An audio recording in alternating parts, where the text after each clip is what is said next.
All Turning right. 28 again? We are officially on air on my Prince of KEK birthday stream. Funny enough, things have lined up in some sort of weird fashion, and I made my little. Yesterday, I found out about the free Kekistan campaign, which is a new thing. I think Sargon started the free Yes. Kekistan meme. I had no idea what the fuck it was actually, and people were fucking posting it in my comments. Like I got at least like 5 or 6 comments that were like something related to like Kekistan. I was like, what are you talking about? Like, you know, I'm not a 4chan person. I never have been. I have looked at 4chan. You know, I don't like the new style of message boards. Message boards used to be more user friendly back in the day, and then like 4chan and Reddit came out, and like they're not particularly user friendly. Reddit is not so bad once you get used to it. 4chan is not user friendly at all. Like, it's strange and hard to work. And it's, oh shit, I almost just disconnected. Can you guys still hear me? I can hear you fine. Yeah. Okay, I almost disconnected my headset. So yeah, you know, 4chan is strange and it's hard to work and it's visually unappealing to me. So I never figured out how to work it. And so I don't understand a lot of that aspect of the internet. So it took me a while to even know what KEK was and the Kekistan thing, but then I figured it out briefly. It's some people think that they're basically trying to, you know, reclaim the meme and say, nope, this is just a meme. Free us. It's you know, don't free us from the association with whatever negative thing you have about it. At least that's what I interpreted it as. And so yeah, Pepe deserves to be free. Shadowlay, brothers and sisters. Now it all makes sense, especially thanks to your video, Prince. Well, it all starts to make sense. I was worried that that was just my interpretation of it, and that I invented a whole little like narrative in my head of what was going on, and I just ran with it because I felt it cracked me up. Well, apparently it cracked a number of people up because I've been getting a lot of good feedback about that video, but it's so much different than my other videos, you know? Like it's like if someone were to see that as their first video of mine, which I have a feeling a number of people already have because I've already grown by like 100 subscribers since I posted it. Like I have a feeling that people will have a completely different understanding of what my channel is. Like you know, which is fine, and it also gives me more creative freedom in terms of my more playwrighty type stuff, because that's what I'm most trained in, like, is, you know, weird theater stuff, which is what that video is like. But people have learned to expect my just straightforward social commentary that's completely me as a person. So blah blah blah blah blah. And of course I had to be the Prince of Kekistan. I mean, like I had to be. Like, it wasn't like there was no apparent. Do not trust any emails from this man. Because I'm the Prince of Queens. That's my fucking channel name. So what else could I do with this meme? So I had to, and now it's my birthday at the same time. And what else can I call my stream besides the Prince of KEK birthday stream? And so here we are, and I hear Sky Ninja, and Jason is here, and Eric, who I don't actually know. But I just forced my way into the party and pretend like I belong. What I'm going to do is I'm going to copy the mobile link for Based Mama and send that over to her. Okay. Sweet. Please do, because I think I sent it to her and she didn't get it or something.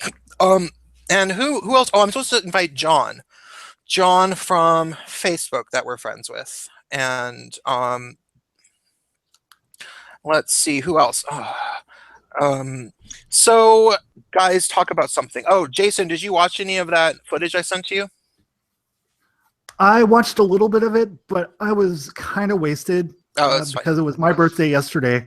Yeah, that's right. Happy birthday. Happy birthday to you, my friend.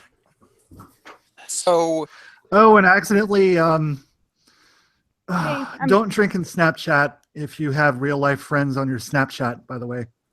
oh, I don't. Hey, Base Mama. Hey, happy birthday, Prince. Hey. Happy birthday to me. Happy Yeah. birthday. Yes, it is. And, I have not started drinking Lincoln- yet. I was going to ask, what Yes. are you drinking? There's no Tonight. reason for that. I just I saw have vodka. a full bottle of Jameson that I have not opened yet. I'm There you not going to go. open up till at least 6 p.m. my time, which is another 15 minutes. But really, I went out to dinner with my Mothra, and my mom is actually named Martha, so That's I funny. see what you did there. yeah. Good It going, got really Bruce. bad when I started calling my dad my Fothra. Yeah, people were like, "You have problems." Like, but so no, Mothra is awesome. What the hell? You can't enjoy family. yeah. So I went to dinner with my mom, and we went and we got Mexican food, and it was really, really good. And I had a nice talk with her. But I ate a bunch of salty food, and I don't know if it's because I'm some sort of like alcoholic technically, which I probably am. But if I Probably. have a bunch of salt in my stomach and I drink, it makes alcohol just hit my apparently this is the exact opposite of what happens to other people. It makes the alcohol hits my brain really, really quick, and it's not pleasant. And I get really, really groggy. So I'm gonna wait for my food to digest for a while. With my friend, I sent it to my friend Elle. She was on like one of my very early live streams, so almost nobody knows who she is, but Base Mama I met her. do. Yeah, you met her. She's super nice. Yeah, she's really nice. We watched the debates together, the third debate, and we made a drinking game out of it, which I always like to say what You this now drinking regret. kind of, yeah. Well, it's a great story. I'll recite what the drinking game criteria was. And see, this was funny because when you make a drinking game out of a presidential debate in this election, that's dangerous because, so fucking Sabrina the Teenage Witch drinking game, that the cat talks about 4 or 5 times a show. And so you're always going to drink, and that's funny. But I went into this way underprepared for how many, and I quickly got drunk, and I owed Elle money because she had paid for an entire night of drinking. So I started buying rounds. So I was buying rounds for her, and then I started buying rounds for this girl and her friend that were next to us, and I ended up spending like $130 that night at the bar, and it was a cheap bar. It's like a dive bar, like it was not an expensive bar. Shit, dude. It was really cool what happened. Okay, so the drinking game that I made around the presidential debate was first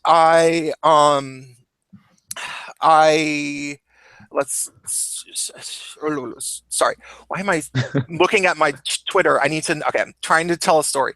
Okay, so drinking game, go.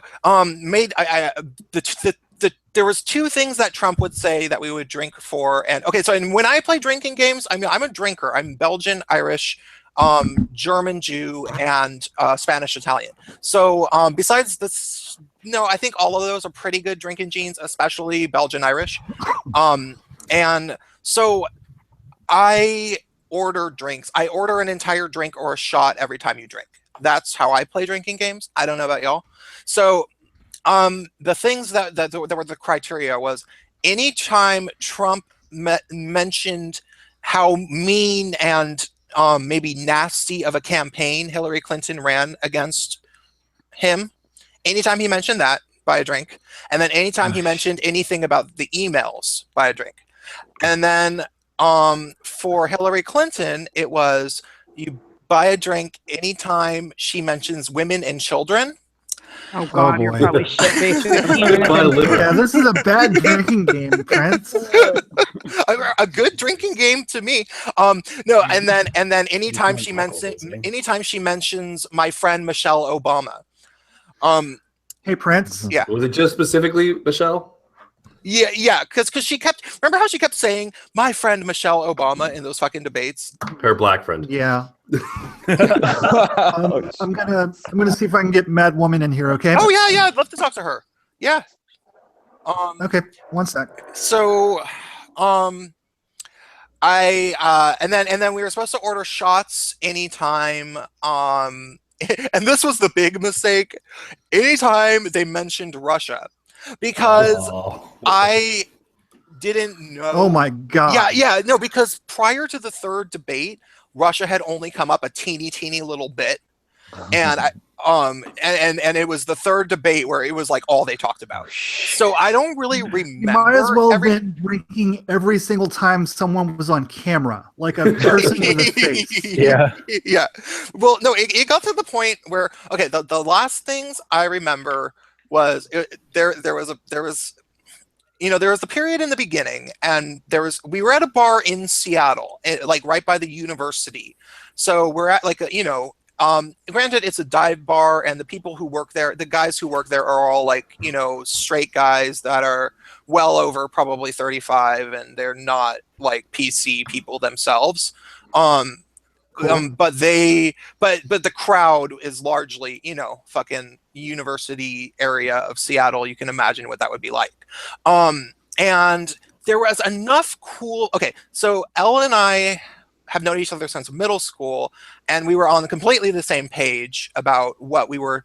We were hoping at that point that maybe Clinton would somehow reveal herself to be something, because Elle had actually caucused Like a lizard person? Yeah, like reveal herself to somehow give us a reason to vote for her, because we were both lifelong Democrats, and Elle had actually caucused for Hillary Clinton. So he was, but she, at this point, by the third debate, Elle didn't like her, and both of us were starting to root for Donald Trump, even though we didn't like him, just because of how awful Hillary Clinton was. And so we were like whispering, quote unquote whispering, and this is the same thing we would do in fucking math class in the 8th grade. We were so fucking loud. I don't know why they sat us by each other. And so we're pretending to be quiet at the bar, but we're like sort of cheering Trump on to each other. We're like, oh, that was a good response. Yeah, that was cool. And then it got to the point where Hillary Clinton, I don't think that she had ever said herself that the Russians hacked her until the third debate, but it had come out in media that people were saying it in the blog sphere and stuff, and maybe New York Times or some shit. So she started talking. She was like, and Russia hacked me, and we were at a bar in Seattle, and people had been cheering for her when she had like good abortion lines and stuff. Like she talked about abortion, and people were like, yeah, you go Clinton, I want to get another abortion, because this is shout your abortion Seattle, remember. Yeah, so whatever happened to safe, legal, rare? Fuck that.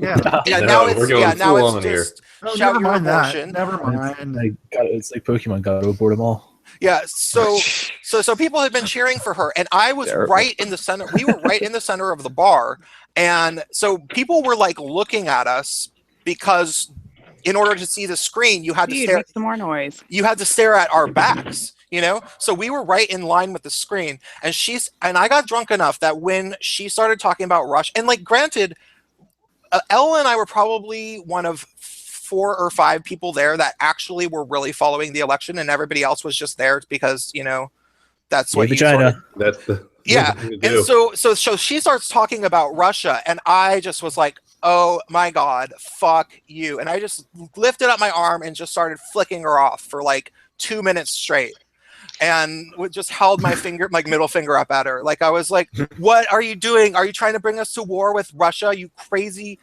And one other dude made eye contact with me across the bar, and he's like, yeah, what the fuck, is she insane?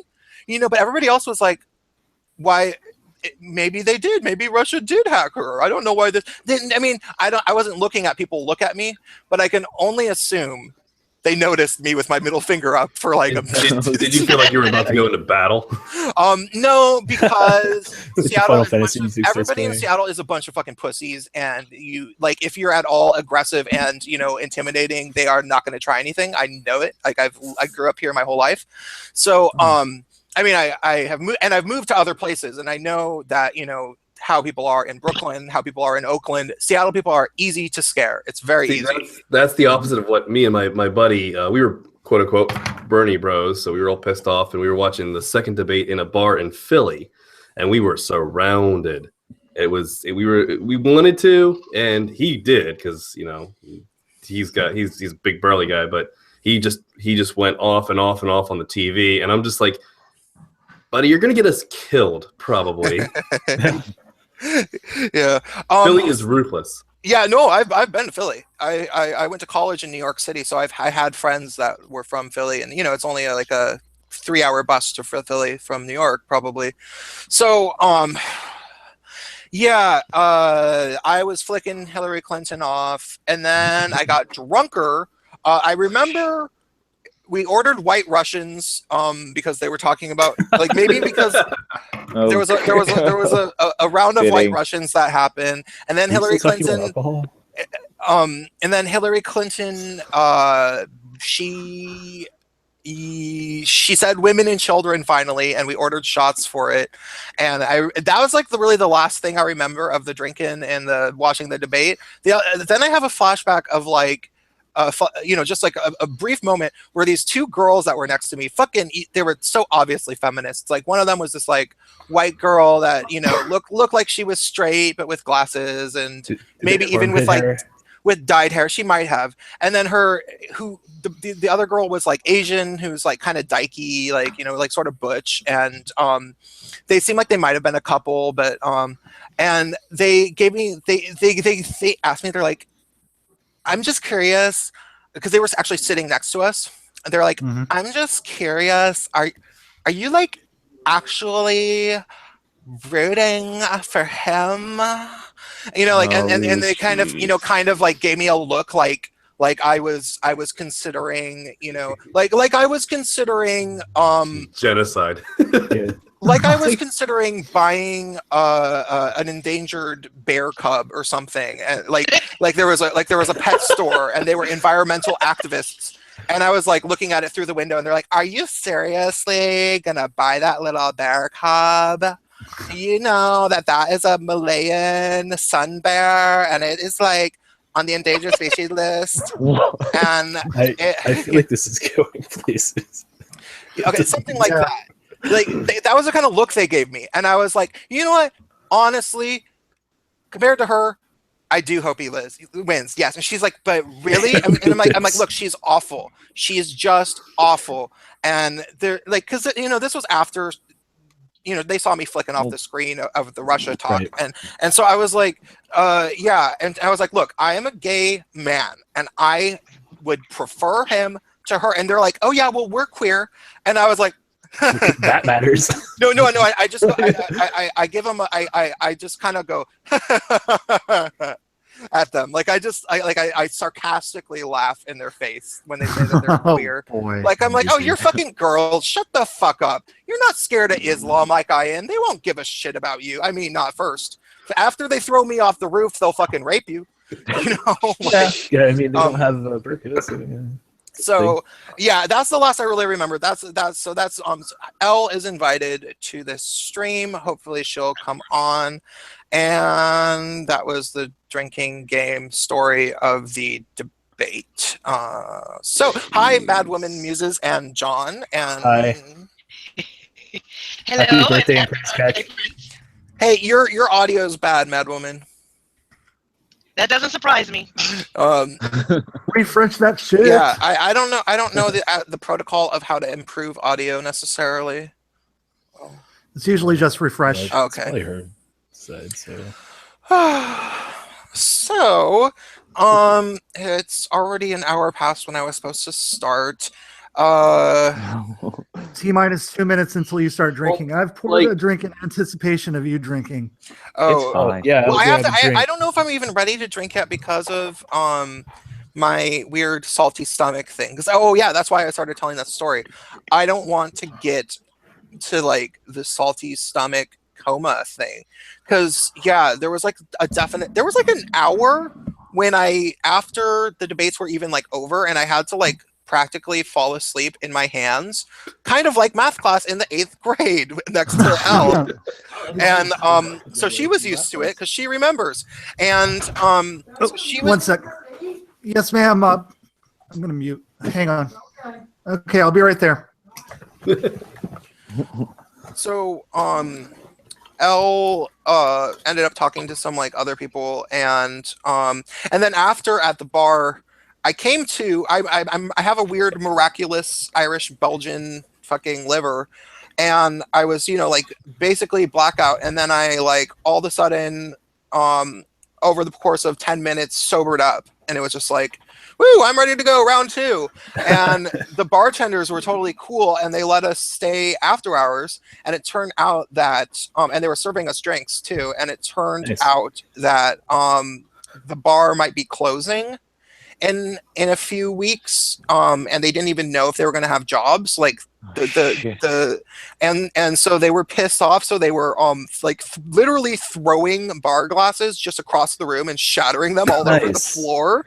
And they let us do it. And it was fun. It was fucking fun. And we stayed there till like 4:30 a.m. And then I don't even remember getting home. Like I got a car, I guess, and Elle walked, but I don't fucking remember. Like it was right by your house, so yeah. I wouldn't worry about starting the stream late. Everyone has a stream up. Roaming Millennial has a stream up. Louder with Crowder has a stream up. Jeff Holiday has a stream up. Oh yeah, Jeff Holiday has his fucking his Patreon hangout. Patreon stream. Yeah, he said he might come into my stream after he's done with that, though. Whoa. I'm hoping. So yeah. But Roaming Millennial, I like okay. She's a little bit more conservative, and I don't think that my fans are louder. Sorry, my viewers. I hate saying fans. I don't think you get to say you have fans until you have over 10,000 subs. Yeah, because if you say they're fans, that means they blow. Well, and when you have a small subscriber base, they're practically your friends. I mean, if they're not your friends, and so I like to say my audience and my because I try to comment on try to respond to almost everybody, and there's a few people that really fucking annoy me. There was just one person that I just had to tell them that they are officially my most annoying commenter. Because they and if anybody is watching this and you comment on my stuff, you know that I mostly do respond, and if there's something thought-provoking or you have a question, I will honestly try to answer the question if I or I'll say thank you if you say something really nice. But this one fucking person, for like at least 4 or 5 different videos, when I would mention men's rights, they would always say the same fucking thing, which was, maybe more like 6 or 7 times, which was, MRAs are exactly like feminists, just in the different direction. They're a mirror image, and it's an idea. And I was just like, no, it's actually not. It's really, really not. Actually, no. Okay, if you're looking at the MGTOW, maybe, yeah, MGTOW, maybe. If you're looking at the I think that's what I said. I think I was like, actually, I think that you should look into men's rights advocates and activists, people like Karen Strawn and Warren Farrell, and actually take time to listen to their arguments. Now, there's an argument to be made for MGTOWs if you want to talk about blah, blah, blah, blah, blah. But please go watch some Karen Strawn videos and, watch the video, Why Do MRAs Attack Feminism? And then you'll understand. And this person ended up coming and repeatedly commenting things that were along the same lines of MRAs are just like feminists, MRAs are just like feminists. And I was like, okay, clearly you haven't gone and done your homework that I told you to do. Okay, that is an ideologue. Well, and the thing was, this person doesn't even like feminists. They were one of my audience that repeatedly watches my videos, and they mostly like my videos. It was just every time I ever brought up MRAs, they always had to say that MRAs are just like feminists. And it was just like, oh my God, what the fuck? And so I just had to tell them, it's like, look, like I actually said, I was like, because, I gather a lot of my material from Facebook. because I have all these SJWs on Facebook, and it is a gold mine of fucking material for videos. And This is so, true. yeah, you're my Facebook friend. You see all the fucking, both John and Sky Ninja Yeah. are my. Jesus Christ. I have fucking dumb ass. John is very involved in arguing with this one guy right now. Like, Oh my god, yeah. That guy, I don't even know. a number of people. Oops, I hit refresh. Yeah, I have this one friend on Facebook. But yes, let me just tell the story real quick, and then we can talk about that guy. I mention, arguments I get in on Facebook in my videos frequently, because it's like, I feel like people can relate to it because everybody argues on the internet and whatever. So this person, the same fucking person that kept saying the shit about men's rights, said a comment like, "Oh, I see you're still," I don't remember exactly what they said, but something to the effect of like, "I see you're still, relentlessly arguing on Facebook," or something like that. Like, it's like, yeah, no shit. That's where I get like material for my fucking videos. So, I said to them, I was like, you know what? If Mute yourself. so, I told the person, they kept saying shit, blah blah blah, and then finally I said something about Facebook, and they're like, yeah, you're still talking. It sounds like you're still self-righteous on Facebook. And I'm like, you know what? If you are uninterested in the stories I harvest from my Facebook interactions, you are more than welcome to unsubscribe from my channel. And then they're like, geez, don't freak out. And it's like, no, I'm sorry, you are officially my most irritating commentator. And I do not feel bad about saying that. Like, sometimes it's like, look, if you're gonna come in and like heckle me, like, you can go away. So I don't need your negativity here. yeah, well, because it was also somebody Well, that it wasn't productive. Yeah. It wasn't productive, and I thought that maybe they would be cool, like I can handle people posting shitty comments, and I'll just shit post them back. But this person, I thought, would maybe like look into things because they were trying to have a discussion, and then it turned out they weren't. So let's talk about that fucking guy on my fucking timeline. We're gonna call him Joey. Yeah, Okay. Oh, shit. Joey, if you're out there, you can eat a dick. Sky Ninja, do you see that guy posting all over my shit? That's I'd not his have to actual take a name, look. but it is a J name. I'd have to take a look. Okay. Well, John has, and John is one of like 3 or 4 friends of mine that are just constantly arguing with him, and he will not. Like, I don't want to say that everything everybody else says to him is true and he's wrong about, but I would say he's wrong about 85% of everything, and it's very apparent. And he thinks he knows everything somehow. It's hard to tell if he thinks he knows everything or if he's just fascinated because he keeps learning how wrong he is, and that's why he's doing it. I don't know. Somehow I don't feel like it's the latter. Well, he knows that I'm smarter than him. Like, I'm just like, that's I think an objective. Well, maybe he doesn't. Maybe that's another thing I don't like. There's a lot of people that, because I used to be like a DJ electronic musician, and I was always wasted. So Prince, what if it's Dunning-Kruger effect? What if he's so dumb that he doesn't know he's dumb? No, that could be. It could be. I can almost guarantee you that's the case. We all are, actually. Yeah. Oh yeah, for sure. But like, I actually kind of do Well, research. what I enjoy is try to- people who will argue against the Dunning-Kruger effect as Yeah. being a thing, because they're like, no, I am right. And I'm like, no, I think you just kind of, That's why I always try to provide sources when I need to, when it's necessary. Yeah. Oh, if you even put sources on there, they don't even read them. No, they don't. But I mean, they don't click anything. just for integrity's sake. That's like, what I always do. I always put my sources. Yeah. Sometimes I have so many sources I have to shrink the URLs. Yeah. I had a problem in my early 20s, and I think a lot of millennials are falling into this, because millennials are probably the most and I don't mean literate in terms of well read. I mean literate in terms of they are good at reading and writing, because they grew up with easily accessible text technology. They were on Facebook and they were on cell phones writing text messages. So they've been doing that. You know, it used to be if I'm this is my birthday, I'm 35. It used to be that Old man. you had to learn how to type. Like that was a thing you had to learn how to do. I remember. computers in middle school.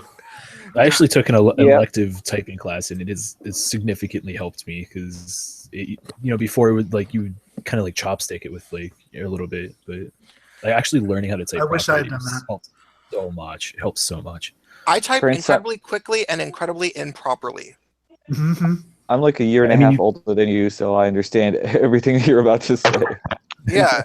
Whereas, but when I got, because okay, so I took a typing class in middle school, but we mostly, or it was a computer class, and we spent a week on typing or something.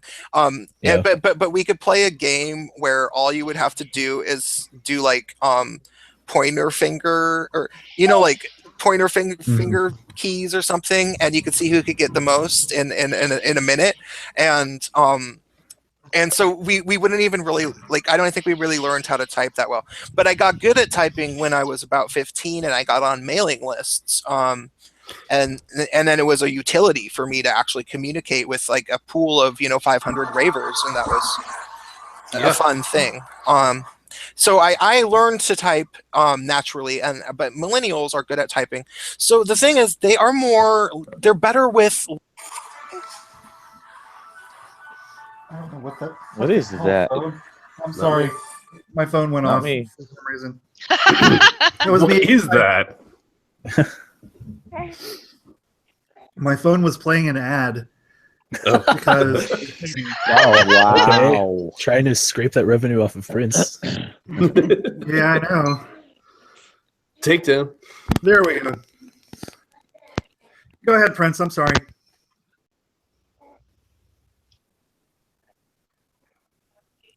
Prince? Awkward moment of awkward. Dead air. Dead air. I bet he's tweeting. He's tweeting right now, isn't he? I'm tweeting. He's tweeting how mad he is at me. I'm sorry, Prince. Oh, great. Using his And typing. now everything's Andy gone. comes to it, see. How You're dare right. you interrupt him with an ad? Oh, okay. No.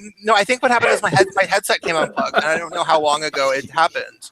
He got so upset that that ad played that he unplugged his headset. I was literally yelling at you for a second because I thought you wouldn't shut up. Okay. Ooh. No, but now I understand that I was actually just talking and no one knew. Well, now I feel better. Okay. Talking to myself. So what I was saying was that millennials are better at reading and writing because it's second nature. They've always been using the internet in terms of text. Now we have Google Live Hangouts, so they're probably going to forget that skill, and the next generation won't know how to do it. Yeah. But because of that, and I'm one of the kids, and I also went to writing school, so I got trained very specifically in sounding convincing, writing persuasive essays, also writing playwriting, and so learning how to sound like a different person, which is its own skill. Like playwriting is a very specific skill, and people who haven't done it before have no concept of how difficult it is to pull off well. Yeah. You You can barely sound like one person. What's the trick? You got to get into the mind of the person, or yeah, and you have to just practice, and it's really hard to practice playwriting because you have to get people to read your script in front of you. It's hard to get 5 or 6 So people. you know what it's gonna sound like when it's done, if it's natural, if it flows, if it sounds like something someone would say. Yeah, exactly. Because when you're in high school and they make you read fucking Shakespeare.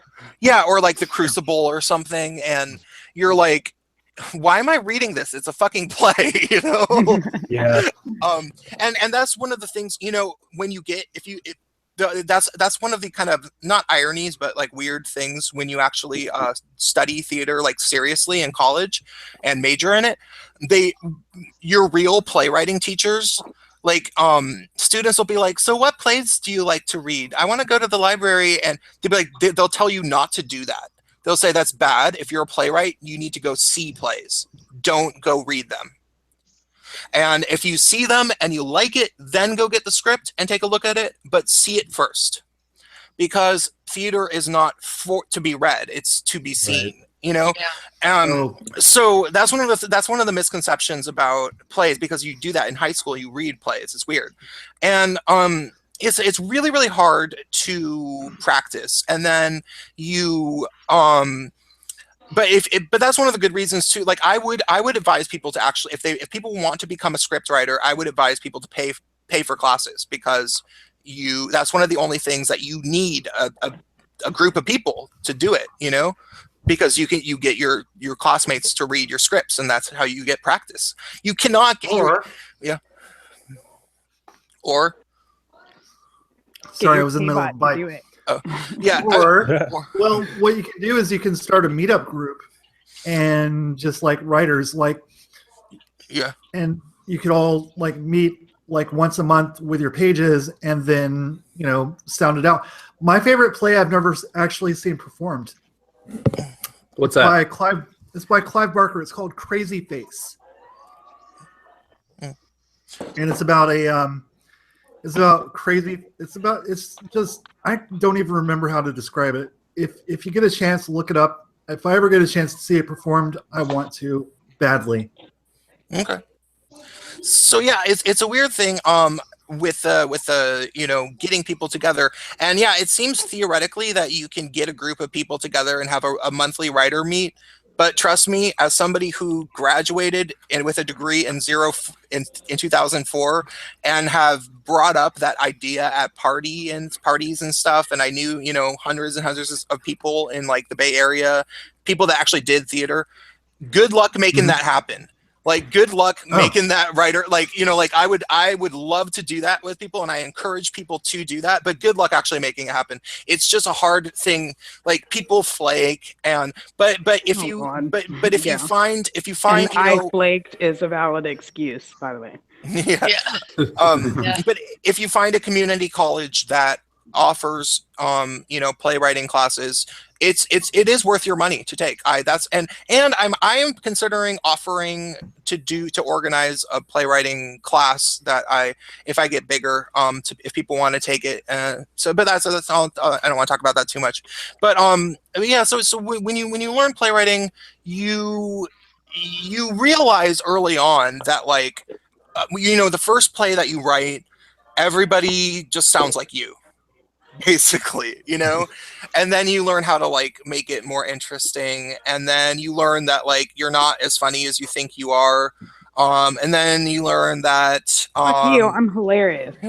Boring as shit. Well, and then you learn things now. You learn to not overwrite. You realize that your actors can make things funny if they just try hard, and so you don't have to put a bunch of some people, they overuse italics and overuse capital letters, and they overuse ... and they overuse stage directions. You realize that if you have funny actors, they can make it better than you can even imagine, and then it just becomes really fun once you learn how to write a play that actors enjoy reading. If an actor feels like you put too much effort into bossing them around, chances are they're not going to give you a very good performance. But if you just write lines, actors will take it and run with it. It's a weird, kind of a reverse psychology sort of a thing. That is a skill. That is a skill for a lot of actors to do, because I tried it, when I was younger, and I love the theater, so I always wanted to do that stuff. But that is a bloody skill. I never got so.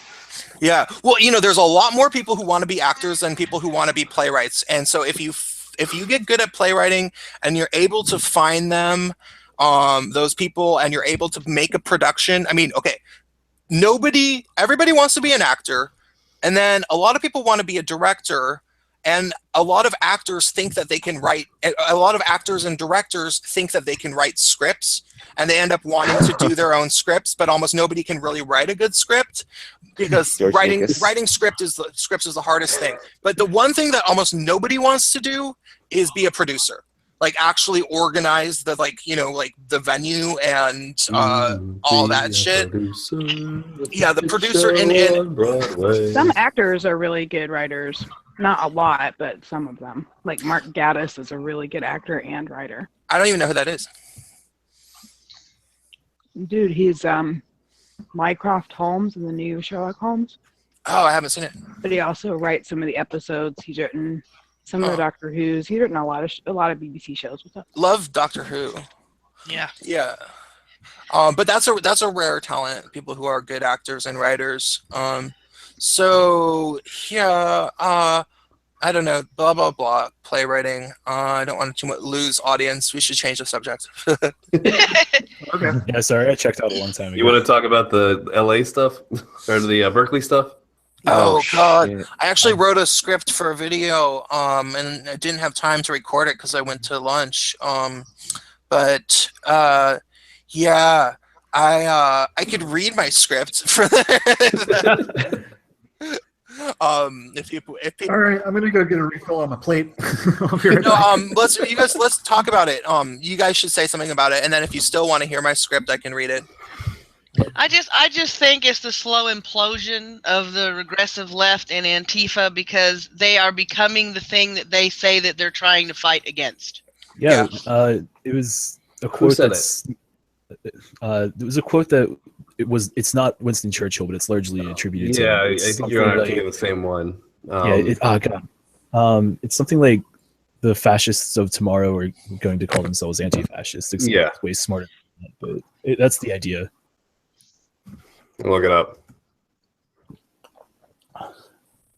Oh God, There you I forgot I put Or rum in there's this. two kinds of fascists and anti. Yeah, Wikiquotes does, That was put it on something the that chart. I- That's an Italian writer. I can't remember his name.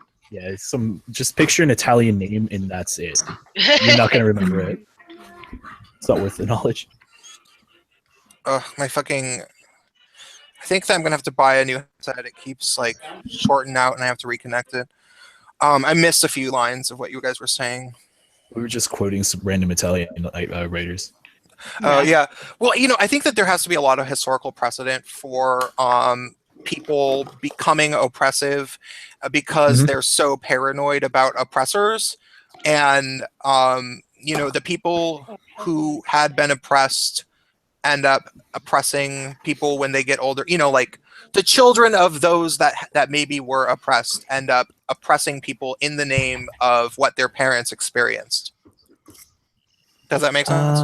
Yeah, it makes sense. Somewhat. Yeah, these kids have never seen fascism. No. No. Yeah. No. Well, they've never been anywhere. They've never done anything. Like Yeah. Some of them are actually going on vacation isn't actually traveling the world and experiencing other cultures. You have to, Yeah, be you have there to and spend get out time the there. resort. Well, some of these people also believe that travel is racist. Everything is racist. Everything is sexist. Everything Yeah. is homophobic. Don't forget. Everything is sexist. No, don't forget misogynist, and you have to point it all out. Yeah. Yes. Did And everyone see transphobic the? and everything else. Did everyone see the video? I think it was Sargon and Chris Reagan did it. It's like everything is sexist. Yeah, Chris Reagan did it. I think Sargon just mirrored it. Yeah, they just but walk through and just say, "This is sexist. This is sexist." I haven't No, seen it. it's a song. Oh, okay. Yeah, It's like everything is basically- awesome, but everything is sexist. Yeah, everything is awesome from like the Lego movie. I like Go Chris's out. parody of "No Rest for the Wicked." Mm. That was Yeah, that's yes, good. yeah, was that good. one is so That's good. how "Ain't I- no that's- rest for the triggered." Yeah, that Yeah. one. I like. He got Songs in my instantly head. demonetized for it, but he said, it's "Fuck still it," worth it. and I'm so glad he put it up there anyway. It's Oh, so for sure. good. Yeah. It's amazing. I stopped DJing. I was DJing at a bar a little bit about probably a year ago, but and I could probably DJ there again if I wanted to, but I'm just not inspired to. But I'm good friends with the booker, and I would totally play that, and it's a gay bar. And but the guys it's like a leather gay bar for like the average So they'd clientele. actually think it was funny. Yeah, the average clientele is probably in the age of 35 to 45. You know, so they would like it. Because they've been through this shit. They fucking remember the 90s, you know? Like, because gay guys, one of the things that people don't understand about gay guys is that, like, most gay guys go through a period in their life where they're obscenely non-politically correct, even if they go through a period of their life when they are politically correct. And a lot of the time, it's like it was cool to be politically correct during the incorrect during the Bush years. And so everybody was like super, super un-PC and, you know, calling all their female friends cunts and talking about vaginas spelling like fish and shit. That's what gay guys were like. Monologues. Yeah, and then the Obama administration came in, and after a few years, everybody was like, oh, I shouldn't have done that. We need to not be offensive to women. We need to blah blah blah blah blah. And then once the breaking point happens, they are never going to go through those phases again. They just sort of settle somewhere in the middle, you know? And so like if you talk to like a 45-year-old gay man and you're trying to like language police him, he'll just be like, okay, I'm walking over here now. Like, I'm not going to talk to you. I have no interest. And that's what that bar's like. So. I mean, I would guess I would have the other tendency where I would just try to say shit to make them angry. But I'm also an asshole. Oh, me too. That's what unites us. That's the true culture of the Kekistani people. Is just being a fucking asshole. Praise KEK. I see some of you guys trying to be assholes in the chat, and I know some of you are not Kekistanis, so stop with the cultural appropriation. Oh, I didn't send Casey. Declare your ethnic heritage. One in the chat to praise KEK. Shaladay, I haven't even looked at the press chat. 1 to declare Kekistani ethno-states as your homeland. Damn, I should update. Maybe no, I should. Oh, I know. I'm going to update that in my Twitter somehow. I'll figure it out. Okay. God, if I owned a company with like, I know Scotch McGinnis is one of us. There's Drunken Uncle. There's Raquan. Oh, Tigress. Drunken Uncle. Yes. Jeremy M said 3. You get to come in, Drunken Uncle. Drunken Uncle stays up really, really late because he is British and he's always up when I'm streaming somehow. It's like 4:30 there. Yeah, but he'll be up like fucking like he stays up all night or something. Like I don't know. He's Drunk Uncle. We don't know what goes on in his brain. So maybe he's up early. Yeah, I have no idea. So let's see. Stephen. Oh, that guy. Okay. He doesn't sleep. Yeah. No. I don't quite believe you, Drunken Uncle. And you. Okay. Now I'm sending out the invite to a lot of people, and hang on. Twat. What? Y'all better get in. Twat. This. Twat. Twat. Okay, I sent out that stream to another like 6 to 8 people within the past minute. So people who I sent it out to better get in quick because it's gonna get full up in here. So happy 4, 6, 7, 3 spots left. Happy birthday, man! Thank you, Casey.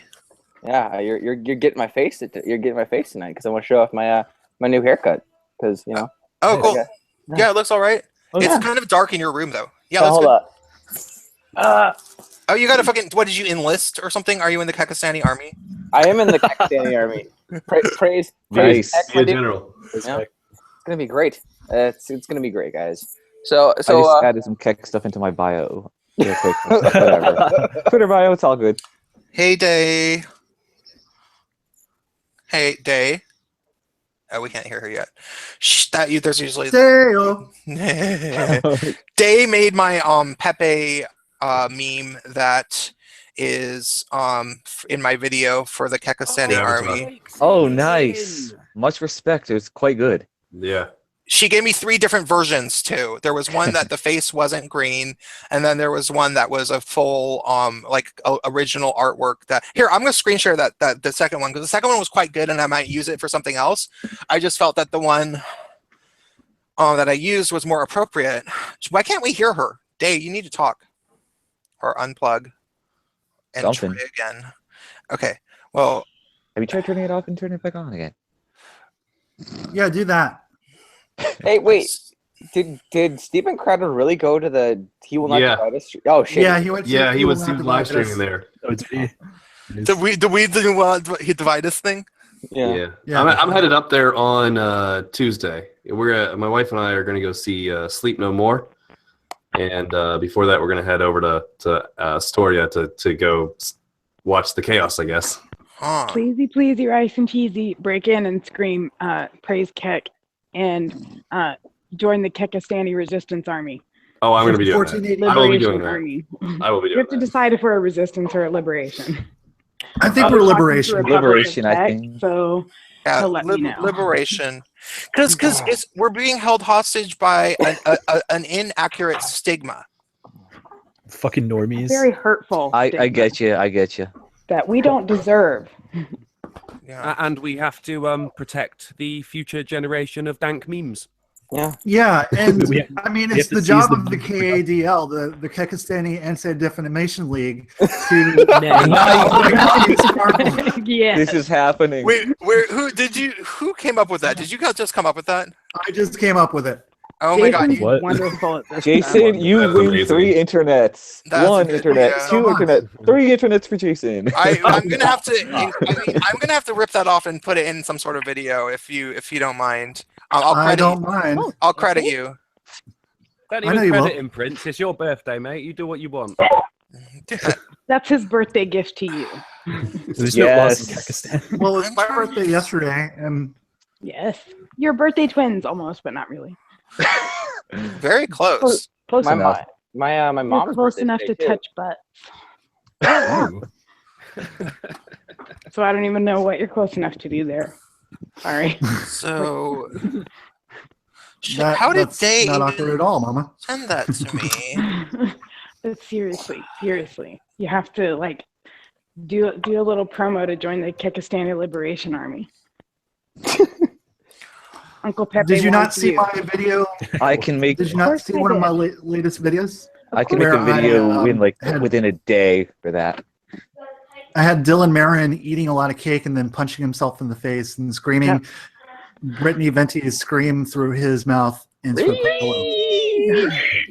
Now, what is the thing? What is that? Autistic screeching. Autistic screeching. Yeah. Yeah. It goes back further than that, but yeah, that's the Patriarchy. best Yeah. combination. Did that That's the start best way to on? put it. Did that start on the Chans, or where did that? Did Shu start that, or did the Chans? No, it was before. It was before Oh. Shu. I'm She going just to go wanted to to make it the popular. Screeching and Ree Yeah, has been Know Your around for Meme a is few years. Know Your Meme is the database you need to go to. Yeah. Yeah. It's crazy. Know Your Meme is one of the best databases for legit, solid information. And everyone Yeah. should be studying it every night because this is the history of Kekistan we're talking about. Oh, Yeah, ladies and gentlemen, we're in Moon War Mandatory. 2.0. Free Kekistan this time. Yeah. Fucking, it was like within about 3 hours, I think, of someone coining it. It was up on Encyclopedia Dramatica. Fantastic. Oh, Are you The internet. What, are you Kekistan? serious? The internet knows no speed limits.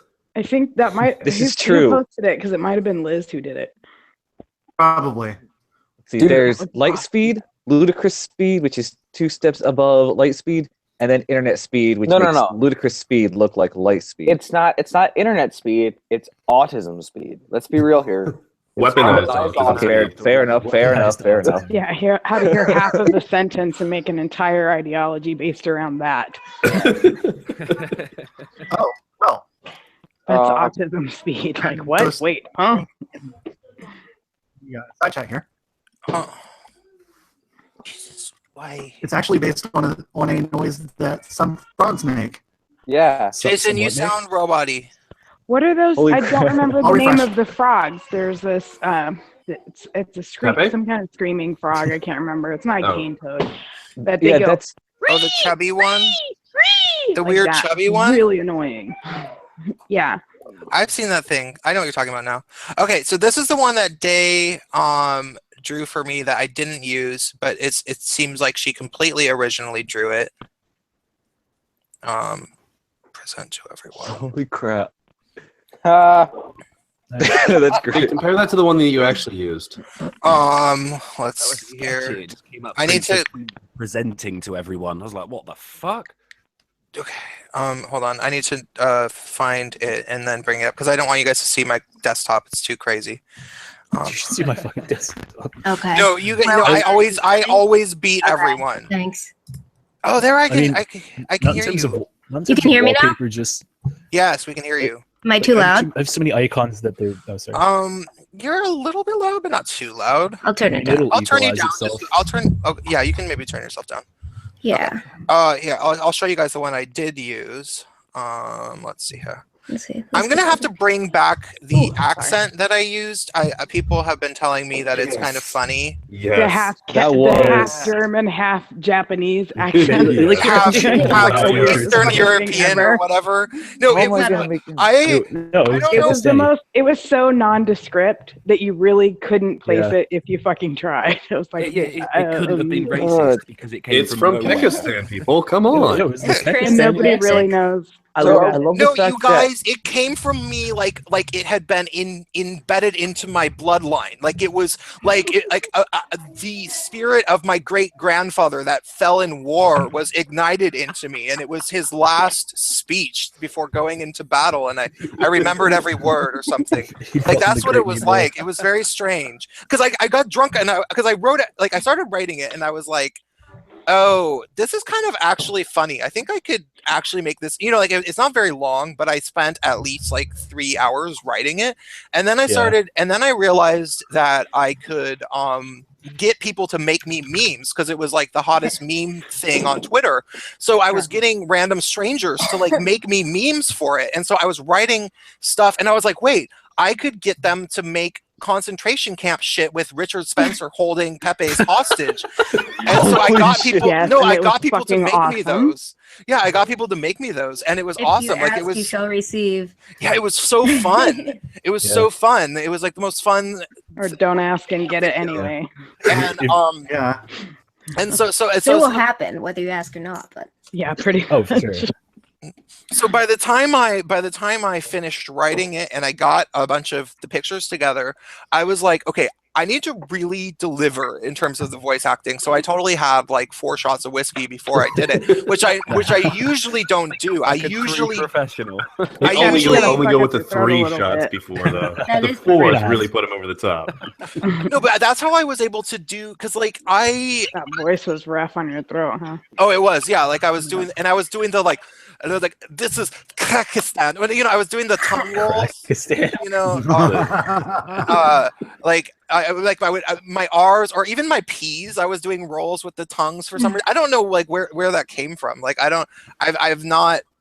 was never even that good of an actor when in theater. Like people, when I was in playwriting classes, when I was in my playwriting classes, I was only ever cast for 3 things: women, children, and crazy people. I guess maybe it was the crazy person. Crazy people. Well, see, the Kekistani people you have so many icons all over the world. So you can have, somebody said something about my fucking desktop. God. No, seriously, so my many desktop. Icons. You want a lot That's of a mess. icons? My entire I have a big widescreen monitor. It's filled with icons, and then I have a second desktop that's half filled with icons.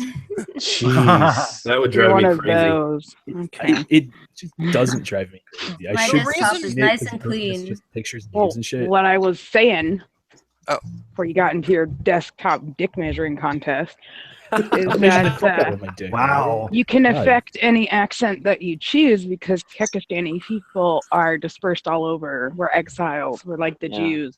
The gypsies. So I can use my regular Sky Ninja voice, or I can use like a Transylvanian voice or some other voice. Whatever accent you like, because we are from everywhere. I can do a robot. Guys, it's a little known fact that the Slavs appropriated our Kango wearing. That isn't a cultural appropriation the Slavs have taken from us. It is the traditional garb of the Kekistani, and I say we take it back because fuck those guys. It's true though. What about wearing pajamas to Walmart? Is that us? Yeah, I do that. Yeah, I ain't I gonna do lie. that. I ain't gonna lie, I've done that too. I got party favors for your birthday to celebrate. Happy birthday. Oh wait, I can't. Let me see. Do you see again. it? Yeah, do it again. And Yay! I got clappers and I Do got it whistle. 3 more times. I'm almost there. There you go. That's right. Blow that thing.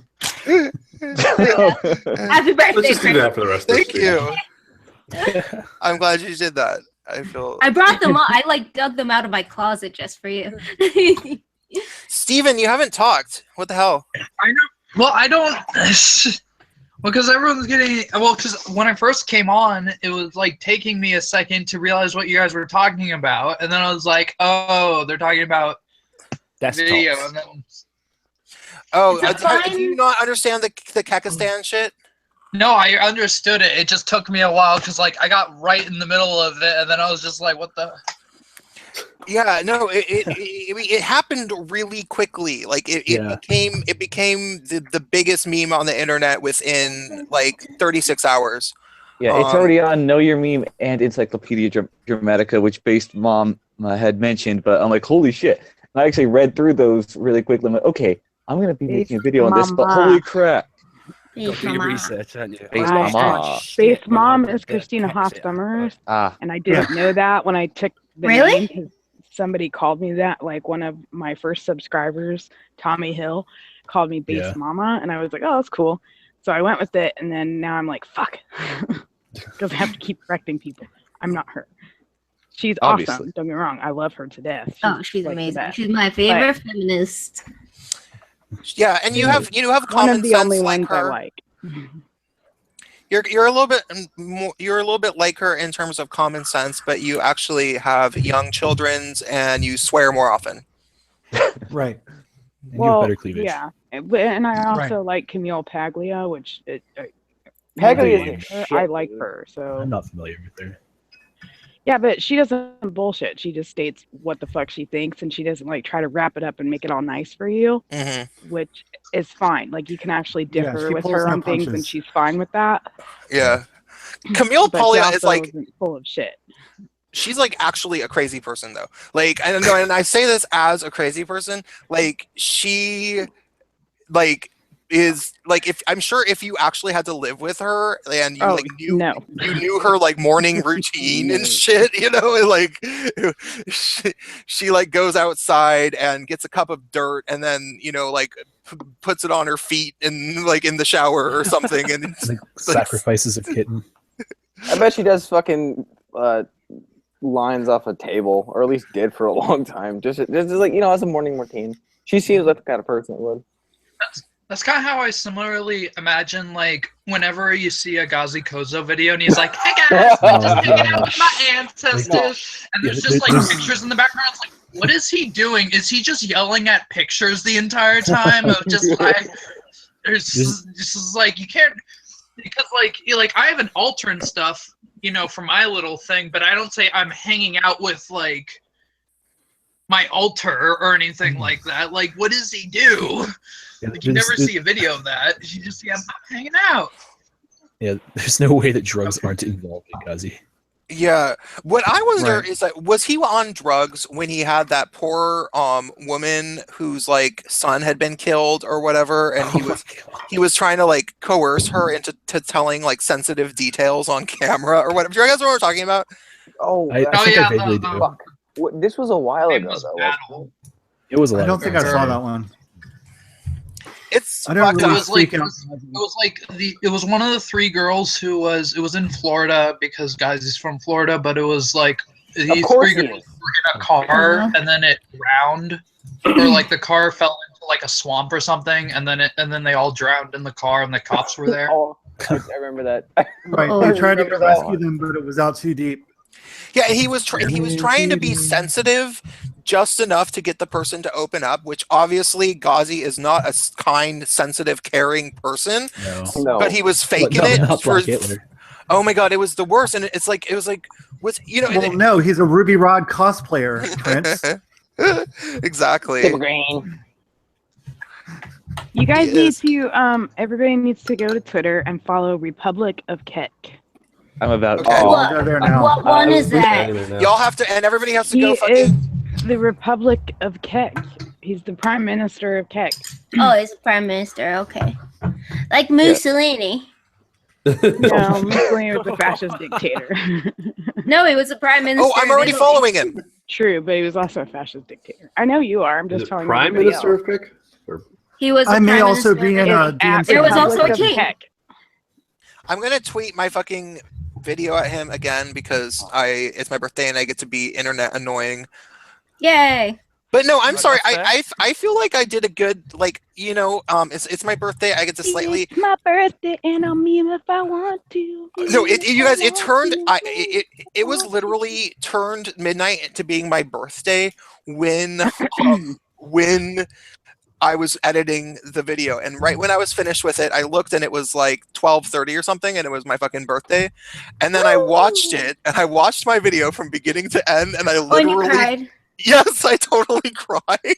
Nice. I was like, That's when you know it's good.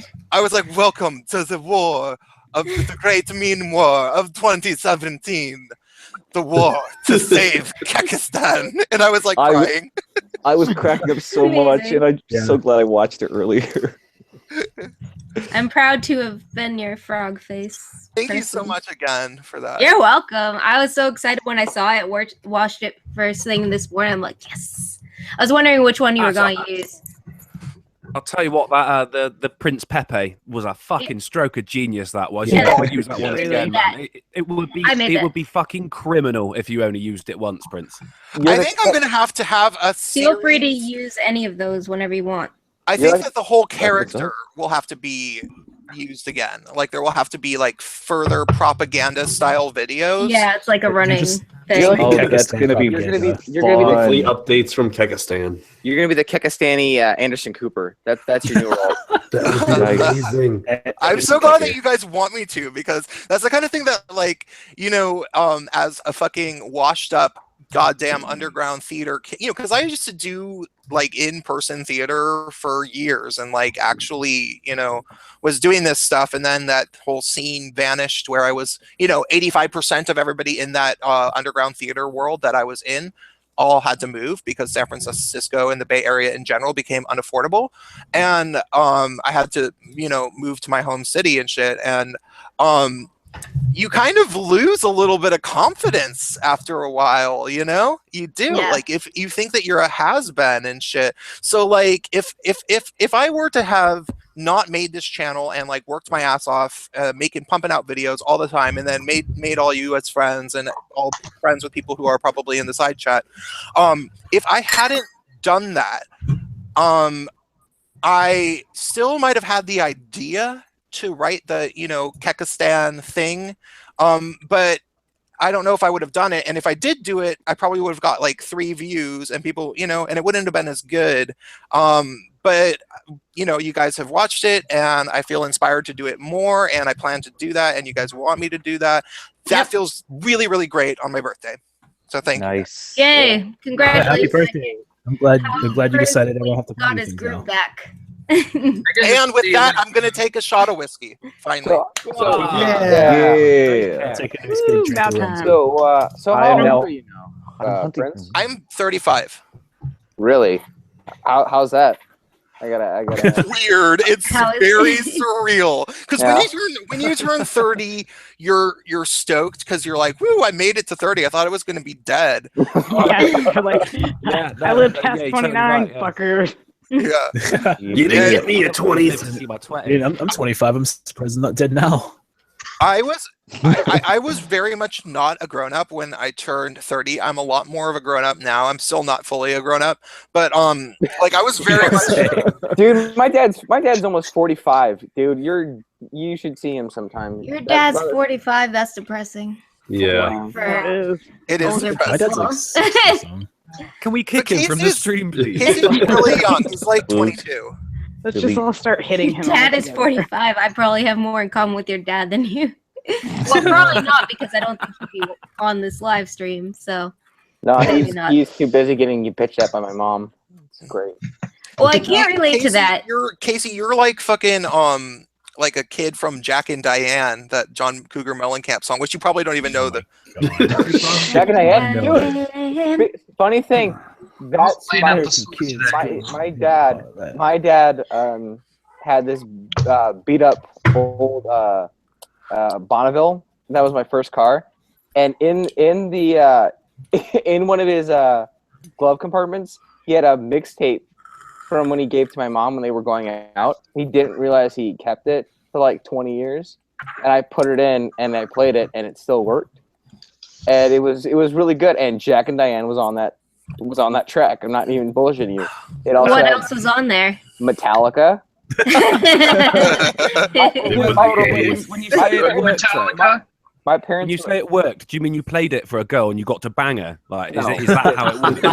No. If that's the case, then I mean, keep that. Pass it down to your son. You got a family heirloom. It's magical. I still have it. You lose your virginity to this, boy. Oh God. But dude, just like as it's going from Jack and Diane to Metallica. Yo, it's Jack. Yeah, it's a good mix for losing your virginity. To whom the bell tolls, and then yeah, you just gotta have one thrust per bass drum. Yeah, but it's super weird because going through that entire track, you have to wonder, is like, who the hell were my parents when they were my age? Because then I realized, then I look at the pictures, my parents were fucking headbangers. Dude, there was a time before, a time before parenthood. I took him away from the ceiling fan, and now I can just eat shit and die. This is. Do you have your baby like held up to the ceiling fan? We have done that before because he has been so curious and frustrated that he can't move. So we had to do that, but no, he's basically like, turn it back on, bitch, before I kill you. So, you know. Do you guys ever... He just thinks it's cool, as far as we can tell.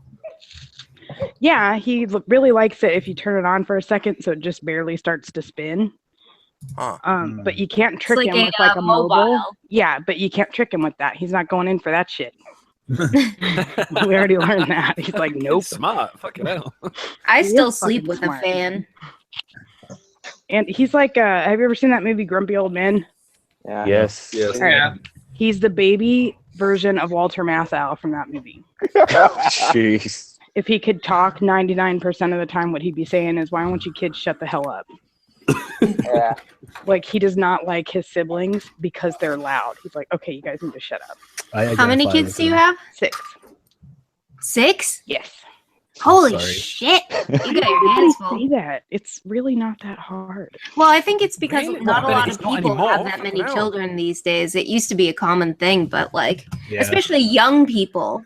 Like, Well, if you teach your kids to be independent and like know how to do Then they things help on their you. own, yeah, they help you. But also, you're not constantly mollycoddling kids that Mhm. are in their fucking teens and shit. yeah, that's true. There is something. You don't have to infantilize them. Sibling. People my age tend to infantilize their kids. So you'll see like 13-year-old kids who have never done a load of laundry, never washed dishes, never like done anything. They don't know how to like organize even like their socks. Can we talk about that? Can we talk about how terrible the people are being brought up with these lack of skills and their And then they safe become spaces? SJWs. Yes, They and really they do. never focus on any single piece of freaking hardship in their lives, and now they're thinking, "Oh my God, what the hell is going on? Why is everyone so scary?" I think it's worse than that. I think that they are literally put through. I mean, this term is brought up a lot in relation to this, but they are literally trained to develop complicated mental gymnastics to justify being a fucking pussy. So they actually had to think very, very hard and go through rigorous amounts of reading and blah blah blah blah blah to be programmed to be a useless person. Well, Okay. it's not even that. Look how they're fucking raised. I could never imagine my dad. To give you a little insight, my dad whenever I fucked up, like in a major way, he ran my ass. I had to run 2 miles. Whoa. Phrasing. Yeah, okay. He made me run 2 miles, starting when I was 10 years old. That's when it started. Much better. What would he do if you didn't? That's a very specific skill to have. If he didn't, Yes. if I refuse to, I get an ass whooping. Okay. But what was the So point it's of not running? like he made you run. It was more like he was chasing you for 2 miles. The point of running was just like punishment. It will put pain into you without touching him. Yeah, skill set. He taught me how to, fix an engine. That's that's what I was good. taught. Damn. And, That's good. Well, yeah. But you were 'cause running for punishment purposes? punishment purposes, and just because he wanted me to. Essentially, my dad's a fucking sadist. My dad's a dick, but I love him. I love my it's dad. about compelling yourself towards self-discipline. Well, It's yeah. the same reason they run you in the military. Yep.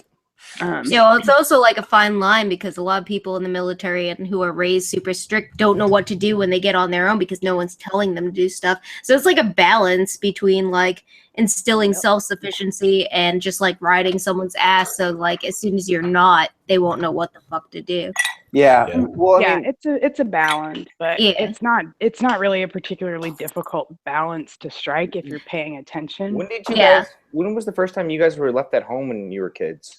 I was just gonna ask Oh, that. God. I'm in my 30s, and who was allowed to be outside till past the street lights? Oh, I was always outside. I grew up outside. We weren't allowed to stay out past the streetlights. That's how No, you got when the kicked out of the streetlights neighborhood. were on, You were that's when you a had to life come water in. or something. I got into some shit. I had the upbringing of someone that might have totally ended up a sociopath. To be perfectly honest, no, like I seriously was a messed up little kid because my parents split up twice by the time I was 5. Jesus. My mom, yeah, my mom divorced my dad, and then she got breast cancer, and shit. Yeah, and so Well, at least it was she's not the other way around. someone's echoing. I don't think it's me. I got some alcohol now. Figure out you might get me. who the fuck is echoing. Okay, so yeah, I'll tell you guys for my birthday if you guys want to hear the. Okay, Casey. Casey. It's not me. I just muted myself. Is it me? It's not me. I think it's you, me? Casey. Yeah. Yeah, Whoever has the video, it's you. It's Casey. Yep. Casey, Sorry, Casey. you can unmute yourself, I think. So, okay, so I'll tell you guys the brief story version of my childhood and why I am such a strange person with so many stories. Yay. This is gonna Here be we good. go. Because no, it is actually a very weird story to like my Put childhood. your glasses, guys. And there's things that I will have to omit, like, and not leave in the story. So, okay, so here's the brief rundown. When I look back at my childhood, the thing I remember the most is being ignored. People just did not give a fuck what I was doing because I was the youngest of 6 total children, except for 2 siblings of mine died before I was born. Really? So, yeah. So my dad, I was the young. Can I ask how? Yeah, the first one, who was my half brother from my dad's first marriage, he died in a motorcycle accident when he was 18 years old. He bought a fucking motorcycle 4 years before his birthday, and my dad and his mom said, no, we don't want you to do that. And he said, fuck y'all. And the guy at the dealership let him buy a motorcycle 4 days before his birthday. And within like 2 days, he crashed it. And his girlfriend was on it, and she broke both her legs, but she didn't die. My God, that's terrible. Yeah, so he died, and so my whole growing up, the whole thing for me was like never ride a motorcycle, never ride a motorcycle, never. But in Australia, my dad did let me ride dirt bikes, which was sweet because that's really fun to do. If you ever go to Australia, ride dirt bikes. Try to find some kangaroos and scare them and shit. It's fun. Terrible. Was that a vacation or did you live? Someone is fucking okay. It's you, Casey. It's you again somehow. God damn it. So okay, that and then from my actual mom, I had a sister, and this is really sad. I had a sister who was born with a dysfunctional liver, Her liver just was not quite right. And so she lived to be about 1.5 years old before she just didn't have nutrients because her, body wasn't absorbing nutrients, right? And so that happened, and then my dad and my mom had so I have 4 older sisters. My dad and my mom had my sister who's 2 years older than me, and I have a sister who's 9 years older than me, and those are my full sisters. And then I was not planned. I came 2 years after the sister who's closest in age to me.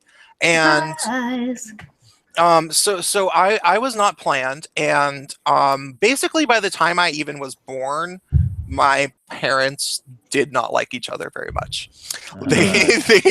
They were kind of over it on a lot of levels.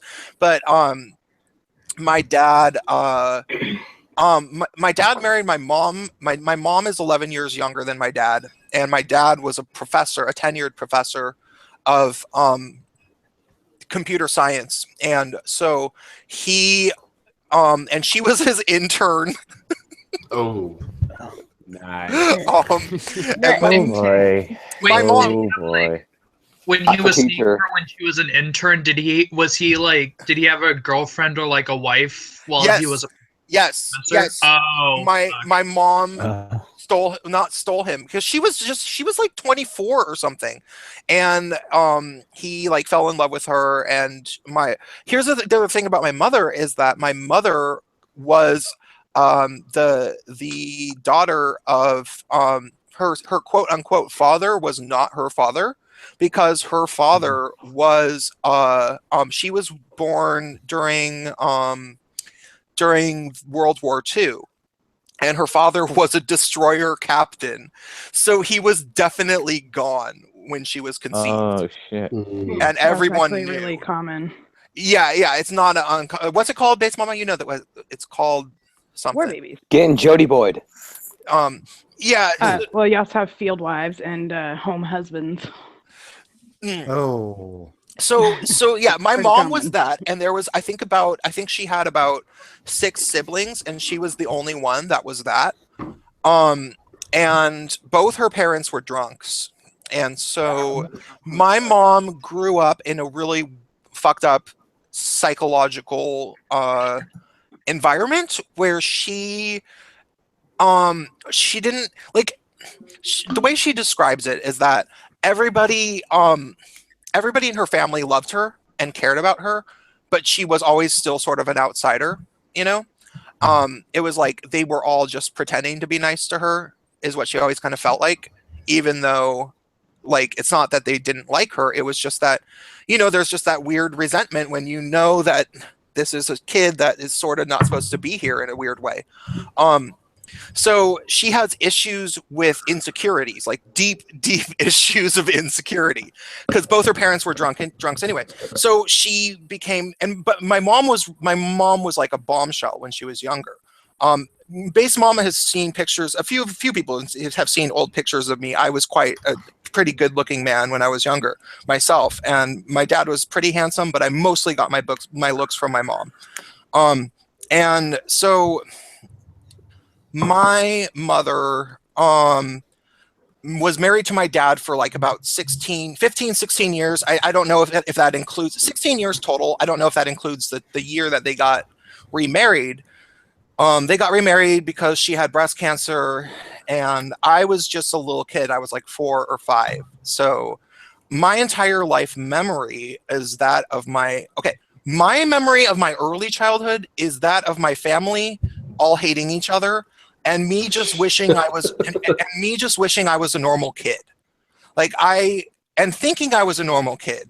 Like I was like, I don't like, and everybody expected me to be some fucked up kid, and so I wasn't. Like I was like, nope, I'm normal. And I had friends, like I had a lot of friends when I was little, but I was weird. Like I think that parents of my friends were like, something's weird about this kid, and it's obviously because I had a very fucked up home life, but I didn't think I was weird, And well, that is your normal when you're a kid. You don't, no matter how fucked up it is at home, Yeah. that's normal to you. Kids are very resilient. Well, except for my older sister. They're very adaptable. I wouldn't say resilient. Well, I was resilient. I get that adaptable thing. A weird thing about it is that my sister, who's 2 years older than myself, by the time I was old enough to remember anything, she had issues. I think that the thing is with her is that like she was the one that came after the daughter that died, that was born with a faulty liver, and my sister, who's the oldest, who's 9 years older than myself and 7 years older than my other sister, my sister, who's the oldest, by the time my other sister died, it was so hard on everybody that she remembers, my mom said that my sister said something to the effect of like, well, at least it'll be back to the three of us again. And we don't have to worry about that. Yeah, but she was only like 4 years old when she said that. Yeah, it's sad. It sounds like selfish or something, but I think what kids are selfish. She didn't really understand the impact of what she was saying. My mom didn't. When my mom told me about it, she wasn't saying about it. She wasn't saying. My mom was saying that she understood where her daughter was coming from. Yeah. Because and when you're 4, you think that's a way to make somebody feel better. That's like how you and your 4-year-old. It's okay. It'll just be us again. Like, it'll be all right. Yeah. And also, it was a thing where that's, like, I'm sure towards the end, that's all they were doing was, my dad would go to work, they'd come home and they'd go to the hospital, because she was slowly dying starving to death, basically. So, like that's a totally, I had a friend that died of cancer who had cancer for 2.5 years, just about a year and a half ago, he finally died. And by the time he died, I was relieved. And I told people that and they were like, whoa, how can you say that? And I'm like, because I spent time with him for the last 6 months, at least once a week. You didn't, it allows you to move on to the grieving process where in the meantime you're just hanging on and it's terrible. Oh yeah, when you have a friend who you're the closest person in their life and they're dying, and for whatever reason, like it was a thing where like he could only see people a little bit and I was that person. And like I had to tell other people that he did not want to hang out with them, and it was nothing personal, but he did not have time in his headspace to see them before he died. Like, when you get to that point and you go through that with somebody, it's a really intense thing, and people don't understand it until they've been through it. Well, when my Aunt Lois died a couple years back, and she had Alzheimer's. Her brain was starting to degenerate more and more. It was rapid onset, and it's kind of hard to watch because she was a really smart woman. Like she was a teacher at our university, and kind of watch that progression of her just deteriorating was really hard. Almost to the point now, like near the end, she couldn't recognize me. She kept calling me David, my grandpa's name, her brother, because that's who she thought I was, and it was just kind of sad. Yeah, just to see it at the end, and I was just kind of happy that she's done. Yeah, and it's understandable when you go through it. So that's what happened, before I was even born, and then a few years after that, they decided actually, I think my mom told my dad that she was going to leave him unless they had another kid, because she was over it. Anyway, like she was over it. The kid before me, like why did you want another one? Because she was young and confused. She was only thought that could fix it. You would think she had enough kids to know. She was probably only 30 or so at that time, which is not really that old. Well, and this was her whole adult life was based around being with my dad and having kids with him, and he was a professor and stuff. So it's like like she felt like she could restart it. To like back when it was. Well, people don't. There was no Oprah then. Oh, she was trying to reboot the marriage. That's what it is. She was trying to reboot the marriage. Yeah. So well, and and my mom says, like, when she looks back on everything, she says that she never felt like she had a purpose in life until she had children. And that actually passed down to my sister, who's 2 years older. She was kind of like that too.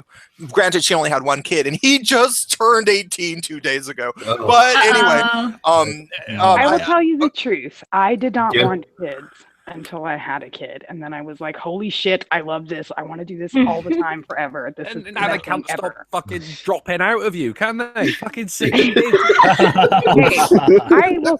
In my defense, okay. If welfare moms on the dole can have 13 fucking kids with 13 different guys, I can have my 6 non-welfare babies, and you all can just bite my ass. Oh no, you do you. I'm just surprised you not got to rock around in a wheelchair now. All my children have been timed so that I'm not diapering 2 kids at the same time. Yeah, I mean, it's very easy to do this. I don't understand why women have such a hard time keeping their fucking legs closed for those 36 hours that they're, fertile. Well, but then, I mean, around about the 5th kid, I mean, most people would be like, I'm fucking doing that again. Around the fucking 3rd kid, what are you talking about? Around the I swear to God. Really like taking care of the cat. It's just more noise after that. That's it. There's really no difference. You just cook more food and it's louder. And that's like how spaced out are your kids? Huh? How spaced out are your kids? Because for me, 2.5 to 3 years, it depends. Because I have to have C-section, so I can't get pregnant right away. Her oldest kid is like a fucking. She's how old is she now? She's 16 in April. She'll be 16. Yeah. Yeah, I've hung out with her on stream. She's totally cool. She's like funny and cool. She's awesome. Like, it's weird because, she was my little baby, and now she's sorry, becoming an adult, and we're actually like friends. We can sit and talk. She shit posts people. These are the important values being taught today. Together. The family that shit posts together stays together. Okay. But she's becoming a really cool person, and I'm glad to know her. And I look at her. I look at all my kids the same way. It's an honor to watch them grow up and become who they will be, and to affect the world. Bless you. In their own unique ways. And I to me, it's awesome because I get to be here the whole time and witness that from the first day all the way up. It's very cool. Hey, I gotta ask you something, Base. Do you have a favorite? Do I have a favorite? At different ages. There he comes. Come on. No, I'll be honest. Don't lie to us now. I like different kids at different ages. Like, my 3-year-old is my favorite toddler because he doesn't scream or cry or throw things when he doesn't get his way. He just tries really, really hard to tell you the thing that he needs or to describe it so that you can understand what he's saying. So he's like my favorite toddler because there's no fits coming out of that. So that's great. But it depends on their age. Like, I like them. I love them all the same, but I like them in different areas of their life at different points in their life, I guess. More than the other. Yeah, and also they're all individuals, so you like certain things. I don't know. It's cool to see a bunch of people that you created grow up into their own things. And so it's just like having friends. You like them all, but for different reasons and different ways or whatever. Yeah, I mean, I feel the same way about my siblings. I like them all, and I have to love them, but I like them all, for different reasons. I just, I don't know. It's really hard. I only like one of my sisters, to be honest with you. Both my sisters right now can fucking go to hell. One of my half sisters relationships. You can't expect them to be there. My half sisters are cool. One of them I am not super close with right now, but it's not because we're actually cool with each other. I just see her all the time because of the caretaking situation that I'm in with a family member. But I have one who lives in Germany who is really, really cool. But she lives in Germany, and she has a son who's special needs. Like, he's actually quite sharp. Like, I played video games with him and catch and stuff, and he's definitely not slow at all. He's sharp, but he has the most severe case of like ADHD and maybe a little bit of autism or something, because he's just bouncing off the walls constantly, and he won't shut up. There's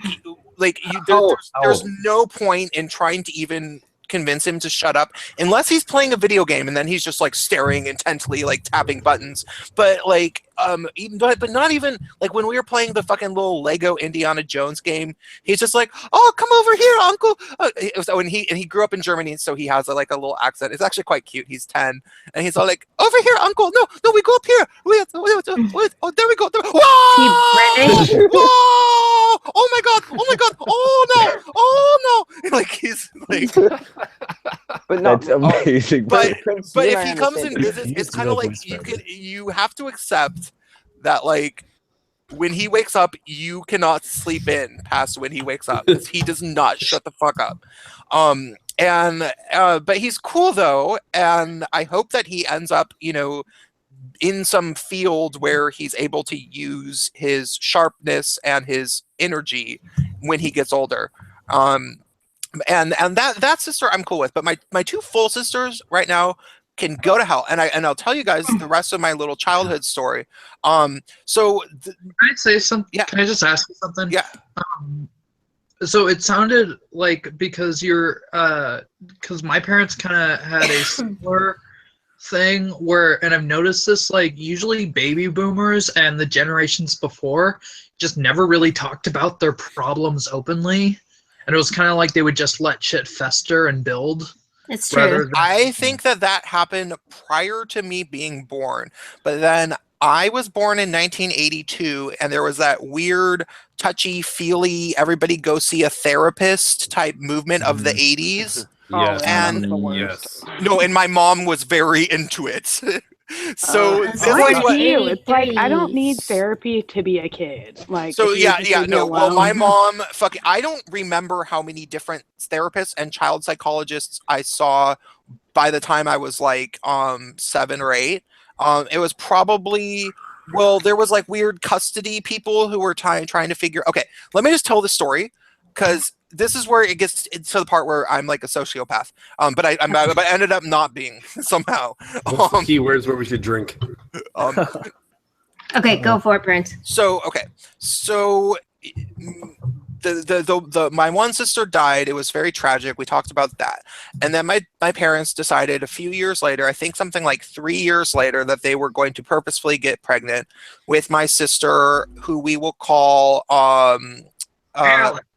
Felicity. What did you say? Felicity. Felicity, yeah, let's call her Felicity. Let's call her Felicity works. So Felicity's the more younger one, and then we're gonna call the older one Cersei. Okay. Yeah. Fucking Game of Thrones. I wonder where this is going. Why not? It's your birthday. Fuck no, because Cersei is a vengeful cunt, and Cersei.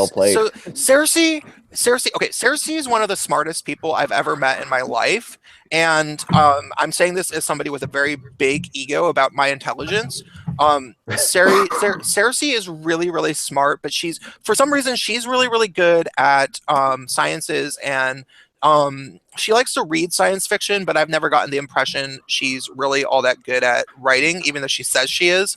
But she's really good at sciences and math and stuff. She's like used to work at Microsoft when she was in her early 20s and shit. So she is really smart. But she's the one. So when she was a little kid, I don't need to tell the whole stories of her, but she has issues, is the point. She was very socially ostracized when she didn't have friends, and I don't know why. My mom has all these theories as to why, but I think it was largely just because she was smart and she was a tomboy, and all her friends were little boys. She had little boyfriends, but not girlfriends. And so she always kind of had issues, and then her little sister died, and that was very sad. And then my parents decided to have my sister Felicity, and Felicity was the only one that was really a plan, and of all of us. And she was treated like a princess. Princess of Queens. Yeah. Ooh. No, she was treated like a princess because she was there to save their marriage after a child of theirs died, and it fucked her. It fucked her up. And my older sister, Cersei was already kind of fucked up, but like Cersei was very, very smart, and she could see how fucked up it was, the way my parents were treating Felicity. And it made her angry. My mother says that, you know, Cersei would look at the way that they treated Felicity when she was a baby and a toddler, and Cersei would get very upset and be like, no, because my parents didn't like each other. And so they didn't like each other, but then they would pretend to be, they would, you know, like treat Felicity like she was this golden little beauty thing from the, you know, the heavens. And then when Felicity was asleep, they would all yell at each other or whatever. And so Cersei was like, this is fucked up shit. And because she was, you know, she was old enough to be aware of what was going on. And then I was an accident 2 years after Felicity was born. And Felicity thought the world was perfect, that, you know, that her parents loved her and that everything was great. And then when I was born, things started falling apart. Good job, Prince. Yeah, I think honestly what sort of happened was that my dad was bitter that he had to have another kid because he didn't want me. But I don't even think that it was that, because he was happy to have a boy because his other boy died, and my dad's I was just going to ask about that actually. Yeah. Well, but I think it was just more that he felt further trapped in the relationship, and there was just a lot on his shoulders because he was getting older anyway. He was 50 when he had me. So yeah. And so my early memories of my father was that he was drinking a lot, like he was always drunk. And surprise. Drunk, or like what kind of drunk was he? Because my dad was like a pass out drunk. Like I just remember him drinking and then he'd just sleep on the couch every day. He was a little bit more like a silly drunk, and maybe a little bit of a pass out drunk. I don't really, you guys, this is the thing I mentioned before. I always felt very ignored. It was like by the time I came around, everybody's problems are like all over the fucking place. Yeah, and it was just kind of like, as long as I shut up, nobody would pay attention to me. And but look at you now. Well, yeah, no, yeah. Does that explain the acting and screenwriting? Well, I remember my very early life when my sister Cersei. When my sister Cersei and my sister Felicity, and Cersei. I better finish telling this story so I don't get drunker and fuck up. Okay, so my early memories was that everybody was always fighting, all four of them, and I was best to just sort of stay out of sight, and because if anything ever went wrong, everybody would try to blame someone else, and it was easiest to blame me because I was the littlest and couldn't defend myself. Shit. So if somebody... Oh, yeah, they used to do that to me, too. It's like, fuck you guys, man. Yeah. Well, they won't spank you as much because you're the baby. Well, no, and also I just seem like the worst kid in the world, man. Yeah, I got that a lot because I was the youngest and I was the boy, too. So, they would always, like, whenever they'd break something, they would just say it was me. Yeah, or like, I always started it. I always, you know, whatever fucking shit. So I remember, and also because I was a boy, and also when I was a small child, I did not like my dad at all. Like it was like I came out of the womb and I was like, yay, mommy, who the fuck's that guy? For whatever fucking reason. And like I don't know. And I ended up I ended up becoming very close with my dad, but that was later. That was not till high school. So I grew up in this very, very chaotic environment where it was like everybody kind of hated each other, and then there's the divorce. My mom has breast cancer. My dad moves back in. And my mom says that year when they were together was like the worst year of her life. Because he was like very like, oh yeah, you know that you need to be with me, you knew it, blah blah blah blah blah, like, and so she was like, okay, fuck this, and so they got divorced. And then this is the part where I have to leave out the details of what happened, but like there was some family drama about Cersei. Cersei was very unhappy at my father for something, and that came out at the same time as the divorce. And so Cersei told Queen of Prince that that about whatever it was, and the Queen of Prince decided that she, was gonna side with Cersei, and King of Queens, King of Prince. King of He's like, wait. Does anyone else really want to play poker right now?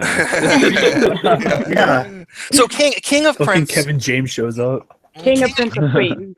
I feel like this is a depressing birthday. Well, no. I just gotta. Well, I'm telling everybody the fucking life Being story. his So you guys, therapy. no, you guys know. Yeah, you guys are my You gotta YouTube know therapy. real. You guys are my Okay. YouTube therapy. Okay. And so King of, and I honestly really don't know why she is upset about him. I don't know what happened. I mean, I was not even really aware when this surfaced, and what she's talking about happened before I was born. So, King of Prince was very upset by the allegation, and God, I'm not being as vague as I wish I was, but everybody knows. yeah, so, I'm going to speak of it in that way, and so King of Prince decided that Queen of Prince and Cersei were fucking insane, and that he was not going to take this shit. So King of Prince decided to go into and actually King of Prince got into early men's rights stuff. Oh. Yeah. Around the period where no one took it seriously at all. And he found a few dudes in his area that were into it. And I think what sort of happened was Cersei was a bit of a feminist by this point. Cersei was about 14. She was about 14 years old, but keep in mind she was very bright, and so she had a lot of older friends, and so she was a little bit of a third wave feminist, or maybe yeah, she must have been. That was around when the third wave was forming. So there was like weird shit going on, and people convinced King of Queens that I think that it had to do with feminism, because I remember him talking about the men's movement when I was very small, and he decided that he needed to get custody of myself and Felicity, because for whatever fucking reason, I don't know what exactly, he decided that he could not let me be around. He could not let me be around Queen of Prince and Cersei, because they were crazy feminists. So this is that. Reasonable. So that's something I'm gonna have to make videos about. That's the turning point. So yeah, and so then was he successful? Yeah, but it's a really fucked up thing that kind of happened. So as you remember, if you remember this, I never liked King of Prince when I was little. I just didn't. But Felicity really did, because she was the princess. Oh, and also, just so you guys know, as soon as I was born, Felicity fucking hated me. Felicity was like, oh my God, now I'm not the princess anymore, always. Even though she was favored because I was an accident. So I was favored. She hated me. And then Cersei actually liked me when I was really little, because Cersei saw me as the only innocent one, because she didn't really like Felicity, because she saw Felicity as just like an annoying little princess. And you threw Felicity off her game by being born too. Well, no, but she liked the dead child. I don't have a name for the dead one. She got along. She was a very sweet sister to the one that died. But we'll call the dead one John Benet. So we'll no, that's fucking we'll wrong. call the dead one Ariel. We'll call the dead one Ariel. There you go. Yeah. Some kind of shitlording right there. Cersei was very was apparently very sweet with Ariel, and she was very happy when Felicity was born. But when it turned out that Felicity did not save the marriage, I think Cersei was kind of bitter at both my parents and also at Felicity a little bit. And then when I was born, she felt like it was unfair because my parents weren't nice enough to me. And because she's told me this, and I remember it. Like, I remember them favoring Felicity over me when I was really, really little. Like, I would be like 2 or 3, and Felicity would pin me on my back and like spit on my face and shit. And yeah, because she was. I have to pay for that. Yeah, she was like a big sister. Yeah, which is, it would have been normal, except for I would have to hit her to get her off of me because I was littler than her, and then she would cry and I would get in trouble, even when I was like a lot littler than her. And Cersei saw that, and she was like, "That's really fucked up. Like that's not okay that my little brother's being treated like that." Sounds like your sister actually knew what was up. No, she did. Yeah. She did. Yeah. And my mom will admit that now. She's like, yeah, Cersei totally was right. Like, she was valid. Little. And Cersei ended up being a very, very messed up person because of this. She, at a very early age, felt like she was smarter than everybody in her life, including her parents. Well, I can understand that. Yeah, I could see that. Yeah. So, Cersei taught me in a very early age. She tried to prepare me for the world. Like, when I was like 4 or 5, she's like, just so you know, Prince, I'm going to just tell you, because nobody's going to tell you to your face, and you're not in school yet. You're going to be a lot smarter than most people than you meet in life, because you're my brother and you're smart. And like, most people are really stupid, and nobody will tell you that you're smarter than them, because that's not how the world works, but you are. Okay. Second of all, a lot of people are assholes. A lot of people aren't going to like you because you're smarter than them. So the best thing to do is punch them in the throat. I'll show you how. Are you serious? Yeah, I'm totally serious. She taught me how to punch. No, yeah, she let me. She was like fucking like 14 or or so. Like, she was like, she's freaking based. That's adorable. Yeah, that's my. I like her. Here, let me show you how to do this shit. She was I like, would have taught you uppercut, but that would have been more damaging. Yeah. So She didn't let me actually punch her in the throat. She let me squeeze where I was supposed to punch. Like the Adam's apple part of. This is your target. Yeah. And she's like, you can squeeze it hard, and I'll tell you if it's hard enough. And she was like, okay, oh yeah, that hurts. Starting to sound a bit weird, dude. And so yeah, no, that was my best memory of Cersei. So okay, then my parents split up, and I didn't trust really either of my parents completely, but my mom and I were close, and so I definitely sided with my mom. So my dad was trying to get me to move to his house, and I didn't want to, and he convinced Felicity, and I don't know what the fuck he told her, but my mom thinks that he was like telling her that my mom didn't love her and shit, and so they ended up conspiring together. Felicity and King of Queens conspired together to trick me into saying that I wanted to move to his house, even though I didn't. So when we would go for the visits, they would pressure me. And like, looking back on it, and like my mom didn't really know it was happening because it was secret, So I was the littlest one. I was the littlest one. I couldn't trust anybody, and I knew that, kind of, besides Cersei, but I don't know. Cersei might have even like moved out of the house at this point. Like, she moved out when she was really young. So like, I remember them, like talking to each other and like trying to have it so I couldn't really hear, and they're trying to figure out how they could, and they're like saying that they were going to buy me Nintendo games and stuff, and so finally they said, you only have to try it. And I was like, really? How long do I have to try it? And they're like, for 2 weeks. And I said, okay, I guess I'll do it. I'll try it. And they said, yay. I remember them cheering. We were in the car, and they both cheered in the front seat. And I should have been suspicious.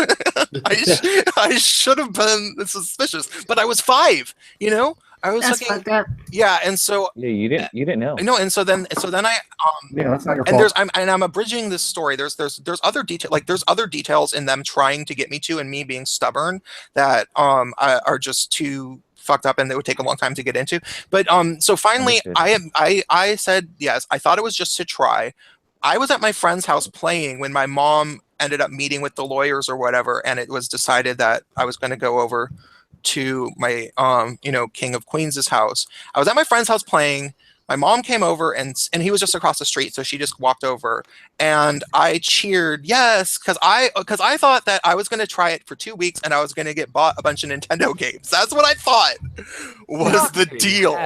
And so I cheered, and my mom started crying at my friend's house.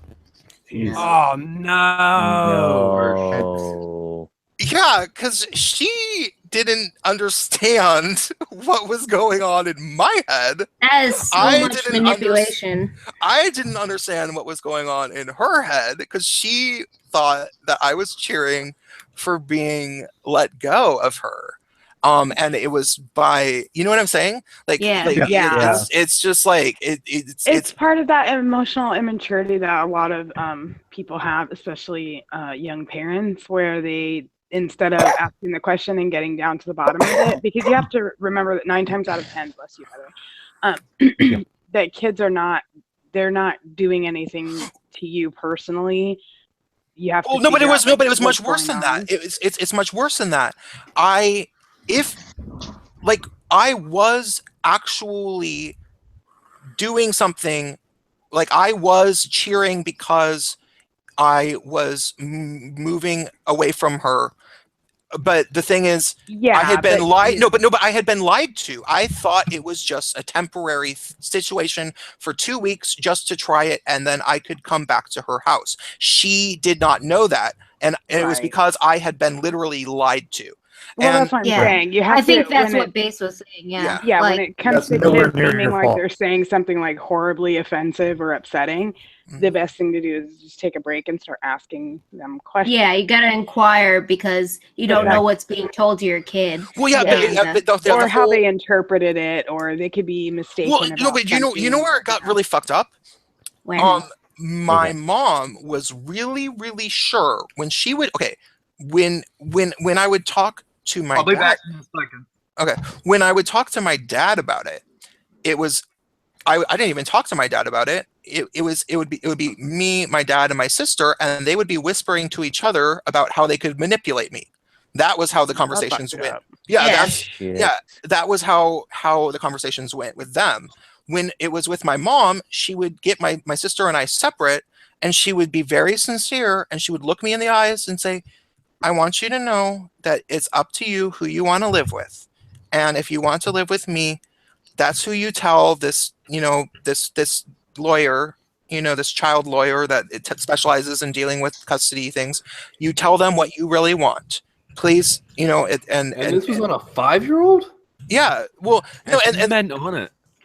And so one side, my mom, and that's why, that's why I wanted to side with my mom, but the other side was cheating. They were offering me video games and lying about what the arrangement was actually going to be. So let's try to power through this so that we can change the subject. So then I moved in with my dad, and he was a completely responsible workaholic of a parent. He was always on his computer, always at work, fed us junk. I was raised by the television, and if Felicity resented me when I was little, she resented me 10 times as much when we had to live with my dad, because then we were just by ourselves watching MTV all day. And she just thought I was annoying because I was a little boy. I had more energy than her. I wanted to, play, and I wanted to play video games, and she never wanted to. She just wanted to watch like MTV. And by the way, for whatever reason, Felicity is not as smart as Cersei. Or It sounds like Cersei's a fucking badass. Well, she is, but to the point where she ended up being kind of crazy. Okay, so if you're that smart, you might be. she has major issues with men, and so then so this is where it gets weird. I was deeply, deeply unhappy while I was living at my dad's house, in that situation with like, this was when I was probably 5 through, no, I don't remember when I actually moved over there. I think I actually moved over there when I was like 7. So it took a long, God, wait, no, it's hard to remember. I think it was when I was actually 7 when I moved over there. The custody battle must have lasted actually 2 years somehow. Then I was over there, and it was crappy, but then I made my first real friends, like little messed up kids that were like also messed up. And it turned out that like all the friends I had up till that point were just like buddies, but then it was like I actually had best friends, and there was 2 of them, one I'm still friends with. The other one ended up shooting himself a few years ago. But I wasn't friends with him anymore, though. We stopped being friends. So really not turning into that happy story you promised. No. I didn't say it was a happy story. No, he said it was birthday therapy time. Yeah. Well, no. So you guys have a sense of who I am. So I like it. Yeah. So I appreciate this. So that was like a weird fucked up period, and it culminated with both Felicity finally realized when she was about 14 and I was 12 that she had been manipulated by King of Queens. Yep. So and that not only has she been manipulated, like I had been tricked, but her whole life was this, she was a pawn. Exactly. Yeah. And when she finally realized that, she didn't talk to me about it. Why? Because I was never the person. I was not manipulatable. I malleable. I was not emotionally tricked by either of my parents. You know. She probably resented you for that too, because I think she was absolutely used. Yeah. No. She also, honestly, I think she resented me just because I was always like, as soon as I was aware, I was smarter than her too. Yeah. And that was the other thing. Like people, I honestly always kind of think that she isn't my full sister, because she's a very amazing. I actually think that Felicity is a good person and she's very talented in certain things, but she doesn't have my same type of intelligence. And she's smart. She's a very smart person. It's not that There's she's different types. And yeah, she just doesn't have like the things that I can read a person so quickly, and so anyhow, she just doesn't have that, and so she always resented me, and so when she finally figured out, like, wait, my whole life is based around this weird thing where she was very angry, and who did she talk to? She did not talk to my mom. She talked to Cersei. Cersei, who hates my dad, who we were living with, and Cersei was so insane because Cersei moved out of our house when she was like 15. Cersei decided that she was going to set up a friend of hers to come pick up my sister when she was 14 and have Felicity. Cersei's friend came up and picked up Felicity, and Felicity stayed at their house for like 3 days and then kicked her out. Or something, like some really short period of time. And one of the only sweet memories I have from childhood with Felicity is that she asked if I wanted to come too. And I was like, no, I'm sorry, no. But I didn't tell my dad, you know? Yeah. Well, it seems like she finally woke up to it, and Cersei, who knew all along, was, sympathetic to that. It's like, oh, you finally know. Yeah. And well, the fucked up thing is that I don't even know if Cersei fully understands to this day that I was tricked into moving over there.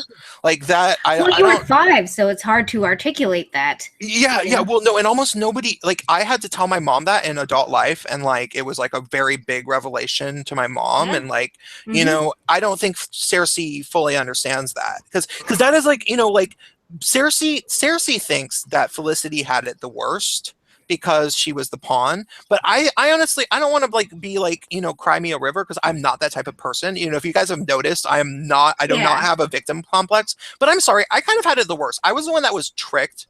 I was the one that was like the least, you know, so fucking hell. Like, okay. You were the afterthought of the pawn. Yeah. And also, I just think it's fucked up that they made that whole just thing about like your mom crying and how like your dad used you to betray your mom and stuff. Yeah. Yeah. I don't know. That's yeah. You know, I made my fucking mom. I broke my mom's heart. You know, on a trick. Like, inadvertently. Yeah. It was a horrible thing for me to go through. And you know, I'm not even going to get into the fucking weird lawyer that okay, no, I'll just say it real quick.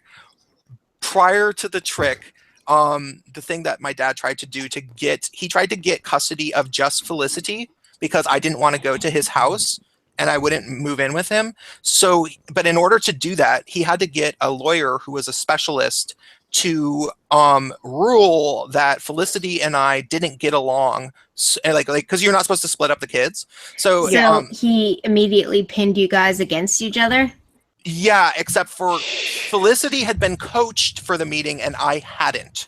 So Felicity went in there talking about how much she hated me, and I had no idea she was going to do that. So you come out of it all heartbroken too. I started crying. What the hell? I was crying. I was like, okay, and she had been coached, and the therapist had been coached. He knew what to expect. So he was basically saying there like, so the point is that you guys don't get along, right? And Felicity's like, yeah, I fucking hate him. Yeah, Prince sucks. Yeah, fucking hate him. And I was like, what? Well, I don't really like you that much, but I don't hate you. And I was just crying. It was horrible. It was like, what the fuck? Could I break in for 1 second? Yeah. Gavin McInnes was doing a speech at NYU, and conservative speaker Gavin McInnes ignites riots at NYU. I retweeted it. Oh, okay. Oh yeah, I watched the live stream of it actually. I wouldn't say. Well, I only saw what was happening on the inside. It certainly weren't riots. It was just a bunch of people screaming over the top of him. I think his gig was cancelled overall. Yeah, they probably after last night they probably kept that shit on lockdown. Yeah. Yeah. So let me power. They don't want to have that. I just wanted to let you know. Yeah. Well, we'll look at that after I'm done with this story because I will want to go on to a brand new topic. I'm riveted by this story. Now we all figure. I feel terrible so you guys, it gets weirder. It gets weirder though. So after Felicity runs away. Then I have it out with my fucking dad finally, and I'm like, well, you know what?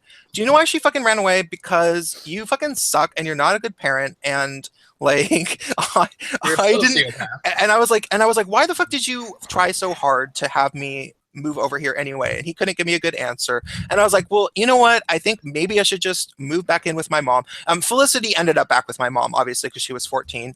So moved back over to my mom's house, and it was cool for a year, but then my mom moved so far away from my school that I had to get up at 5:30 a.m. and I was already not having that. Yeah, I was not having that. And so I ended up gaining a lot of weight because I was always tired, and so I was always eating junk food because when you're a kid and you're tired, you just want to eat like sugar and chips.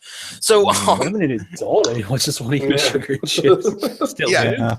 Well, so yeah, I gained a bunch of weight, and then Felicity became a fucking mental ass teenager, and she always was kind of mental. Like as she was very rebellious and angry starting, at an early age. But when I was about 14 and she was about 16, like there was a series of crazy Felicity incidents. Like there was a time in which she came home and her stomach had been pumped and she was like blithering, crying, and my mom thought I was asleep.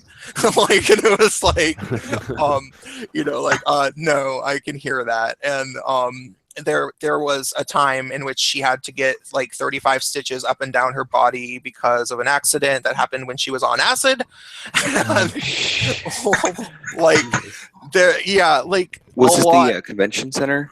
Yeah, actually it was. But we can't get too much into that because people know the story and it's it's a legend of the entire Northwest.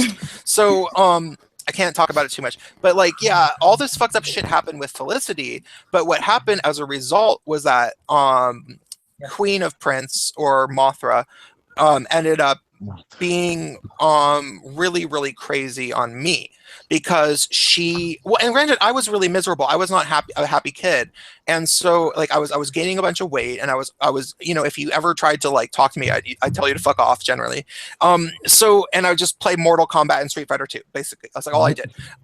Nice. And so I was not a happy kid, and so she started like forcing me to go into therapy again, and I had already seen all these fucking people when I was little, and I was so miserable that by the time I got into, I lived with her for maybe from when I was 12 to 14, and we got in a big blowout this time, and she threw this glass full of like brewer's yeast in my face, and I actually slapped her in the back of the head, which was like one of the most it didn't hurt her or anything, but it was like, I was never a violent kid at all. But what, the glass of what? Okay, brewer's yeast. Do you ever have it? No, I don't know what it is. It just you know, what is it? Beer, right? It's just yeast you put into bread, or so basically, my mom got really crazy on me, and I can't get into this, like everything that she did. She basically started treating me like I was in a concentration camp because a therapist without a license. She had a therapist that was practicing without a license, and that she told my mom. She told my mom that like if I didn't shape up, they were going to send me to fucking military school. No. Holy shit, dude. Yeah, and I wasn't even that bad of a kid. The only reason that it was happening was because Felicity was so fucking crazy. So it was this thing where like I couldn't play video games unless I had finished all my homework, but all my homework included projects that went on for 3 weeks. So I could never play video games, even though like I wasn't even supposed to have my project finished for 3 weeks. And it was just mental. And I just got so miserable that I started a screaming match at my mom, and she ended up throwing a cup of crap in my face, and I smacked her upside the back of the head. Which, like, you know, you never will ever feel good about that as a male kid, you know, like it's a horrible thing. But I just yelled at my mom, and I just told my mom to fuck off once, and I regretted it. Yeah. So I called my mom a bitch once, and she slapped me so hard I don't even remember what happened for the few seconds before. My mom didn't even hit me. My dad just threw me against the refrigerator, and scared the shit out of me. Yeah, that shit happened. Well, my mom was, you know, this is why I did it. My mom and I were always really, really close. Like, even through middle school, you know, she would pick me up and we would talk the whole way and stuff, you know. And then it got to the point where she got so worried about me that we stopped being close because she was trying to fix me, and she wouldn't connect with me anymore. And that was ultimately what I would say was like hurting. This is a therapy session. Jesus Christ. Let it out, Prince. Let it all out. If you have to cry, we love you. Happy birthday. We love you, bro. No, so for real. Like, so it was like I couldn't tell her how she was making it so much worse, you know? She wouldn't listen because her fucking crazy therapist told her to do this, and this bitch was practicing without a license. My dad ended up looking into it. So like after the blow up happened, I called my dad and I was like, I have to move back in with you. Like I just can't live here anymore. Like I can't do it. And my dad's like, okay, because he was living by himself, and you know, so I moved back into his house for high school, and then everything was happily ever after. I went to an alternative high school, which was really, really amazing, and I was able to come out. I went to alternative high school too. Awesome. Prince, what? I cannot let the glorious representative of the Republic of Kekistan stay out of this call. I'm going to bow out and let him in since I have work in the morning. Okay. Happy birthday, my friend. Thank you, Jason. Bye, Jason. No problem. Take it easy. See you later, guys. Good night, buddy. Happy birthday to you. Happy birthday. Yeah. You know what's the best thing about? So wait, let me just finish the high school thing, and then it's all done. So I went to an amazing alternative high school. I was able to come out of the closet as 14 years old. I had an amazing writing teacher who was also my coordinator, because the alternative high school, you have to set up your classes kind of like an advisor in college would. And you she was really, really cool, and she like understood me. You know, she understood me like a mother would, and I was very, very close with her. And I ended up, by the time I was like 14, 15, started experimenting with psychedelic drugs like mushrooms and acid. And I had like epiphanies of like realizing that it was possible to like just be nice to people instead of being immediately completely defensive to everybody all the time like I was, because obviously, you know, like if you imagine, like I was very close to being a sociopath because of how much lying I had to do and how much, you know, like that kind of shit. It's almost like perpetuating the cycle. Like, well, because I had to defend myself. Like after I realized that I had been tricked and everything, I had to, you know, like all I knew was like how to withdraw and how to, you know, I could tell my secrets to a very select few friends, but then my friends and I would get into fights. But then I just realized that I was like, wait, I can actually just outwardly be nice to people. I had that realization, and you know, it comes in waves. Sometimes you turn into a dick, sometimes you're not. But when you realize that like you get what you put out there, as opposed to like, you know, you're not necessarily born into a world of shit, which is what I felt my whole life up until I started doing psychedelics, and then I was like, wait, you do get what you put out there, and I actually have the choice to reclaim my life and make myself happy. Yeah, and even if you are born into a world of shit, you have the opportunity to like go beyond it. Yeah, that sounds like my dad, and he had a kind of a similar story, but he said he always found it like in sports and stuff. That's where he kind of learned that he can do better with that. I mean, it didn't go anywhere with him, but it helped him a lot at his home situation. I'm going to mute myself because I'm pissing, and I'm going to take but you guys talk about whatever. Okay. I want to know what Steven's been doing this whole time. I want to introduce everybody to the Republic of KEK, who has graced us with his presence. Praise KEK. Praise and KEK. There he is. Inshallah, brother. Inshallah, brother. Chardonnay. We have our own fucking language. Which is Italian. Kekistani shall There's a bit of an echo.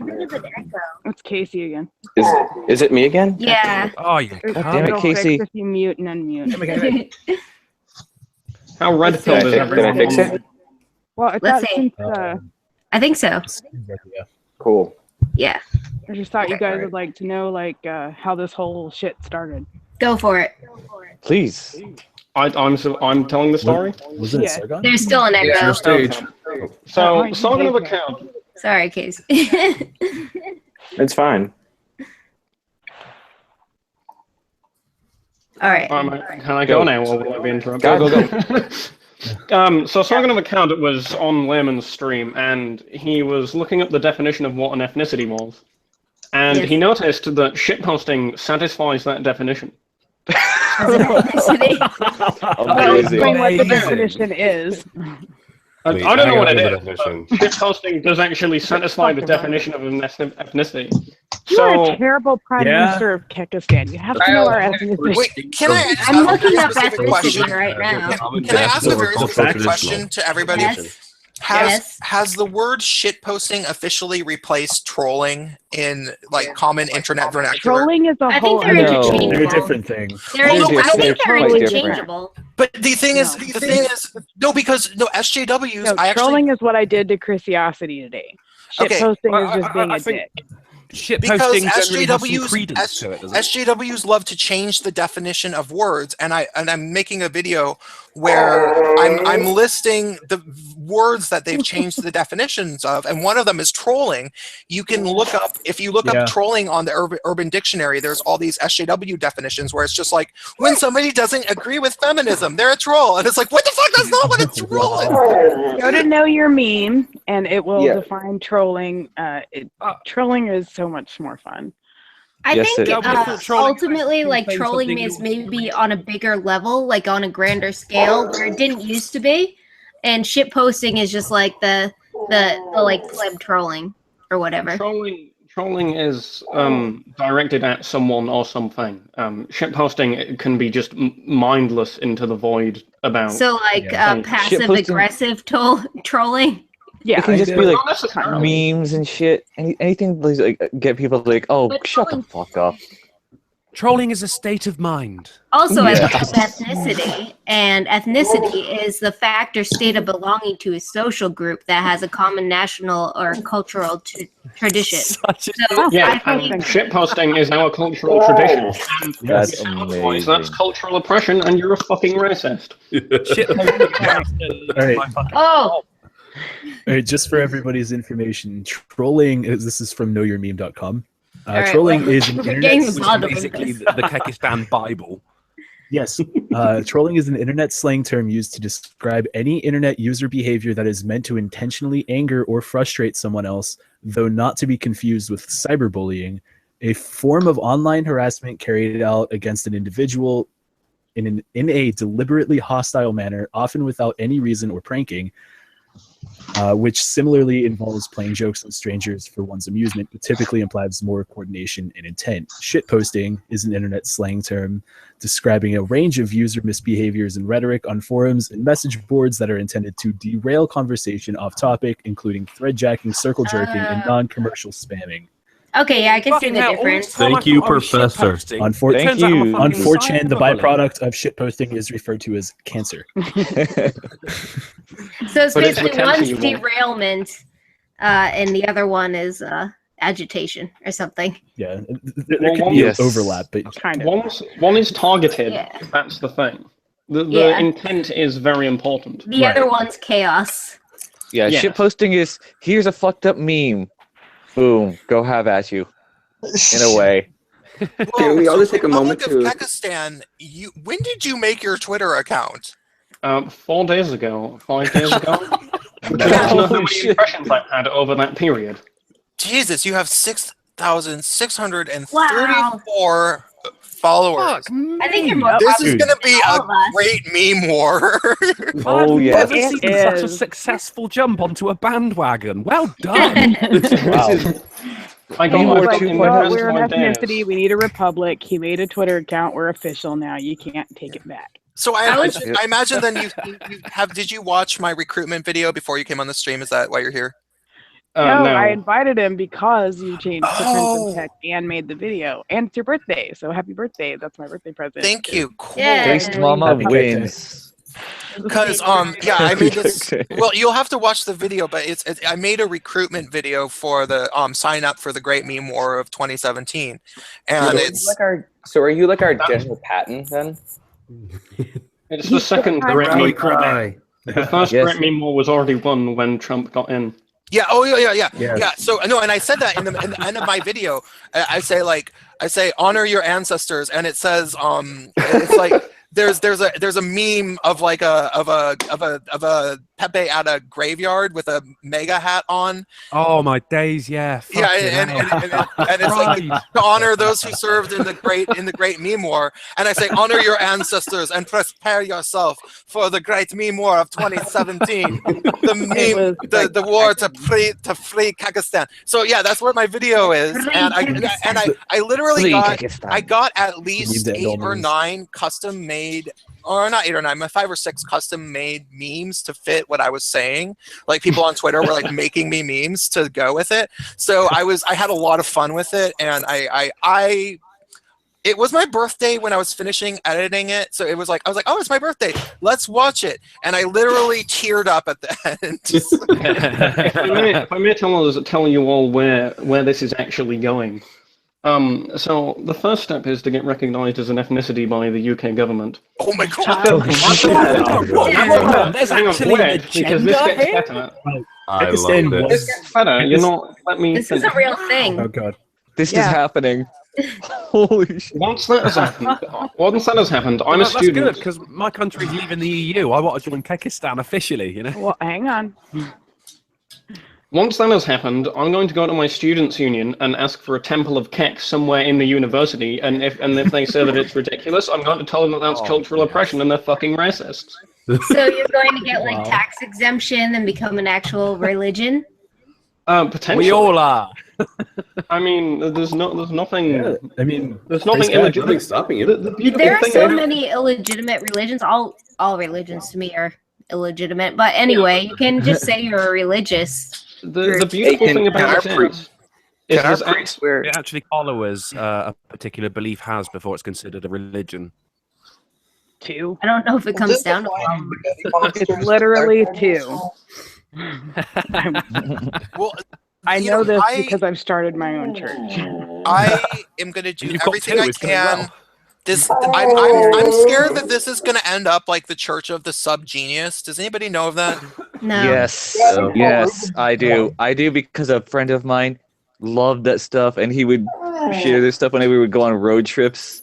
So I know of it. Oh, It's fucking so you irritating. couldn't even get away from it, could you? You're stuck in a car with them. I swear to God, I It's think funny. people- It was funny though. No, there's some funny shit in it. It's like it's very similar to this. This sounds like, because I think it started over the internet. I think it was an internet meme basically, but before people would really talk about memes. I might be wrong, but they worship a guy named Bob, and Bob is like it looks like a 50s illustration from like a children's book. It would be like it's like Norman Rockwell. yeah, and it's a guy who is a clean cut guy with smoking a pipe, and then it basically has no purpose. It's about people pretending to have a purpose and trying to outdo each other with how serious they sound, but they actually aren't talking about anything. Echo. We have Echo again. The ones that Echo. Yeah. So yeah, That's all good. It means that you was can kind of what the subgenus thing was.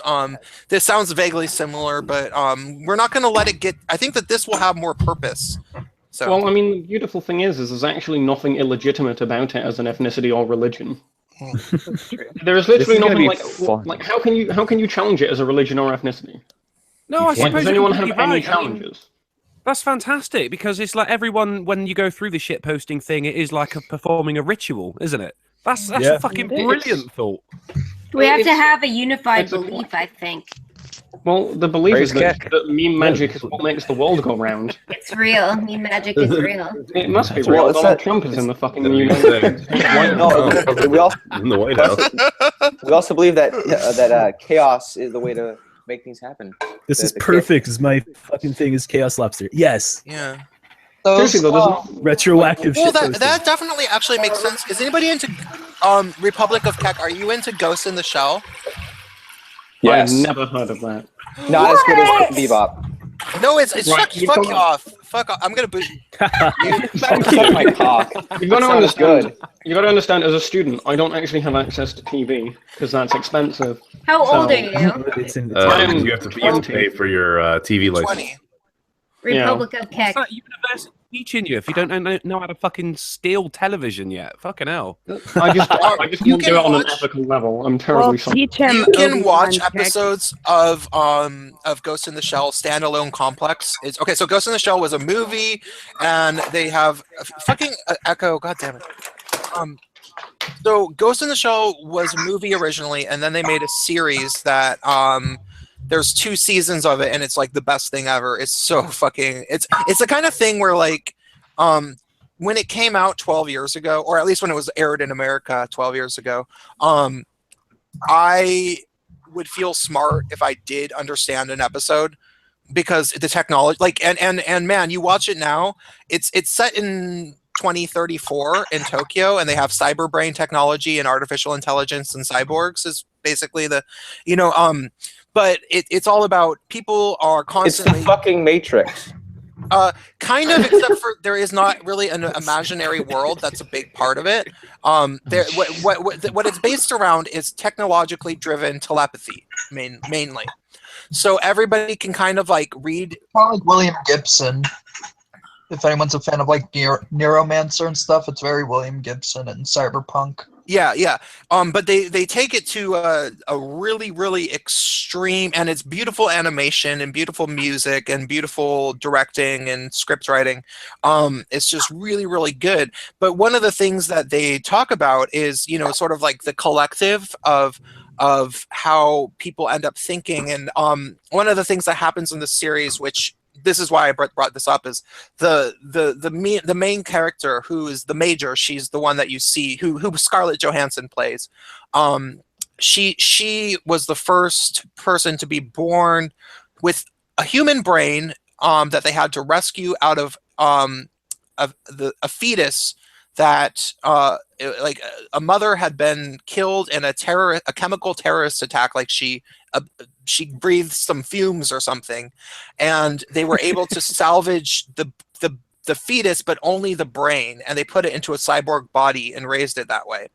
And that had never happened before. So all she knows is a human intelligence mixed in with cybernetics. And she, at a certain point in the series, uploads, okay, so you can actually put your, they figured out that you could actually put your consciousness into a different brain. And she uploads her thoughts out of her brain onto the internet. And they have a weird, like, philosophical thing about, like, would you maintain your integrity if your consciousness was uploaded to the internet? How would you maintain your individuality? And I think what it was getting at was that you would be a meme. Oh, nice. Oh, Interesting. Wow. So you're telling me that Pepe is real? He's our collective subconscious. Or the alternative universe theory, where once you think of something, there's an alternative universe of it. This is true. It exists out there. Do you guys watch Jordan Peterson? Yes. Yes, he's awesome. Did everyone see his Metaphysics of Pepe video? No, I have not. Yes, I did. Jordan Peterson, he is he's the psychologist at the University of Toronto who is rabidly against Bill C-16, which was the transgender thing where you have to pronoun people correctly. He's essentially a professor level shit poster. Yeah. If you ever get a chance to watch in full the Rebel Media interview with Jordan Peterson and one of his postdoc, it's fantastic. I love that guy. I mean, he drew his line in the sand and he just said, "No, I'm not doing it, and I will face whatever consequences." He's Jesus. Yeah, he's dying for all our sins, do you know what I mean? Yeah, it's so true. And when he God, that there's this one clip that's the best of his is well, there's two or three that are amazing. There's when he talks about the social justice warriors. I think Dave Rubin asked him, he's like, well, don't you think that some of them have good intentions? And he was like, no. Yeah. No. No, are you kidding? He was like, think about it like this. If somebody told you, here's a list of rules that you have to follow, and that makes you a good person. I'm paraphrasing. Here's a list of rules that you have to follow, and as long as you follow this list of rules, you're a good person. But you can do anything else to people. You can belittle them and bully them, and that's okay, just as long as you follow this list of rules. If you took that offer, would you be a good person? No. No. And that's what the SJW mentality is. But the other really good one was he said he went on, actually I'm going to share this one because I want to find it. It's so incredibly good. And yeah, so you guys talk amongst yourself while I do this, because I'm obviously it's my own stream and I will not shut the fuck up. So. Hey. Yeah. I'm photoshopping my new avatar, at least for my Kekistan propaganda video that I will be making over the weekend or sooner. I should probably do that, but I'm not good. Hey, can everyone hear me? Yes, I can hear you. Am I echoing? No. Not You're right now. fine. You're good. Thank God. No. I guess I will go get a drawing I did. It was another rough thing I did for Prince of Queens, but I didn't make it into a thing. Hold on. BRB. I'd just like to add as well, my current wallpaper on my phone homepage and my desktop wallpaper are both the flag of Kekistan. Nice. Amazing. Flying colours here, motherfuckers. What's crazy is when I've looked on my Twitter analytics, it's 1.2 million impressions in 5 days. Wow. Holy shit! That's a lot. Hey, that is impressive. It's not a meme, it's a movie. Well, I certainly hope that if you legitimately like my little recruitment video, that you might share it. So. I mean, I will if I share could it. mirror it, I don't have any but followers, but I will share it. Yeah. Hey, but I'm quite happy to share stuff with her. I don't think I actually I'm gonna share it right now because I can do that. And I'm pretty sure all of my followers are people who were in the Hey, is stream, everybody? I've only got like 150 followers on my Twitter, but I retweeted it and it got 1 retweet. So you know, That's a good thing. Quid's Hey, in. Prince of Queens, I'm going to show you a draft that I didn't finish, but it's just a pencil drawing of one of the things for your thing. It's the one with the bow. That's a lovely pepper. Can you see that? Nice. Hold on, That's let me a see. lovely pepper. Dave, your I was artistic skills are thinking way I was higher gonna than mine. Color it in and give it to you as fan art or something. Yeah, that would be cool. So wait, That was it's a Pepe me and drag. It's one of Yeah, with the bow, your bow avatar one that you have. yeah. Okay, cute. Yeah, so with the I love female that. version of Pepe B Meme. Just because you're wearing No, a I bow hate doesn't mean that. you're in drag queen. It would be Vave. Go back to Pac-Man. Gender clothes. Badge for some. Okay, I'm having trouble finding this fucking clip, but I posted it in my comments one time, so I'm gonna have to go there. Because What's the dude's name again? Jordan Peterson. What's your best Okay. again? Yeah, I Yeah, was what's trying up to get with him to Jordan endorse Peterson? Kekistan. I was tweeting God. at him trying to get him to endorse it and was struggling to get him to see it. It was sad. You guys, Oh my god, I have to sift through 661 comments. Oh! On where? Oh, you're 5 no. away. Come on. Just quickly tweet 5 times. you guys see the No, I don't remember exactly how I would search because he goes on for like 12 minutes in this interview, but it's so good what he says that is it the Dave Rubin Are you one? sure it's not the Rebel no, Media one? It's not Dave Rubin. It's not the Rebel Media one. Oh, It's one. it's the Canada News one, isn't it? No, it's not even. No, you guys don't have any idea when I find somebody with an intellect that I like, I fucking eat them alive with research. Oh, I know what you mean. Yeah, you watched everything. Yeah, so and the person that I live with, like the family member that I am a caretaker for, was also got into it and was like watching it when I was like shit posting on Facebook. So it was like, yeah, I heard so much of him, and so it's hard to find what this one interview was. Well, Let me. I think I'll see it. I think okay. I'm just gonna YouTube search interview and then clip. Okay, keep talking. Keep talking. If you guys are ever want to see something that's kind of interesting, you should go look at the video Peterson made to what's his face, the Sam Harris. That's a really interesting one. I think it was in rebuttal because they both had a debate on ethics, and Harris was kind of arguing this moral relativist, I think, point of I view. did see that. Yeah, it was really interesting, and it was like, wow, Harris, you just got fucking he did blown the fuck out, son. Yeah, I did. Did you guys see Wait, the what? thing that Sam Harris got blown the fuck out? Yeah, by Did you guys- Peterson. Oh, was he talking about the religion or something? Yes. How Scott Peterson is. I'm sorry, Jordan Peterson is still Scott Peterson. Jordan Peterson is still a Christian. Yeah, and he attributes it to tribalism and that people need tribalistic things, and so they might as well pick something that they mostly agree with or some shit like that, right? If you watch and I went through quite a few hours because I have a pretty long commute to work. Watch and listen to Jordan Peterson's lectures. He really talks about tribalism quite often, and it's still incredibly interesting. For the past 30 years of his life. I mean, he studied Nazism was a base point, and then I think I might have no. He's kind of. I want to pick up one of his books once I finish doing all my philosophy work, because his philosophy is really interesting. He really understands, group mindsets very well.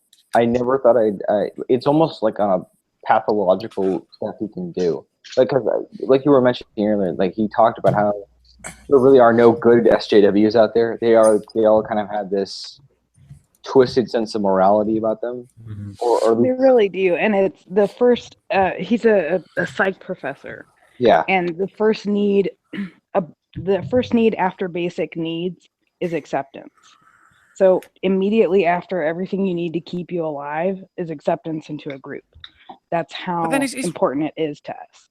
Well, humans are social creatures, so yeah, makes sense. But it's really fucked up, isn't it? Because I mean, everything he says makes complete fucking sense, does it? And all the SJWs have to do is fucking do the one thing that they've been preaching and actually listen to the other side. Yeah, but he's like our Moses. They don't preach to listen to the other side. They preach the exact opposite. They don't want to listen. They want to shut things down. Yeah, they literally want to shut you up. you're supposed to listen to people who are more oppressed than you is the only thing. But only as long as they say the right thing. Only as long as they virtue signal the right stuff. Right. It's like they have an elaborate tribalistic subconscious system of defining who the preachers are, and that is made through almost the reverse of meme magic. It's like if memes are living. Oh, God, what is wrong with me? I'm fucking like on acid. No, I'm not even drunk yet. It's like I'm on acid. Okay, so no, if memes are a living creature, if memes are a living creature that goes through the internet, the SJW, they draw motivation from the void. They draw motivation from the reverse, which is everybody looking for something that doesn't exist, which is this mythological oppressed person that knows everything, and they constantly defer to someone who's more oppressed than them, and that person constantly defers to someone that's more oppressed than them. And so unless you're a black trans lesbian that's missing an eye in a wheelchair that's fucking retarded, So like they that's looking for literally mentally handicapped, then there's always somebody that you're supposed to be listening to. But it turns out that there's nobody that these people are listening to. There's when you literally see that stuff in person, it's like it blows your mind because you can just pick that out. It's so defined, and they're such a caricature of themselves sometimes. Yeah. So are they looking for like the ultimate deity or something? no, they're looking for they're looking for They're looking for retarded Jesus. they're looking for the ultimate deity in it does sound like Satan or something. Like they're not looking for deity. They're looking for a righteous cause. It's basically they're the Crusaders without the fucking Catholic Church. That's what they are. Yeah, they're just running. They're worse than that, actually. Having a higher purpose of decency. It's like they want to be the conservative version or the liberal version of what the conservatives had with the Legion of Decency. Yeah. Right. But then, do you think that comes back to what we were chatting about when this stream was in the first hour, I suppose, about how people they're not being raised in the way that other generations were, and so now because they go out so unequipped to actually deal with life, that all they can see is depression. Well, the problem with the way again we'll full circle, like you were saying, yeah, it is kind of like that because you got to keep in mind that most millennials are raised by boomers on some level. That's the vast majority of them. A lot of them were really old to have kids. They had them like nearly 40 when they started popping them out. My parents are on the fringes of that, so maybe that's the reason I escaped. I actually had my parents weren't, they had to be tough on me or something. Your parents are Gen X. Yeah, they're your generation, dude. I'm not even. I'm no. I'm not Gen X. So Prince, you're technically a millennial. No, I am the Oregon Trail generation. Thank you. We I are was about the to say special. that. We are the chosen people. What am I? I'm in '83. I was born in. Yeah, you're Oregon Trail. You're Oregon Trail. Oregon Trail. It's Oregon Trail. And so is Sky Ninja, and so is Base Mama. We are the chosen people. We are the people that grew up. We grew up with computers. We knew how to use computers starting when we were 4 or 5, but we did not have social media, and we were the people that developed social media. I was too poor for computers when I was 4 or 5. I had one when I was like 14. We have made the world millennials live in. This is true. Yep. I think I didn't make shit. Done. Yeah, what have we done? We fucked everything up. Our generation was the first generation to be daycared and have structured playtime and have like a million things to do after school. I didn't do any of that. I didn't do any of that. Kid. But that's what I'm I threw saying. If you were one of those bricks kids, at windows. That was your I did that. I played a lot of Nintendo and Super Well, we Nintendo. had like a really strong split in our generation because you had about half the kids were latchkey kids who, you went home after school and you were just, if your mom was there, she was like, get the fuck out of the house. I'll tell you when dinner's ready. And if your parents were, working, they kept you in like a million activities and you were never left by yourself. I wasn't that either. It was, I'm saying you were either a kid who got left alone a lot and you like had a lot of free time to do as you wished, or you were one of these kids that had like rigorously structured lifestyle. So you fell into like kind of one or two camps usually. I could see that. I was left alone a lot, but it wasn't because my mom wanted me out of the house. Like, it was just because I was like, I want to go outside. And she's like, well, okay. yeah, I mean, like, think about when we were kids, your mother had to threaten you with life and limb to get you in the house to eat your damn dinner. Oh my God, did you guys see that movie? Do you guys remember that movie? Nowadays, they have to threaten you to get you the hell out of the house. Do you guys remember that movie Now and Then? Yes. Oh my God, I loved that movie when I was a kid. It was the best. I wanted boobs so bad. It was with the little girl from like Mrs. Doubtfire, and then that little girl that ended up being in American Beauty, and then some other fucking little girls. Oh, Christina Ricci too.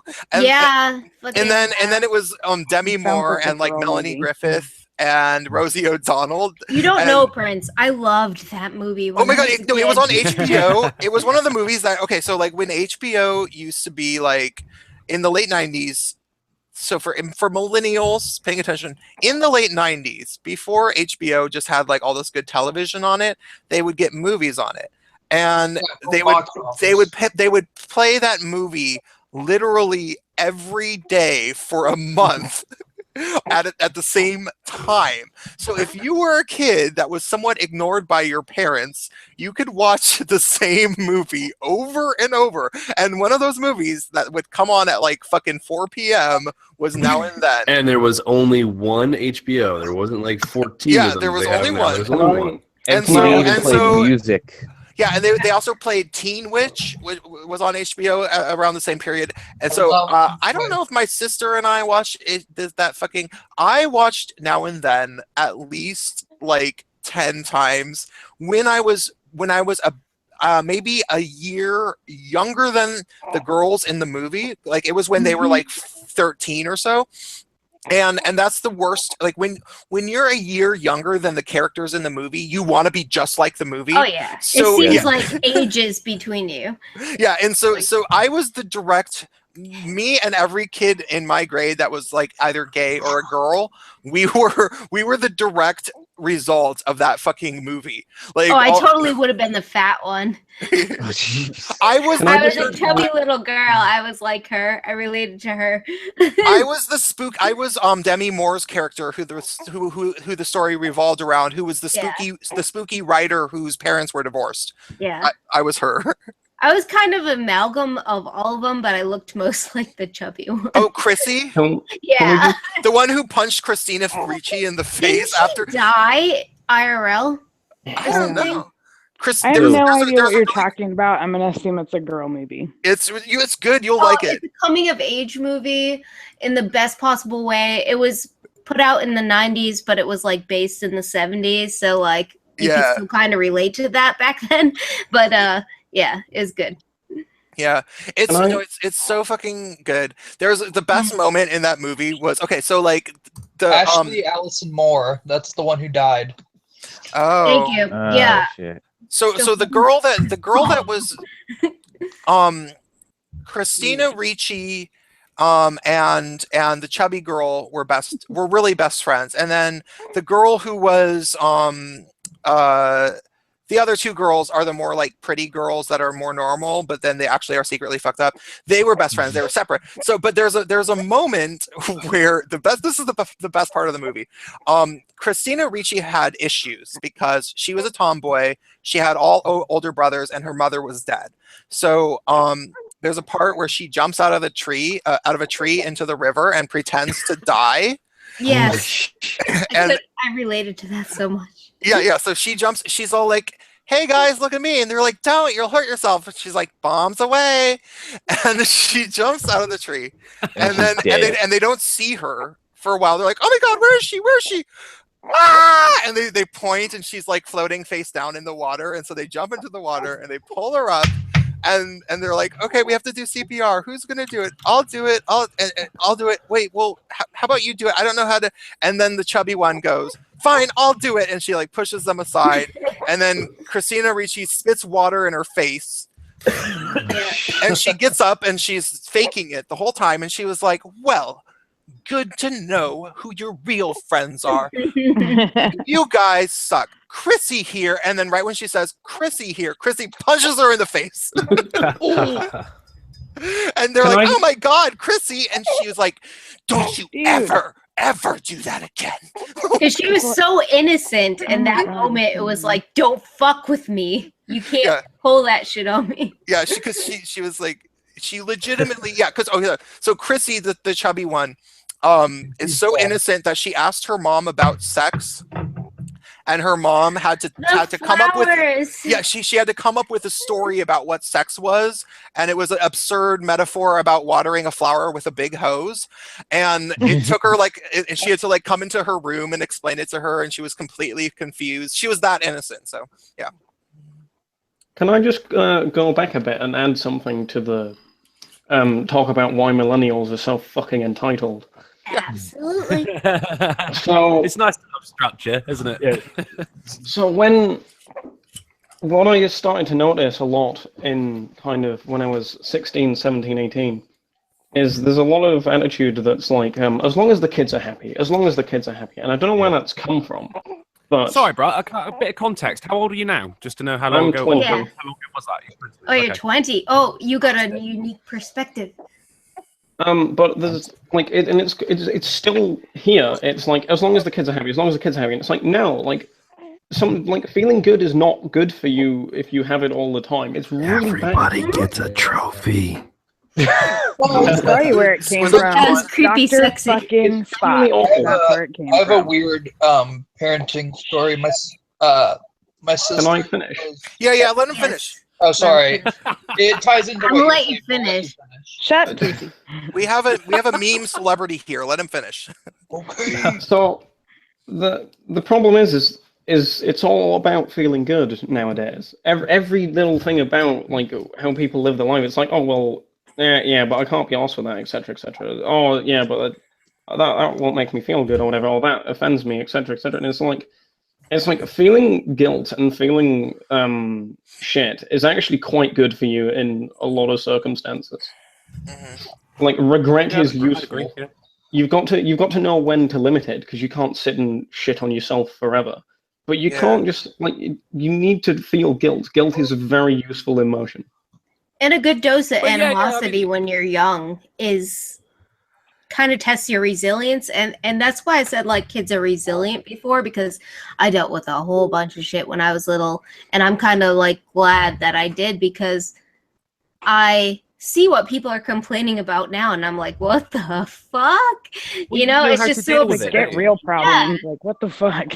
It's so absurd, and it's like, okay, you obviously haven't had to deal with anything, and at a young age, because that's when you build that resiliency.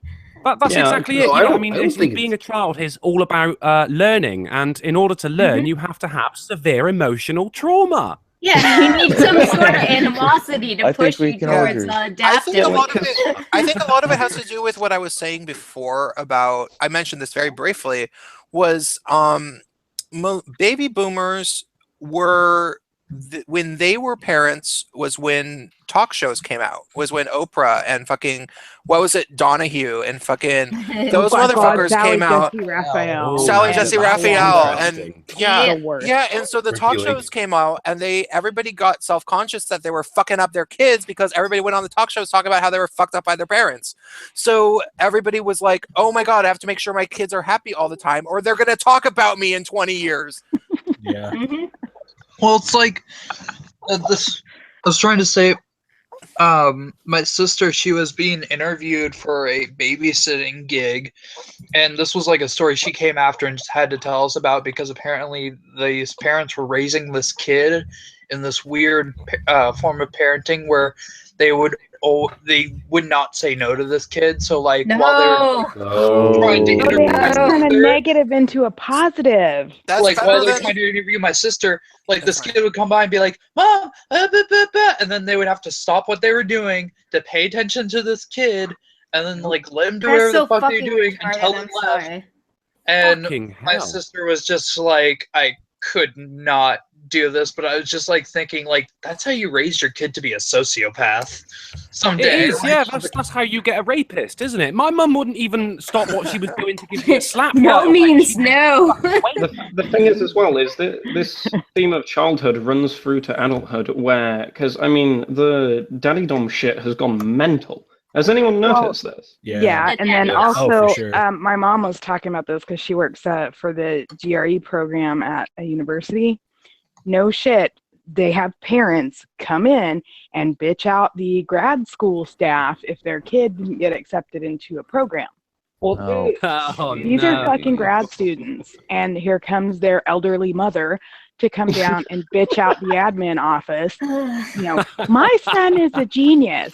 My daughter knows what she's doing. It's like, it doesn't matter if you don't fill out your paperwork and get your shit in on time because there's a fucking deadline for that shit. And that's the thing. It comes down to the basics. I feel like people don't tell their kids, like, no matter how like good you tell your kid they are, it comes down to like giving them the skills to use that and actually do the stuff and not at their own pace, but at like the world's pace. Yeah, I remember. I remember my parents with never. a kid and say you're going to be good at some things, but you're going to be fucking crap at other things. And that's the reality of things. That is the reality. Does anybody else here have kids? No, I want one. So Trust you me, guys, you're gonna want more I'm than not one. gonna be a fucking dick. I have a weird thing I've been wanting to. Oh, sorry. I have an actual insight from millennials having children, actually. Because my ex, she had a kid before I got with her, and so I ended up kind of fathering this kid for a year. And one of the things I noticed is that single mothers are fucking awful for like children in the long run, because what happens is it becomes like trying to think of an analogy for this.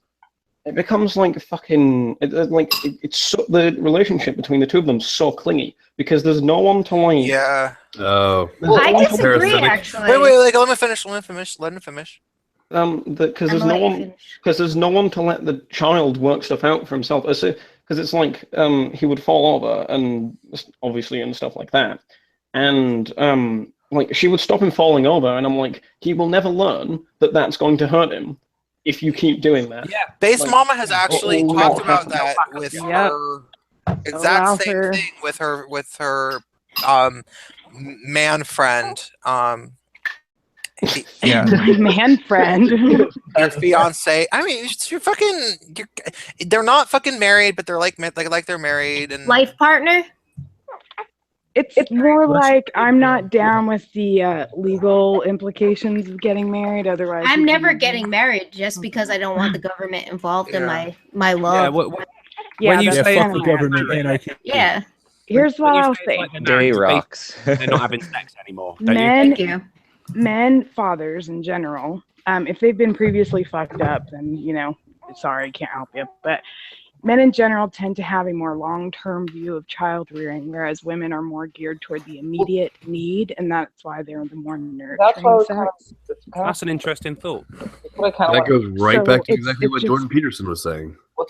Well, it's our evolutionary process in order for us to perpetuate the species at the greatest. Well, that's exactly right. That's so true. And I grew up as an only child with a single mother, and I was extremely self-sufficient because I don't know if I was like the typical latchkey kid, but I was allowed as much freedom as I wanted, and I wanted a lot of freedom. So like I was raised by a single mother, and I wasn't like doted on like crazy. Like she cared about me, obviously. Yeah, and she was but very nurturing. It depends. It depends on the nature of the mother, because I grew up mostly that's with the my thing. mum, and my mum is a fucking boss ass bitch. I will tell you that. There She does is not also take a any fucking complex shit. that develops with single mothers where they regard their sons as replacement husbands. Oh yeah, I was a girl, so Freud is laughing in his grave. Very, very What do damaging. you mean you were a girl? It's very damaging to those boys. It's incredibly damaging. Spectrum, they don't like their boys because they look so much like their dads, too. That's just like your own. Those things can ego, coexist together. Well, Yeah. I kind of wanted to know something. How come we never have these kind of conversations about single dads, though?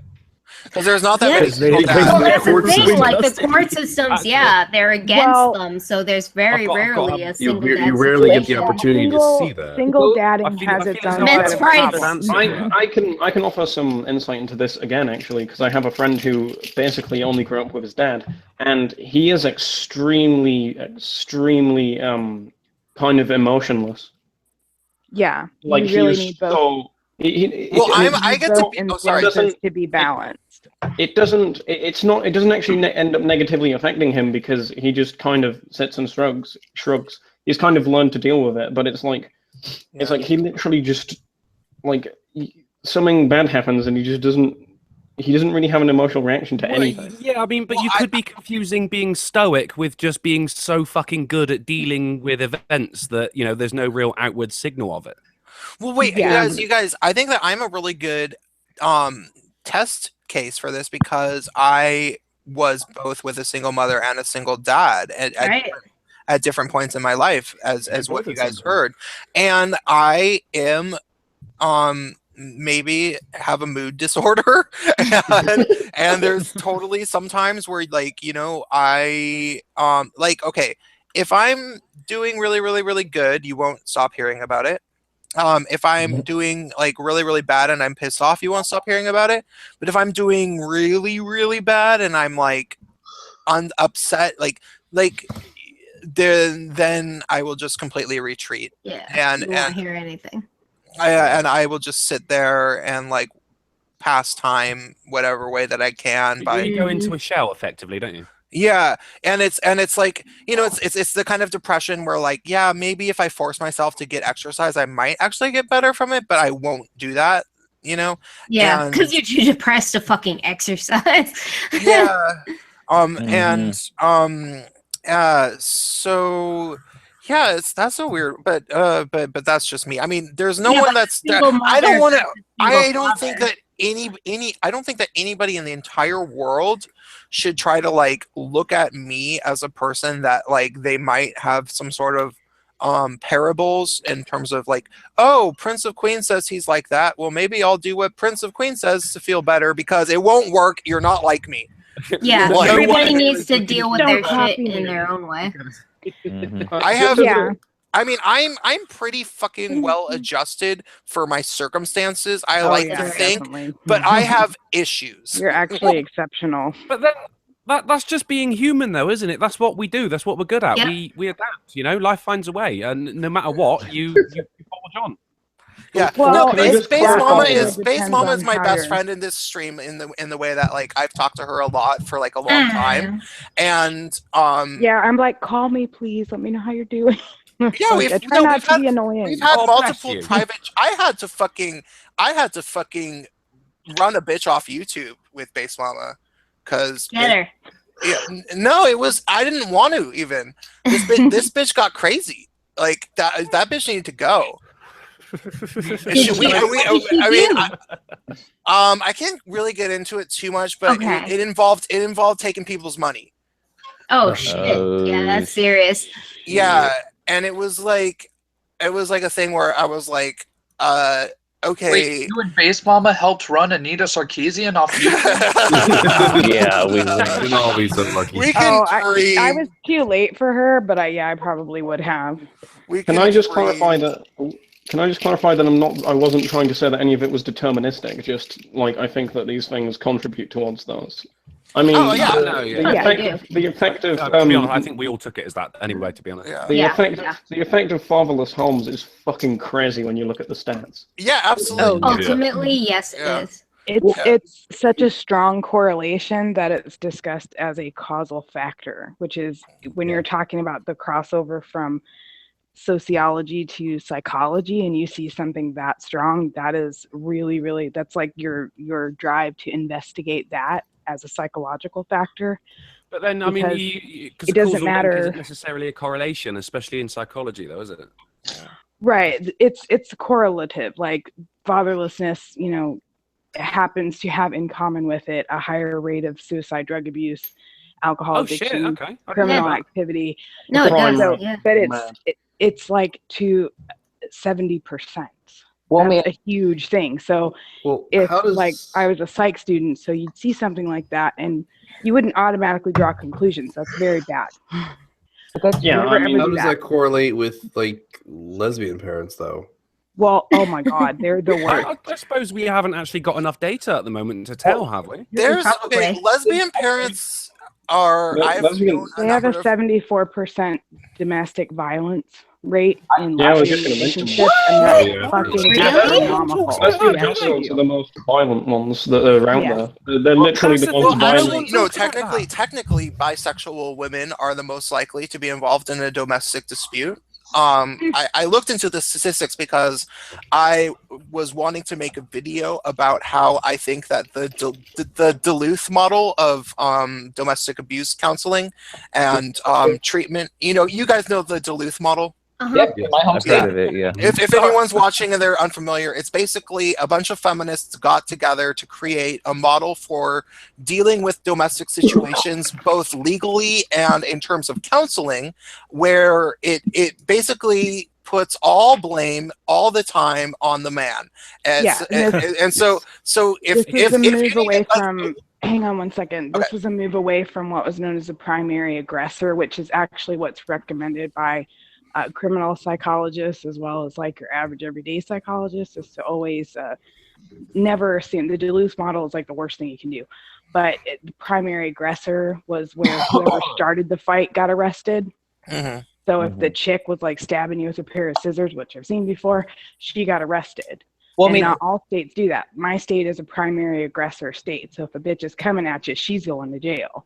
Well, just a little thing with the Duluth model. It started in my state, but the cops used it for a while, but then they realized this is fucking retarded, and most don't do it, even though it's their official policy to do it. They're like, no, this bitch is crazy. No, it fucks people up because I know some people who.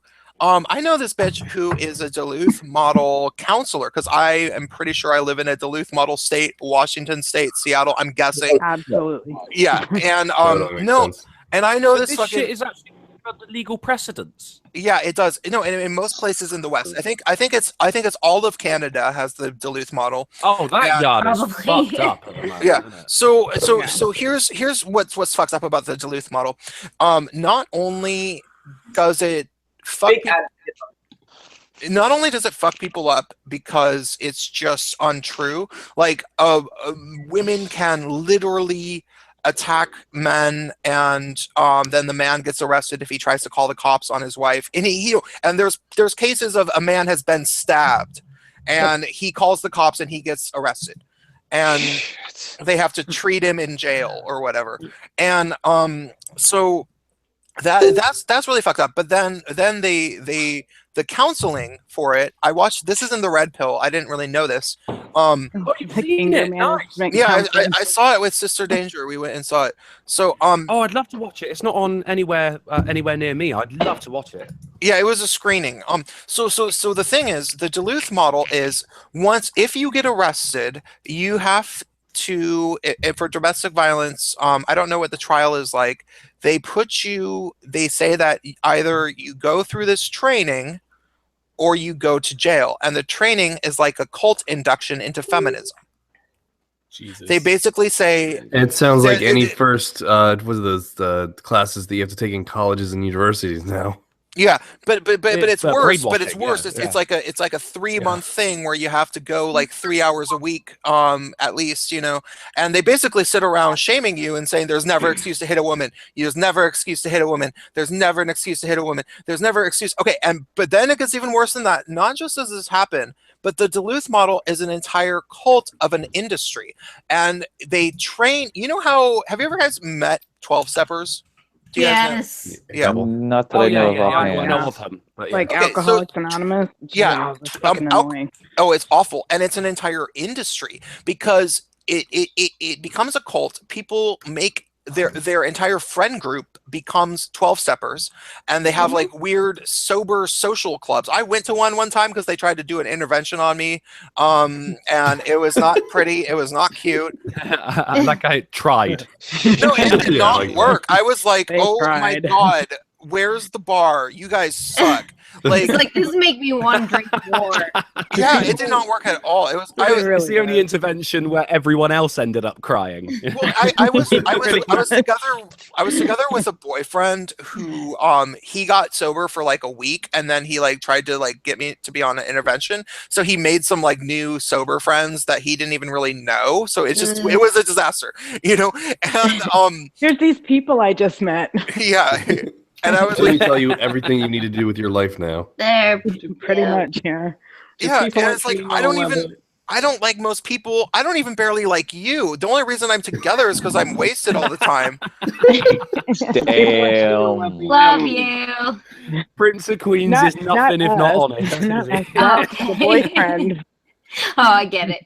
Yeah, no, I like you guys. It was just such a boyfriend. I would hope so. Have to say that. That boyfriend sucked. Oh my god.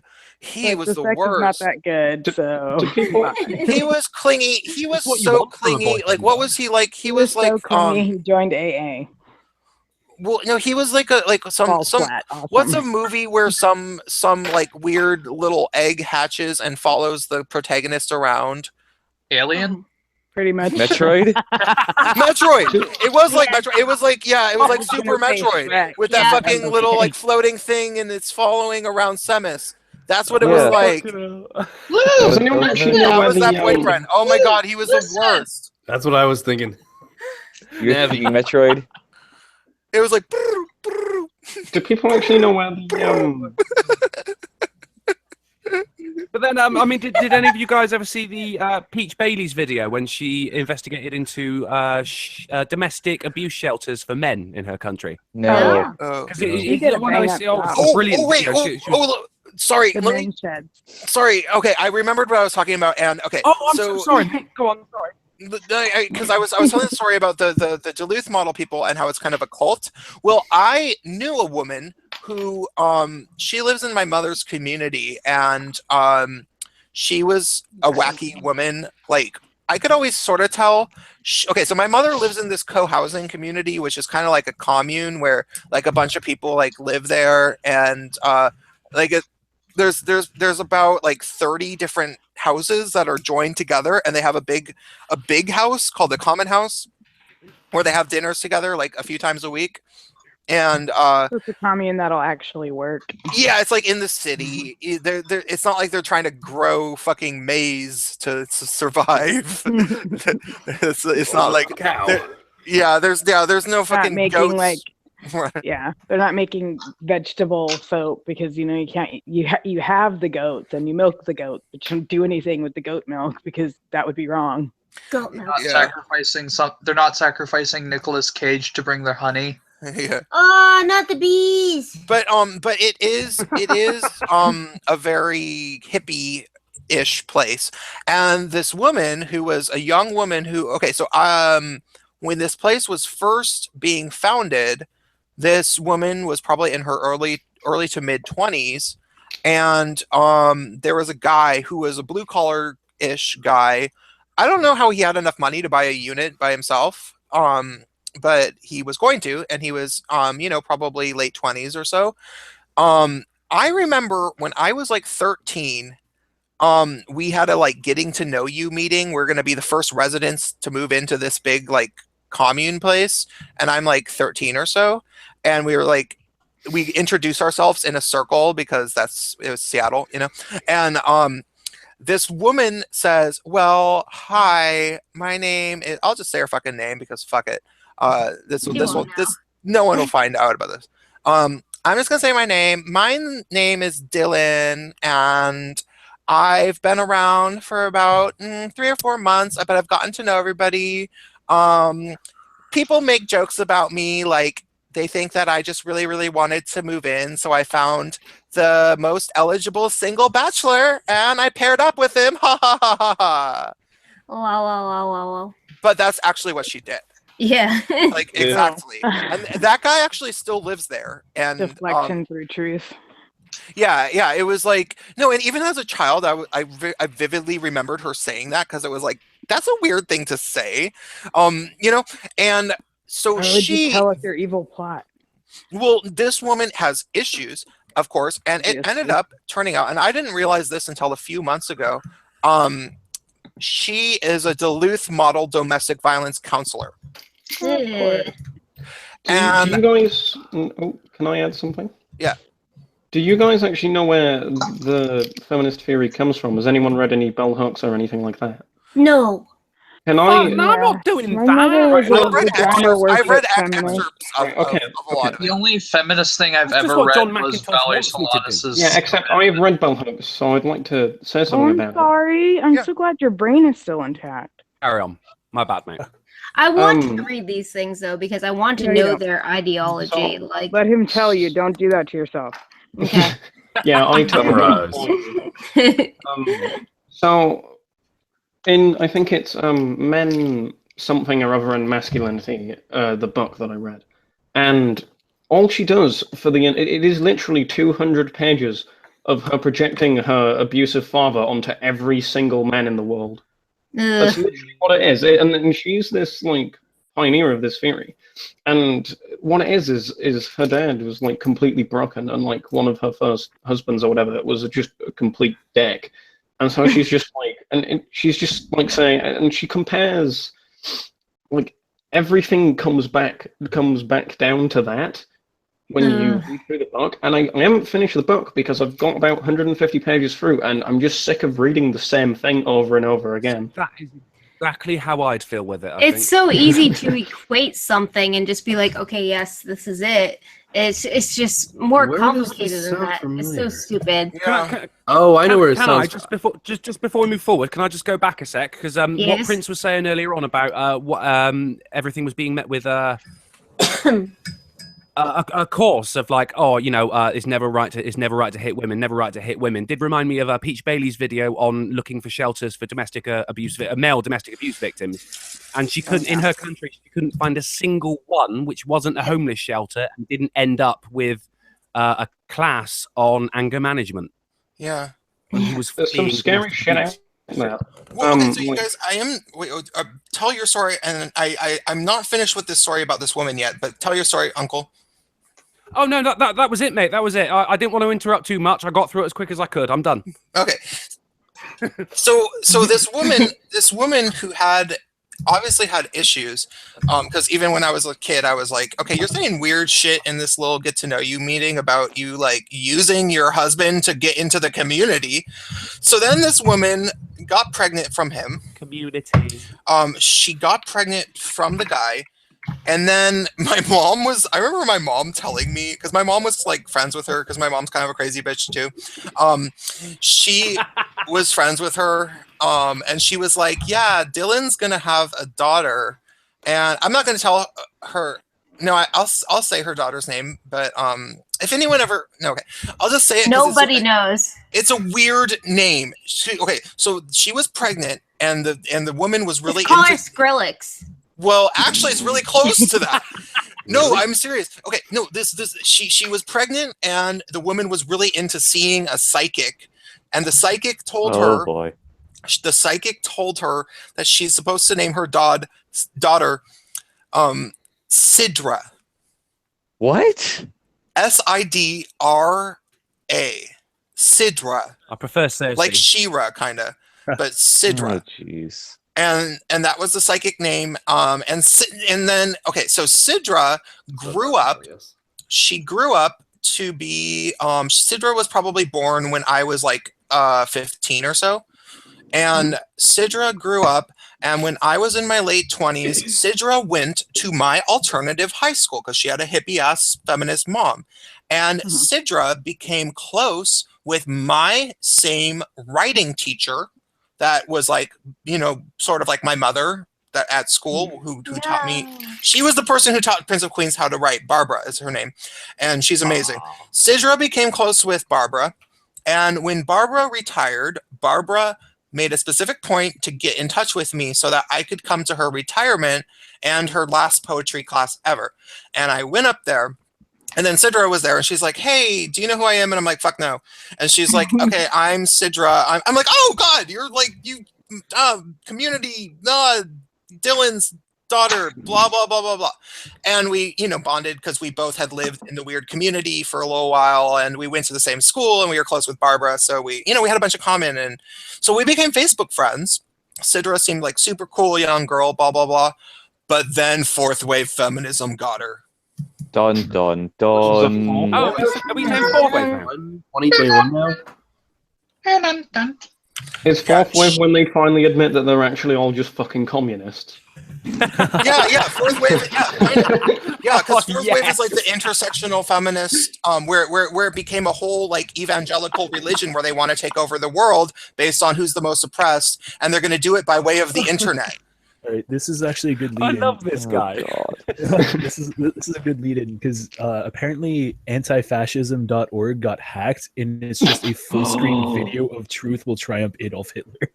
Yes! Are they gonna? Can we screen share? That makes me happy. Screen sharing it. Who's screen sharing it? Are they gonna report it to the police being anarcho-communists?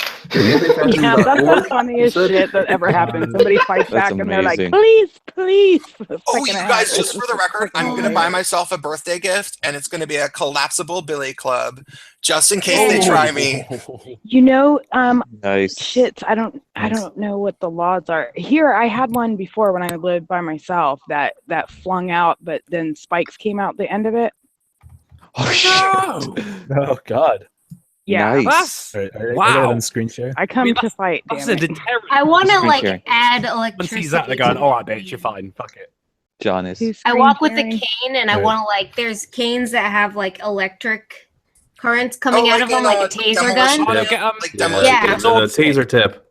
Yeah. I can get you one of those. Get a sword Really? stick. You'd be walking along with your Well, they're cane, someone illegal thinks you're here. an easy target, and then you pull out a fucking saber from it. You're like, Yeah, do you want like, it, I think the motherfucker? cane is actually a benefit rather than a hindrance because, like, I have weapons at my ready. Nice. You actually, yeah, you're completely right. You have a legal weapon. It's the same with having a Yeah. prosthetic leg. You can Yeah. just batter people with it. Matt, as we've This is established, amazing. you're not an I adult knew until this you've been old abused. Russian defector dude who carried this like old ass umbrella everywhere, and he would never pull it out in the rain because it would break if you opened it. But he carried it around because he was so paranoid about being caught by the KGB that he was Oh like, God, that was his this weapon. sounds like a whole I'm other just issue. gonna carry around like my the end, era like the of- tip of it was sharpened really sharp and Jesus. shit. Like he was ready to fucking fight this old dude. The He- KGB Yeah, has yes, umbrellas too. Afghans are helpless against a sharpened umbrella. I think Hey, every man. Russian immigrant thinks. Well, he was the defector, so he couldn't have weapons. He couldn't have a gun yeah. or Well, something. So. football hooligans in the UK used to do that. They used to carry umbrellas with them so they could hit other fucking fans with it, you know, at half time or something. It was called brolly mobbing. Brawling Or they mobbing. take those Yes. newspapers and you just wrap them up really tight, and then you can turn that into a baton. Yeah. Oh my days, I saw a video of a Chinese man What? beating the shit out of someone 50 years his senior with a rolled up magazine, mate. It was fucking glorious. I want to see a brawling mobbing. My dad. Me too. Now I'm into Before it. John, I thought you were. I'm screen sharing you, so you need to Yeah. put up or shut up. All right, Ooh, this is fair on enough, fair enough. antifascism.org. Do it. There we go. So I was waiting for everyone to stop talking. We're all talking. Oh God. No, just So wait, imagine this but is with- like constantly streaming on antifascism.org. Yeah, it's just a full screen video on antifascism.org. That is some Amazing. top tier hacking. Oh my God. I don't That's know what who I did it, mean. but I love If you them. just whack in a couple of Pepes, then it would be more up our street, wouldn't it? Praise kick. Yeah. Get on I it, mean, Paul. It's true. Get on It's it, true. Paul. Are we suggesting that? Get out of here, pleb. Amazing. Hey Prince, I'm gonna drop. Have you guys seen the Shia LaBeouf's live stream? Sky Ninja, it was wonderful to have you on. I love you. And if anybody else is watching that I sent out the link to, still, we've been full for a long time. It was so wonderful to have you guys engaged in my birthday therapy. And I'm going to continue to get drunk. I'm going for a while. So thank you for being here, Sky Ninja. We will talk. Absolutely. Okay. Appreciate it. Have a good night. Yeah, have a good night, everyone. I think I'm gonna drop. It's midnight here on the East Coast, so I'm gonna. Oh, I'm at midnight too now. It is. It's 12:01. And what a better way to go out than with Hitler propaganda. Yes, that's exactly what I want to see. Beyond Europe and in the whole world. Happy birthday. The international jury will be recognized in its entire demonic threat. My dudes. The National Socialists will ensure this. Who's leaving? I'm sleeping right now. And I'm staying. Eric. Bye, Eric. It was great to finally talk to you. Finally, we started talking in messages like 2 days ago. So, but now I know you. I trust you. We can maybe be friends on Facebook, even though you have feminist friends. Oh, can I be a friend on Facebook? I have so many feminist friends on Facebook. Oh, we can be friends. I can be friends with you, Day, and also Base Mama. I don't know why we're not Facebook friends yet. Yeah, if anybody wants to add me, I can't find you when I search for you. You can see my real life. I'll add you. I actually made it hard for people to find me on Facebook, so I'll add you. Because I would really appreciate it if you argued with some of my dumbass friends, because I need it. Yeah. Okay. Oh, dude, anytime you need somebody to argue with your dumbass friends, let me know. I have so many dumbass friends on my Facebook. It is all dumbass friends. Well, same here. Can we be friends so I can argue with your dumbass friends? Yeah, let's all put it in the chat over here on our Google Hangout. Are they comparing Merkel? Inauguration. I'm going to dox myself, you guys, in the Google Hangout. I wasn't even watching it Dox anymore. me IRL. Wow, this is spectacular. Oh, hey. I have a mechanical keyboard and it's loud as fuck. I'm sorry. Dude, mechanical keyboards are legit. You know, my take on the Antifa is like, hold on, let me to put my mic right over the keyboard. The citizens of Kekistan need to take out the Antifa movement by way of the internet, because otherwise they're going to get themselves killed by conservatives. Well, dude, it's already going to happen. Oh yeah. The thing is, though, Prince, once you start saying we need to take them out, you become them. No, I'm saying we need to explain to them via meme magic why their movement is fucked up. So their movement falls apart, because otherwise they're going to get themselves killed. They are going to instigate violence. Like somebody already got shot. I've already ordered rubber bullets. Well, when you look at them and you see how ungodly they are, and you say, "Y'all need memus." The thing is, right, is what they're doing is really stupid, because what they're doing is they're giving the actual Nazis a lot of reason to feel victimized, and and the more that the Nazis feel victimized, the stronger their cause is, because that's exactly how they got in power in the first place. Yeah. Like And in also 1939. That is very true. Very good. Brilliant. And it's giving consequences to people, like if we, like it's giving the right ammunition to, you know, put restrictions on us if we wanted to have a peaceful protest, because we can't have a peaceful protest because these fuckers, every time we do, start breaking windows. And also, like, even though I don't think he's gonna do it, Trump said that thing how I'm gonna defund Berkeley now, even though like 500 people who weren't even students there showed up and tried to. Oh, it wasn't even that. It was the fact that there was a totally inept police response. That's what it was like. Well, that's okay, but this is what I wrote my video about for today that I didn't have time to record, which is about the nature of East Bay, San Francisco. Oh, brilliant, Prince. I don't know what went on, mate. You might be the man who can explain it to me then. Well, I don't really know that much about the specifics of this. Milo showed up and the Antifa flipped shit because that's what they fucking do. Let's be real here. Yeah, but what I know is I lived in the Bay Area during the formation of the Black Lives Matter movement, which came from the Bay Area. And so I could. Do you guys just want me to read my video because I explain? You guys will know so much more about the whole protest that happened because of my lived experiences in the Bay Area. I'm totally up for that. That was true Prince of Queens right there. Do it. If I, The only thing I'm worried about is that this is on your channel, and if you do read it out, then you probably won't be able to release that video. Yeah. I mean, you can give like the Cliff Notes version. No, I'll and still you can do it just watch because later. it'll be worth making into a full slideshow video, and I'll Okay, deliver it. if you're all right with it, then mate, then yeah, I'm definitely down for that. It's not that long. It'll take me a good 7 minutes to go through. Oh no, that's not the main worry for me is that this is going to be a video that you might not want to release because you've already explained it to people on a live stream. No, but I'm not going to release it anyway. Fuck it, let's do it. I'm not going to save this live stream anyway. So You never save my live streams I'm on. Before that, can I just? Because he hates you, Jay. Whatever, He you got to does. shout out. You got to shout out in the I know. in the recruitment video, which might go viral. So I was happy to do that. Before we do this, can I just add something about the Antifa? I swear to God, I can't tell whether I'm living in a fucking satire or not because they are fucking fascists. Yep. Yeah. They They are are. literally fascists. They They are. literally are. They're Can you hear me? anti-fascist. Fascists. Fascism started I've been with riots. Can you It guys- started in fucking Years Italy. actually. Long before I even started the channel, I've been saying this for a very fucking long time. In my city, you had it was a couple of years ago. You had an organised fascist march. They went through the council and everything. It was all above board. It was all legal, and they had a legal march. But the day that started, there was a march that didn't go through the proper channels, an anti-fascist march, and they kicked off. And they were fucking throwing things and everything at the people who properly organised this fascist march. Now, I don't necessarily agree with them, but I was still looking at it and thinking, who are the actual fascists here? Yeah. I think the funny part about this is that the anti-fascists, they're supposed to be for like free speech and stuff like that, but then they go to a haven of free speech and then start to quell it. Yeah.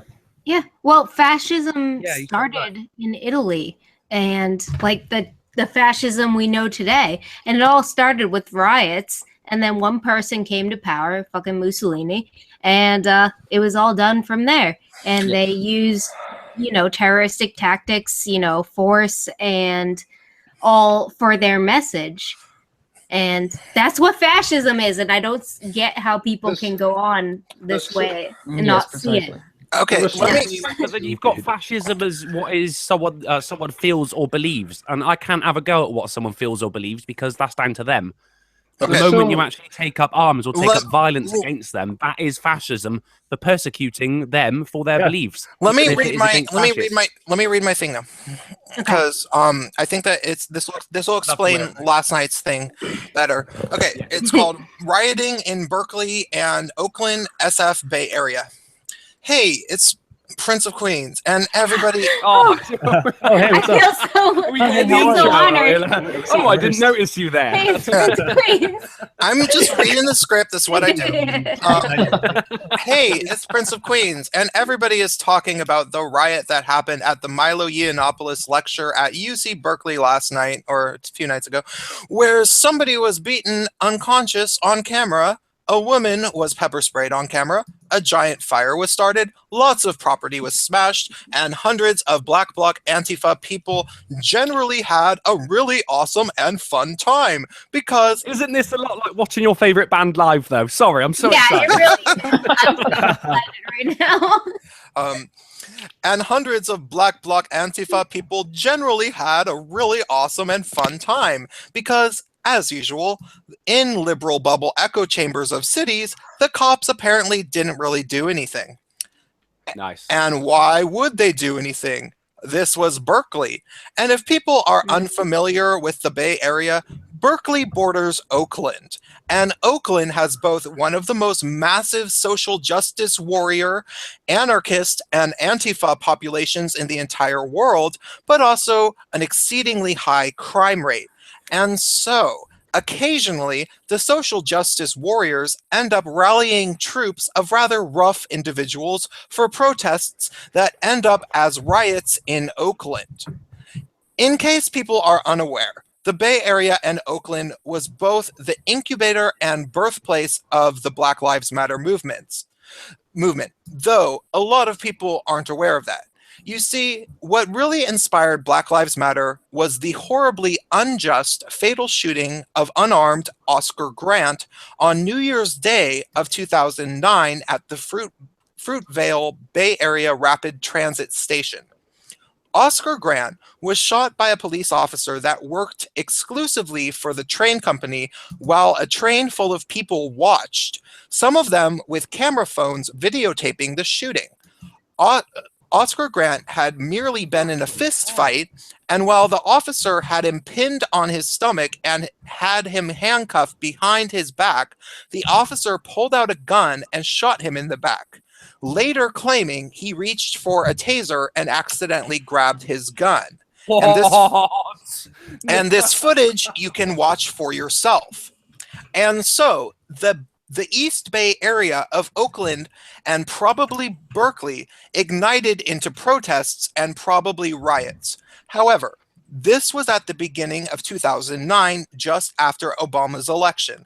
And so I imagine that the media was unsure whether or not it would be a good idea to make a huge deal about this excessive use of force from a police officer, as President George W. Bush was still in office, and Obama's team had probably not begun to formulate which media narratives they would be peddling during his presidency. Yeah, cool. I believe that this time discrepancy is why Black Lives Matter was started in 2012, after Obama's re-election, when the media decided, for whatever reason, to run with a giant cultural narrative that Black people are constantly being killed by police officers. And they started this narrative after unarmed Trayvon Martin was fatally shot by George Zimmerman in Florida, who was neither a police officer nor a cop, and the shooting, sorry. Thank you, I need to edit. It was neither. It just shows we're listening, doesn't it? Can I just Thank you, I might have fucked that up. Okay. That I am listening to this with the background of Chatelet while you're saying this. Oh my days! Yes, I was going to wait until the end to say it, but seeing all that Nazi footage as he's saying this has been brilliant. It's amazing. You should have that as your background music, just like in the background. Just telling us a story, guys. Okay. So sorry, Prince. They started this narrative after unarmed Trayvon Martin was fatally shot by George Zimmerman in Florida, who was neither white nor a cop, and the shooting was not caught on camera.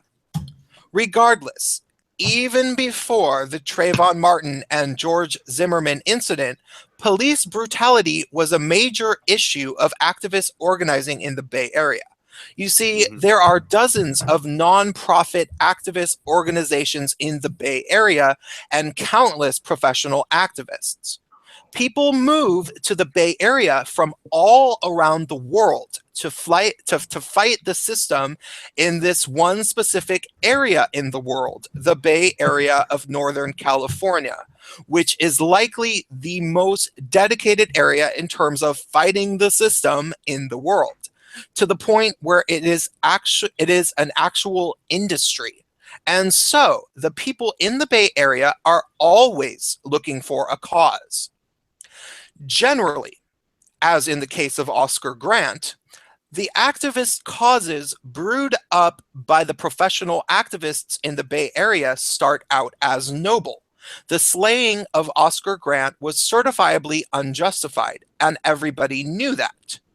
However, eventually, more and more people jump on the bandwagon and the message gets diluted, as well as numerous questionable or false alarms end up happening which spawn protests. Because for professional activists and their social circles, protests are fun and they get off on them. One of these questionable alarms was the George Zimmerman verdict in Florida, where state law decided that Zimmerman was in his legal right to defend himself against Trayvon Martin, who they ruled had been attacking him. Regardless of whether that was true or not, people in the Bay Area and other places for that matter used this as an excuse to blame white supremacy and police officers for killing black people, even though, again, George Zimmerman was neither a cop nor a white person. And this brings me to the point of my story.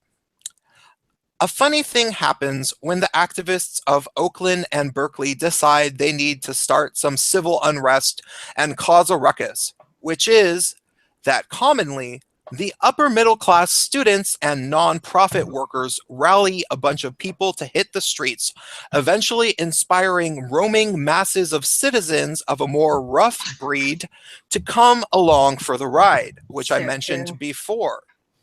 Some of these people might have known about the George Zimmerman verdict. Some of them probably didn't. And some of them didn't really care either way and just wanted to smash stuff. And smash stuff they did. Absolutely true. Yes.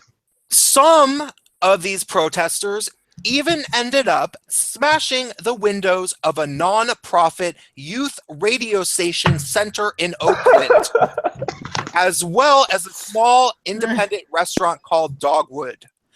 And so, when we know that the mentality and so what we know what the mentality is over the protesters in Oakland and Berkeley. That's a bad sentence. So we know it. So when we know what these people's mentality is, and that this was happening all the way back almost 4 years ago in the Bay Area, is it any wonder that Milo Yiannopoulos' event was violently protested? That people were beat up, unconscious on camera, that a woman was pepper sprayed on camera, and that a mob pulled down the fence and began destroying school property? Furthermore, is it any wonder the police don't really do anything? They know that if they arrest people or use force, there will probably be protests the next night because of the people who were supposedly wrongfully arrested and tear gassed. They think Milo is literally a Nazi, remember, and good luck explaining to them that he isn't. If the protesters in the Bay Area have always been so intent on smashing things that they will smash non-profit youth radio centers for legitimately disenfranchised and poor people in Oakland, which undoubtedly give opportunities for young black teenagers in technical audio experience that they can potentially use to better their lives in the way that these protesters claim to want for these kids. And these are smashing the radio center because some non-police officer, Latino guy in Florida, shot a teenager who he said was attacking him with no witnesses around. Well, if the protesters of Berkeley and Oakland behave in that way, why on earth would they not violently protest Milo Yiannopoulos, who is against Black Lives Matter and they think is a Nazi? Good luck talking these people out of it. That's all I have to say on this issue. Drop me a comment and stay tuned. Nice. Yay! Nice. Brilliant. Well, see, I'm sorry. I should have been clicking my fingers, shouldn't I? Yeah. I'm just Wizard of Coz's video. I can hear you clicking. What was Wizard of Coz's video? Yeah, Wizard of Coz made a video over Antifa, and if I'm not mistaken, I believe Wizard of Coz used to be an activist. He was a political organizer. Yeah, he's a political organizer. So he said that Antifa, whenever they catch wind of like any protest, like they're literally this is what they do. They catch wind of the protest, and if it's going to be peaceful, what they do is they swoop into the protest at the very the middle of it, and they just start going around punching people and like breaking things just to like discredit movements. Well, that's the thing, Steven. Not Steven. Whoever you are. That's the thing. Like, sorry. That's Politipod. I was looking at Steven. Steven was distracting me because he has like all this crazy drunk, I think, shit. Is what it is. I am, but Steven's live stream. Look at that. Look at that. There's a baby there, so and weird. I'm not imagining this. Oh God. I was being. It's like some Ally McBeal shit. I am, yeah. Ally It McBeal. is mixed with like Silent Hill. I forgot what I was even saying. Fuck. Can you guys... You guys, so like the millennials in the chat don't know what this is, like a '90s show that was.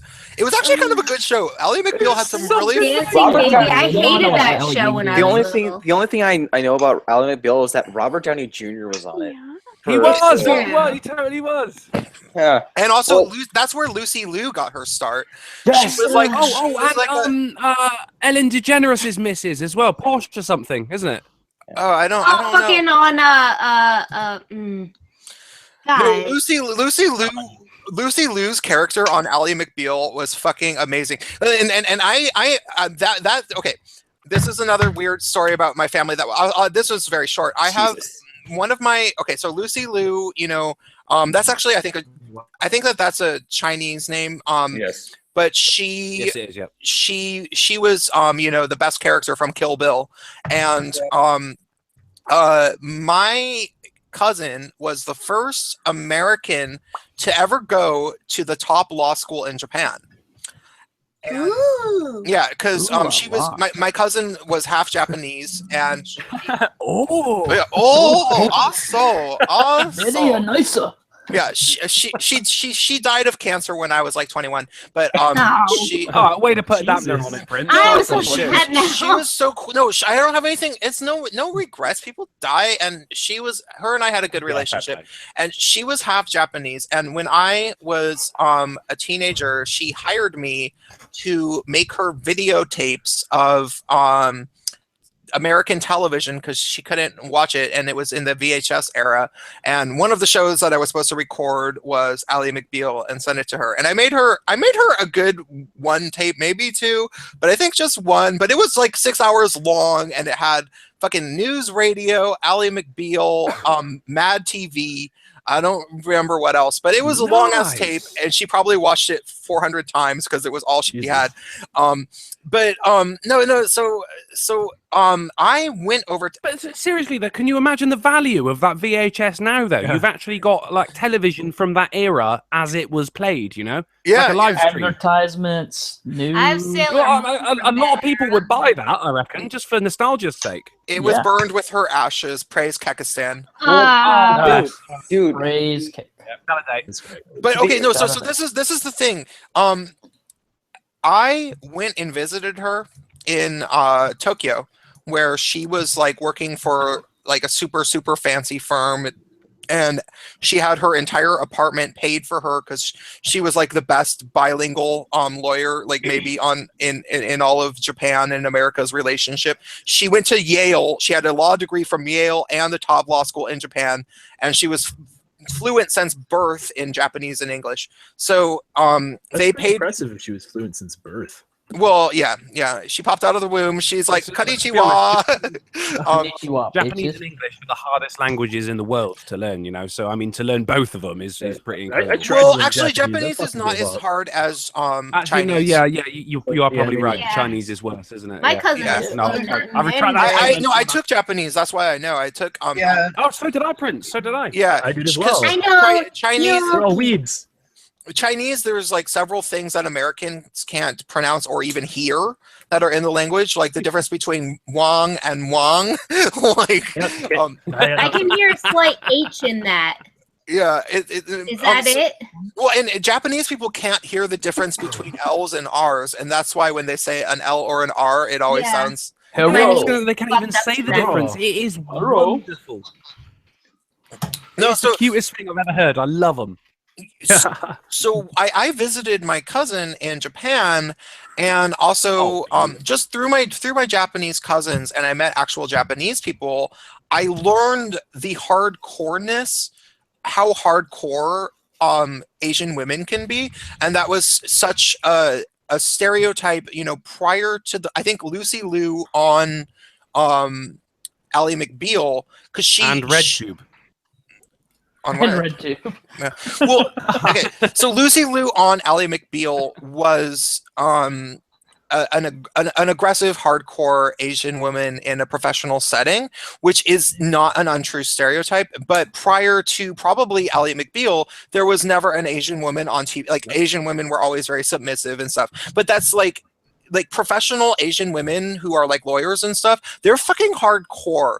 They will fucking. Well, yeah. I wouldn't fuck with I them. mean, to be a lawyer, you've got to be sly as fuck for one. Like, never mind gender or fucking ethnicity. You know, it's occupation first. Yeah, no, and if you're dealing with like Americans and you're a little Asian woman, you're gonna be like, don't fuck with me.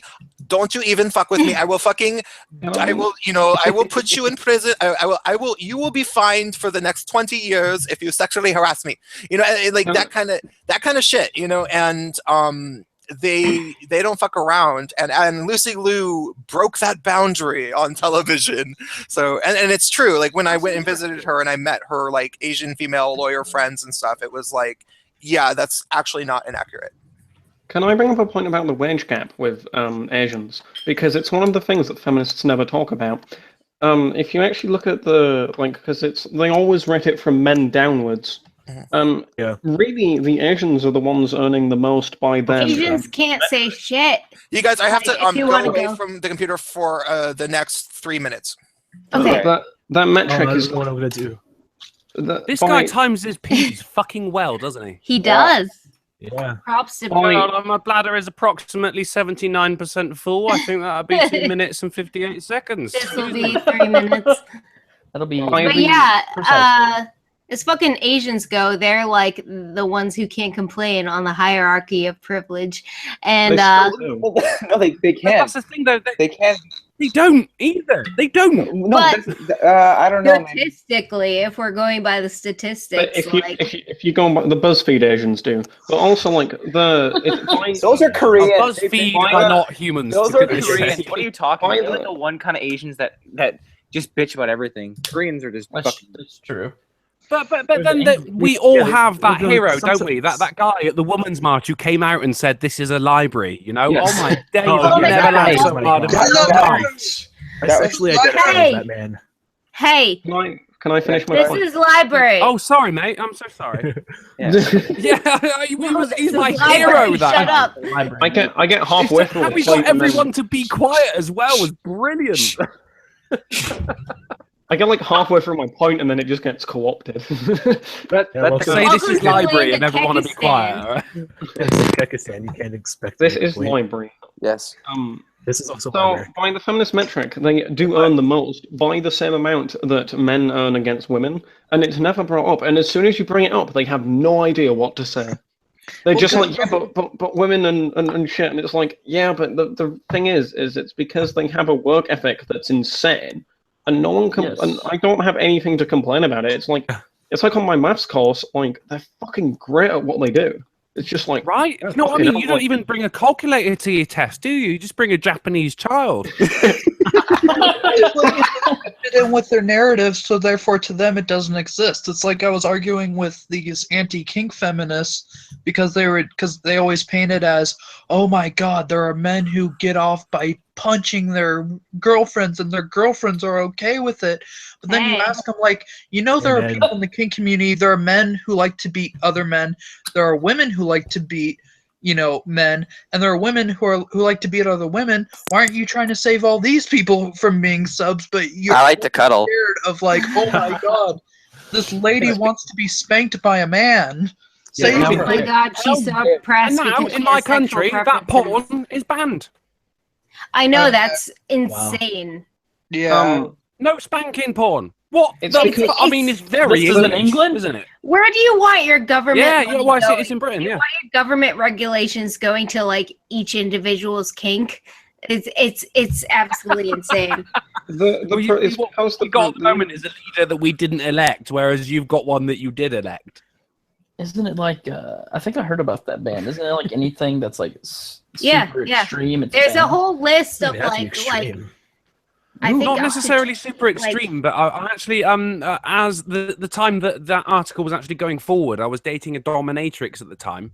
Oh no! Oh well, there you go. You're Yeah, well, fucking no, arrested. no, I know. No, you think that, but she was actually really quite vanilla when she wasn't on the clock. I know a person who Okay, was- go on. She just pegged him a few times. Oh yeah. She just did it for a living. But oh my days, the best blowjobs I've ever got, mate. Get it from a professional. Fucking hell. Right. Anyway, fucking. She was of the mind of anything, like because where UK porn is considered, even a woman sitting on a man's face can no longer be shown on video, and she was going, I don't get it, because to be honest, that's empowering. It is. I'm trying to look up the. What is it? It's not European law. What is it?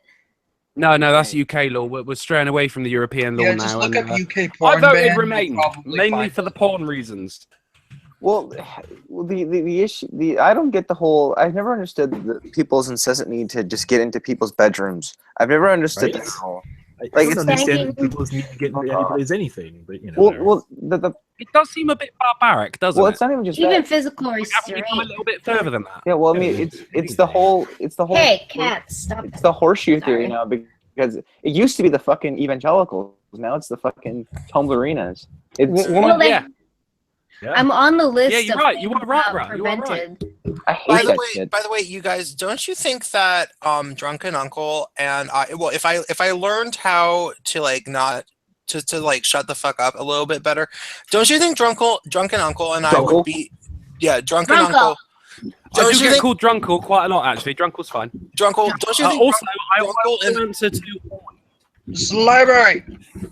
Don't you think that we would be good podcast hosts together? Yeah, sure. Yeah, I if you could believe learn to shut so. up for a couple minutes, it'd be perfect. Give us an invite, bro. I'm always happy with other people, no matter what size. Because I feel like the way that I talk, like I go, I have like weekly news podcast. I have like a way of going on tangents and blah blah blah. But if you listen long enough, I come around, I make a point. Drunken Uncle just takes the piss really well. And it would be... that's what I do. I'm actually surprised I got invited to this thing, No, I think that would be really good. You guys have a good chemistry together. Yeah, no, that'd be good. Yeah, I'm always up for it. And to be honest, it would expand my demographic. And actually, it's my birthday today as well. My channel is 3 months old. What? Oh, wait, it's not your actual birthday? But that's YouTube birthdays are significant. Yeah, that's way more important. It is. I was just confused for a moment. Well, yeah, I mean, to be honest, my channel's got more fans than I do as an actual person. Do you know what I mean? Oh, for sure. I think we all have more fans I have like 2 subscribers. That's already more people than like me in real life. I have a lot of subscribers, but they're from when I did like vaping videos and I just had my tits out.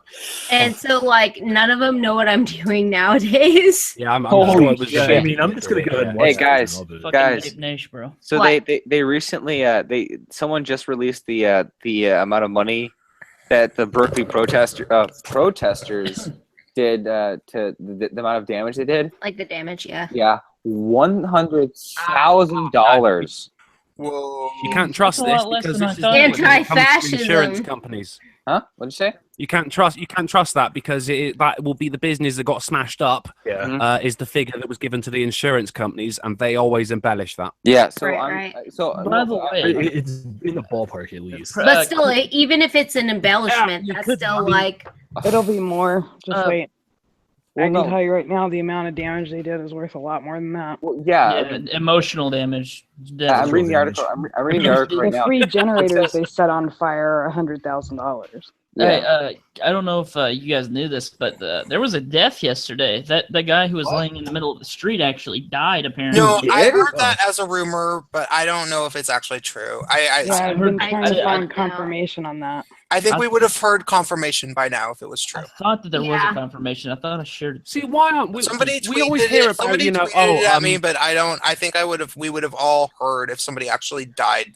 Well, you'd like to think, though, wouldn't you, Prince? You would like to think, but it's not like someone on the far left died. That is everywhere on the front page when that happens, mate. Well, that's the thing. We got to research it because we're the higher ground. We're the actual skeptics on either side. So, like, if they died, we're exactly. Exactly. I don't know if has anyone seen the Amazing Atheist thing on will the SJWs win? But basically, he says they have the mainstream media on their side. Yeah, I disagree with TJ on a lot of stuff, but he's not fucking wrong when he says that shit. I mean, no. I disagree a lot as well, but I fucking love the way he delivers it. But, I mean, let's be honest. For sure. Who actually pays the media?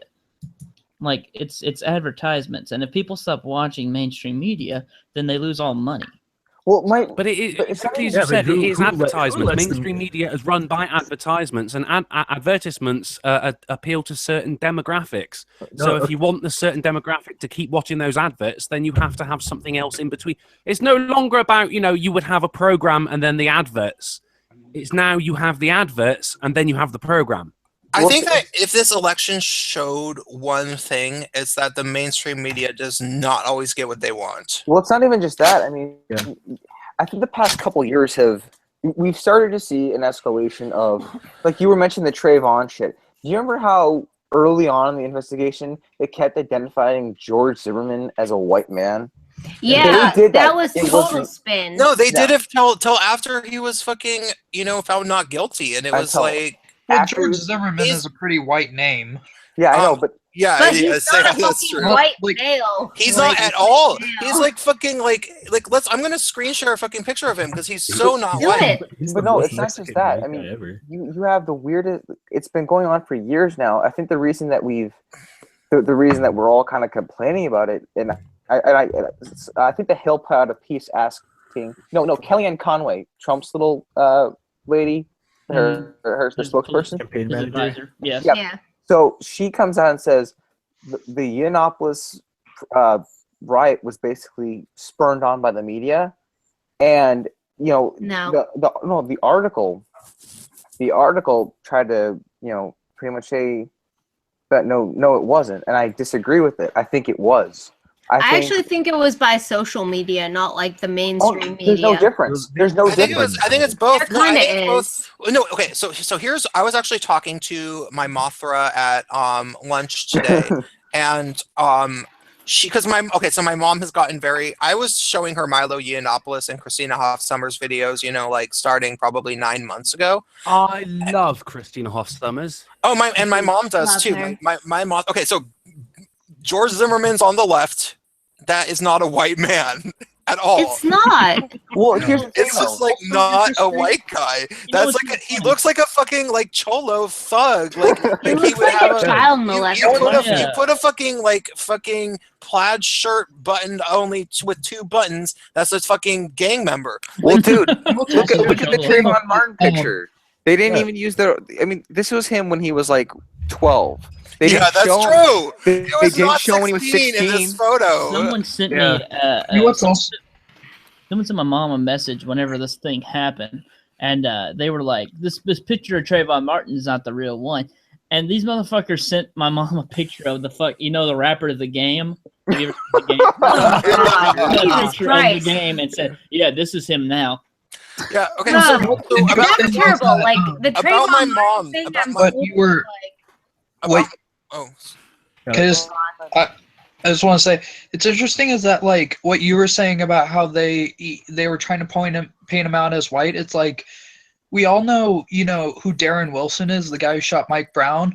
Can anyone name like the 5 black officers who snapped Freddie Gray's spine? No idea. No, I cannot. Yeah, no, like George Zimmerman is a white guy. Probably like Sean King because is a he black did guy. it to himself. Freddie Gray didn't I die Sean of injury fucking King. sustained by Malcolm X. anybody but himself. Yes, that's correct. So let me just make my point about my mom and then Republic. Yeah, go ahead. He muted himself. Someone Google Hangouts was like, "This is a library." So do we have room for another person? Just so someone knows that we have room for another person. Okay, so I was talking to my mom because my mom is very into the whole, Milo Yiannopoulos debate, and then he came to town. My mom is a very avid local newspaper reader because she was an actual politician. She was on the school board for 4 years, and she got off about November of 2015, I guess. So, but she reads every fucking paper cover to cover because she just got in the habit of it, And she knew about Milo Yiannopoulos through me, and she agrees with me in terms of freedom of speech. But here's where it gets weird.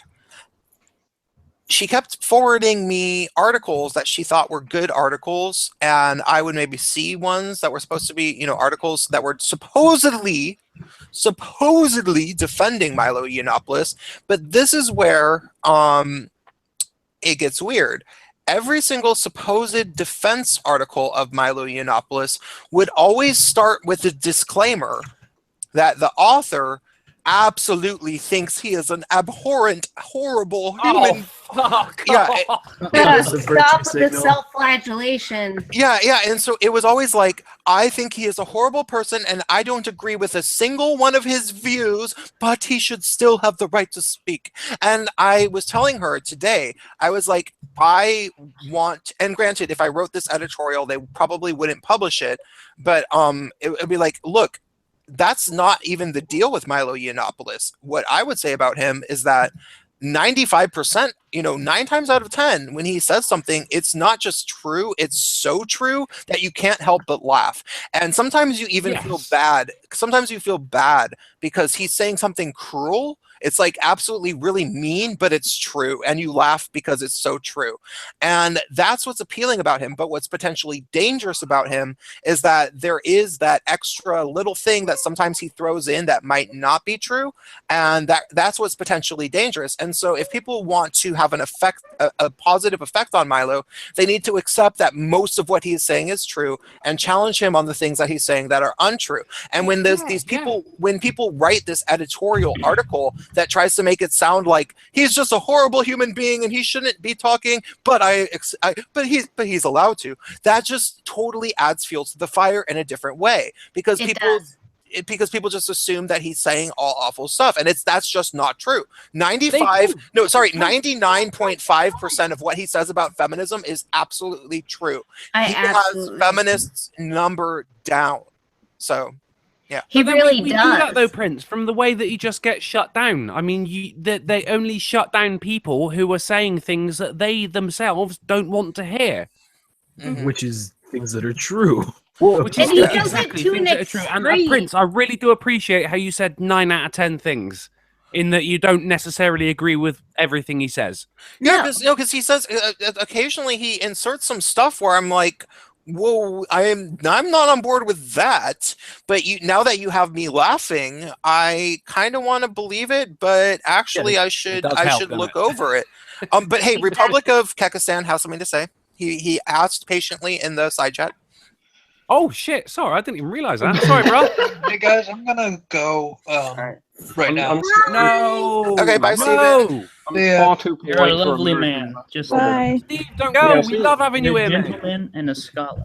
It was nice having you. I saw your masks. I'm far too polite to blend into American society. I get that. I get people telling me off if I say dollar instead of quid. My point about the mainstream media kind of leapfrogs off something you said, Uncle, which was their appeal to certain demographics. And one of the biggest failings of the education system in general in the past kind of 10 years is the idea that you can come to understand something fully in about 30 seconds. And so you have all this media like BuzzFeed and I can't name any others off the top of my head. And they do like these Facebook videos. This is a library. They do these like Facebook videos that are like a minute long, and and it's about like something really complicated politically, and they try and like condense down the information into like a minute, and then people go off and they're like, I'm informed, I've got sources. It's like, I know what you're talking about. You have no idea what you're on about. They bold I'm from Great Britain, obviously. But do you remember the GCSE bite-size textbooks you could get? Yeah. Do you remember those? That's the thing. When it comes to science, when it comes to English and geography, yes, you can take that knowledge in bite-sized chunks. You cannot take understanding in bite-sized chunks. Yeah, you can take a list of facts and remember it. You can't understand something fully without a lot of analysis. Well, and things that show up on your Facebook are misinformation. Yeah, but because at uni I'm doing maths, so kind of like stare at shit and go, that looks a bit. Oh, you do GIS. What? GIS. You said maps or math? Maths. Because that's the proper way to say it. With the THS. Okay. I got maps. But While we were, like, can I interrupt 1 second? Sorry. While we were talking about Milo, I'm so sorry. his I'm book still has laughing. gone up since yesterday, 12,740%. Yeah. They're doing us a favor then. Well, you know what they're gonna do with that? They're just gonna Wanted to let you know add it how to their counterproductive the movement is. I don't agree with a lot of idioms. Because like, how many people didn't hear of Milo before the that? one idiom, Yeah, the one it's like idiom the that more is they true shut is him there's no down, such thing as the bad bigger he bad gets. publicity. Exactly. Well, I mean, I don't get this because it's the Streisand effect. If people really want to be honest. Well, the issue that I have with the media in general is that it's now becoming less centralized, and there's it's useful because it lessens the effect of the mainstream media. So the CNNs are losing power. So are the so are any news media group. But the problem is you also are having these less than adequate replacements on social media. I'm not gonna name names. Young Turks. God, yeah. But they're almost dead too. Yeah, but no, other than Fusion, yeah. I mean, any of these. The problem with the decentralization though is, and it was the problem with the left takeover, is that once you decentralize something and just spread it out, it becomes much more hard to combat just because there's so many more other. I mean, it's the same principle that guided Gamergate when that started. You just had a sensible problem. Yeah, go ahead. Sorry, man. Just as a mathematics student, in the first year, I'm in my third year now, but in the first year, the thing that they tell you over and over again is like, don't expect to understand the concept that we're giving you in this lecture. Just don't even bother trying. Yeah. It's like, you're going to have to sit and look over it afterwards. And it's the first thing, and they drill it into you from day one, and it's fucking good job they do. Well, if anything, that is a proper good lesson for life, isn't it? You're not going to get proper good in it, lad. Well, you. All right. Fucking. You know what, mate? I can do middle class. I want to do middle class, mate. I'll fucking punch your pompous ass in the Adam's apple, mate. I don't give a. You think I'm middle class? Are we having like a British accent? Like, no, let's do it, Prince. I'm actually from the northeast of England, so you can take that middle class dick and shove up your arse. Mate. If you knew where I was from, you would consider yourself middle class over me, definitely. Are you sure about that? I mean, where I live, 1 in 20 people are on heroin. Do the Europe slums test. European. Only 20 then. All right, okay. 1 in 20. Go. Only one. Really want to get into the argument over who's been raised in the lowest. I don't know the stats, Prince. I'm too fucking working. I want to know now. Doing maths in university. Of course he knows the fucking statistics. Fucking hell. Wait, where are you finished with your point about mainstream media, though? My point was that, like, in a STEM course, they will tell you, you can't understand this concept in one lecture. Just don't even try. Just like go if you don't get it, sit and stare at it for a bit and like figure it out in your head. And no one tells anyone to do that about like mainstream news. They just feel like everyone feels like they can gain knowledge in about 30 seconds, and you fucking can't. And I know the exact source that's of how it's media. designed, though, isn't it?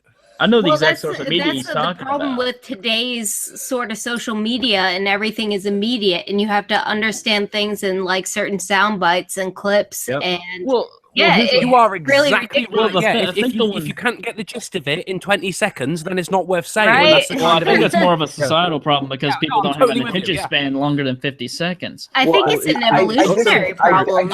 You know what I think it is? I honestly think it is kind of like what Christina Hoff Sommers talks about. I think it's a generational problem. I think that freedom of speech will never be an absolute right, and every generation has to fight for it. And what happens is that somehow the powers that be, the empire, the empire forms, and the empire right now is the fucking regressive left. And they learn ways of programming people, and they convince you that you should be happy with your programming. And then you have to learn to break out of that. And you have to learn the hard way. You have to learn that these people are brainwashing you down a path by telling you things are more simple than they are. And you have to realize for yourself that that is not true. And then you learn about true freedom. And every generation has to go through that for themselves. The problem is, well, not just that, Prince, but you learn how to think for yourself, which I think is more important than any of that. They're not taught how to think, though. They're not. They're taught what to think, not how to think. That's the issue. That's a big differentiation. Yeah, as it is now. And, you were right. One of the things I think the thing that's happening, especially now, my generation doesn't have a very long attention span because we were raised on internet culture and fucking. Cartoons and shit.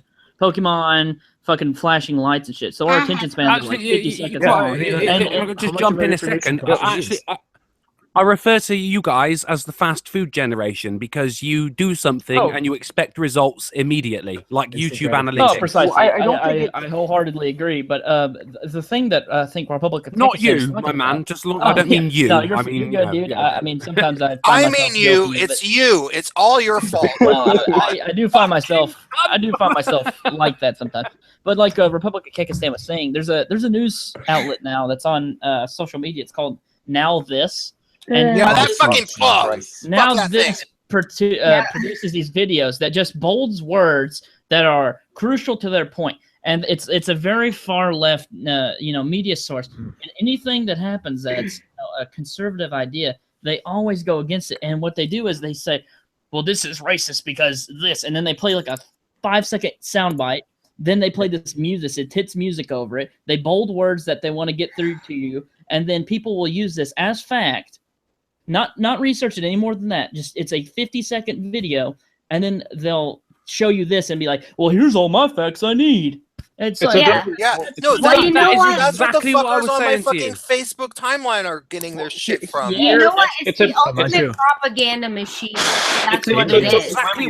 That's exactly what we were saying earlier, though, with the fucking bite-sized GCSE, and it gets worse. I made a whole video about why people should get off Facebook and get on YouTube and search for themselves. I loved that video, mate. Yeah, because it gets worse because YouTube has deals with the companies that make those videos, and they prioritize them in the algorithm. So if anyone ever posts that shit, it's more likely to show up in your feed because of the way that YouTube has made deals. Like those companies can pay you. Sorry, not YouTube. Facebook. Facebook is the root of the because that shit will show up on your you wake up. Fucking Zuckerberg. You wake up. You wake up. You wake up, and while you're wiping the crud out of your eyes, you go on fucking ass. I thought you were gonna say ass. I'm sorry. While you're the crud out of your ass. No, you have to. I mean, you wait. You go on Facebook before you wipe the crud out of your ass. So you go on Facebook. The only time I go on Facebook is when I am pushing shit out of my ass. No, you go on Facebook and you see your fucking shit in the morning. That's not what I meant to say. But you go on Facebook and you're wiping the crud out of your eyes, waking up, and you just see what your friends are posting. You think you see what your friends are posting, but that's not even true. You see what Facebook tells you that your friends are posting, and they show you now, next, now this, or whatever the fuck it's called, what you were talking about, Politipod, that fucking shit. They show you AJ Plus, they show you Mike, and they show you MTV News. Yes. They show you all those fucking things. And that's why I get pissed off every morning. And they also like to give those nice clips too. Oh, hey! By the way, happy birthday, Prince! I've been here. Yeah, like I meant to say 15 that minutes as now. well. Yeah, that. No. So no, but this is people. YouTubers talk massive amounts of shit about MTV News, which obviously, why not? You should. And not just that. Half the YouTubers say, "Hey, I have more than 4 times as many fans as you." Andy Worski has like 3 times as many. Him and Franny. Oh fucking hell. Yeah. No, I get that stuck in my head. And I'm sure that Andy Worski has to know by now. Because Andy Worski's not stupid. You at first you think he is, but it turns out he just used to have a speech impediment problem when he was a kid. Yeah. And he's actually a smart. I appreciate what you're saying, Prince. But have you ever noticed that every single one of his videos starts off with no, that's the thing. No, I like Andy, but here's the thing. I do. People make fun of the fact that the MTV News' critics on YouTube have about 3 times the following of them at least, but they don't factor into, if you go on MTV News on Facebook, they have 3 million subscribers. Oh yeah, and then of course they've got their own website on top of that as well.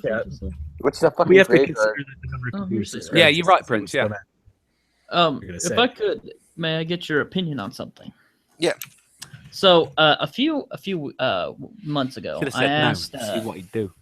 Yeah, I asked my student body president at Western Kentucky University.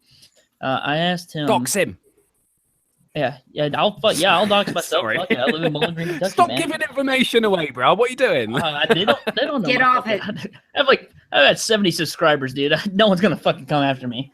Eventually, they your will. mom's maiden name. Oh yeah, sure. Why not? But don't do it. But I asked him. I was like, he kept posting like pro Hillary shit all the time, and he's supposed to be like the student body president. I'm like, could you try to be a little bit more bipartisan in your stuff, because you don't represent just like one fucking party. You represent an entire college. It's not just fucking just Hillary supporters. And we're in Kentucky, dude. We voted fucking hard red. This isn't fucking Kentucky. Yeah, Kentucky. Why not? This is in California. We don't have hardcore blue beliefs. I mean, we're rural people, man. But more props to you, though. Yeah, exactly. But it does alienate the other voters, though, doesn't it? I get what you're saying. and we asked them, me and a couple others were like, hey, can you just chill with the fucking pro Hillary shit? Like, can you be bipartisan? Because there's other students that go here, and he goes, I don't think it's my job to be bipartisan. I think I should just be. I think I should just state my own beliefs. That's like, okay, and I mean, you got your right to state your own beliefs, but can you not do it as like the student body president? Yeah. Can you not do it as a representative? That is not a big thing to ask. And I told him this, and he loses his fucking mind about it. I was like, can you calm down? And I was about to ask him the other day. I was like, hey, can we get like Ben Shapiro and Milo Yiannopoulos to come to campus? Because I'd really like that. But I know he'd say no. He fucking hates anything that's right. That pisses me off so much that you've got Ben Shapiro and Milo Yiannopoulos touring the fucking US. Yeah. Right. Well, they don't. Milo's one of ours. Come home, Milo. Come home. God, we haven't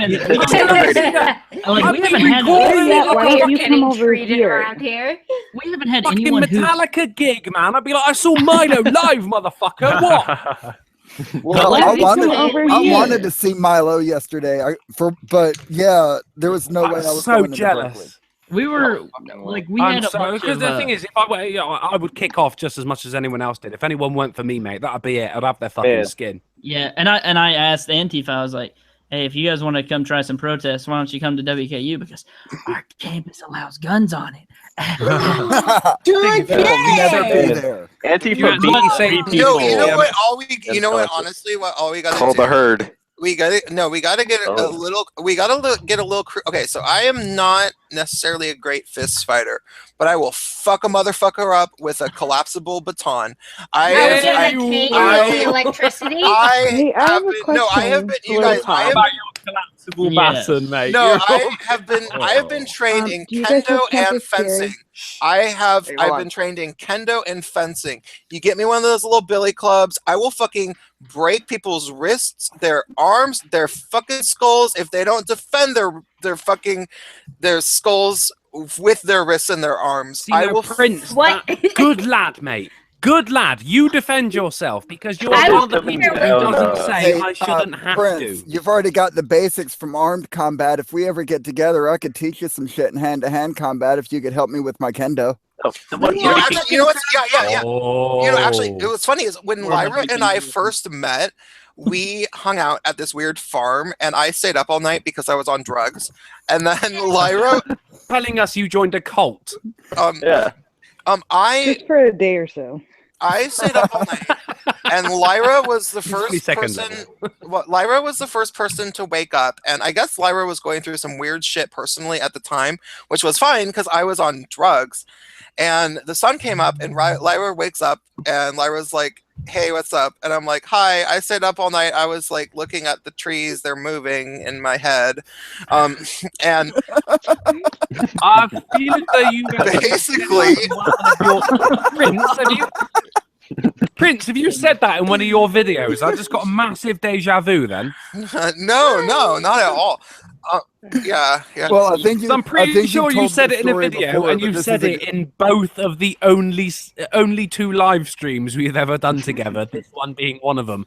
I'm pretty sure you mentioned it in both of them. What did you say, Best Mama? Actually, Drunken Uncle, this is the third live stream that you and I have done together. Oh, fuck! I'm so drunk. Well, the first one, it was actually my face on there, but then nobody really got that I was a tranny, so I just put Dr. Girlfriend up there, and hopefully people will get it. Are you actually annoying when no one even realizes you're a tranny. Okay, cool. We need all like I'm disabled, so like we need all the minority groups to like get on board with this. You have no idea how I score in the Oppression Olympics. Yes, me too. No, we need a group of us. Listen to this. I am a multiracial trans girl that was raised by a woman that would marry a Klan leader when I was 8 years old, and the bitch would kick me out at gunpoint when I was 16. Jesus Christ. I spent the next decade and a half homeless until I moved to California, jumped into a homeless shelter, and got my life on track. And you're still like Prince. seriously. How has no one made a film of your life yet, mate? Because it's not over yet. Avengers 3, wouldn't they? Well, we have life. her in my live streams, like the largely chronicle. She was Lyra was one of my first like 50 subs on YouTube. I was one of your first 10. No, because we have so many fucking tragic SJW friends from the Bay Area, and we got into I'm gonna say the name, fucking Monsanto's fucking timeline.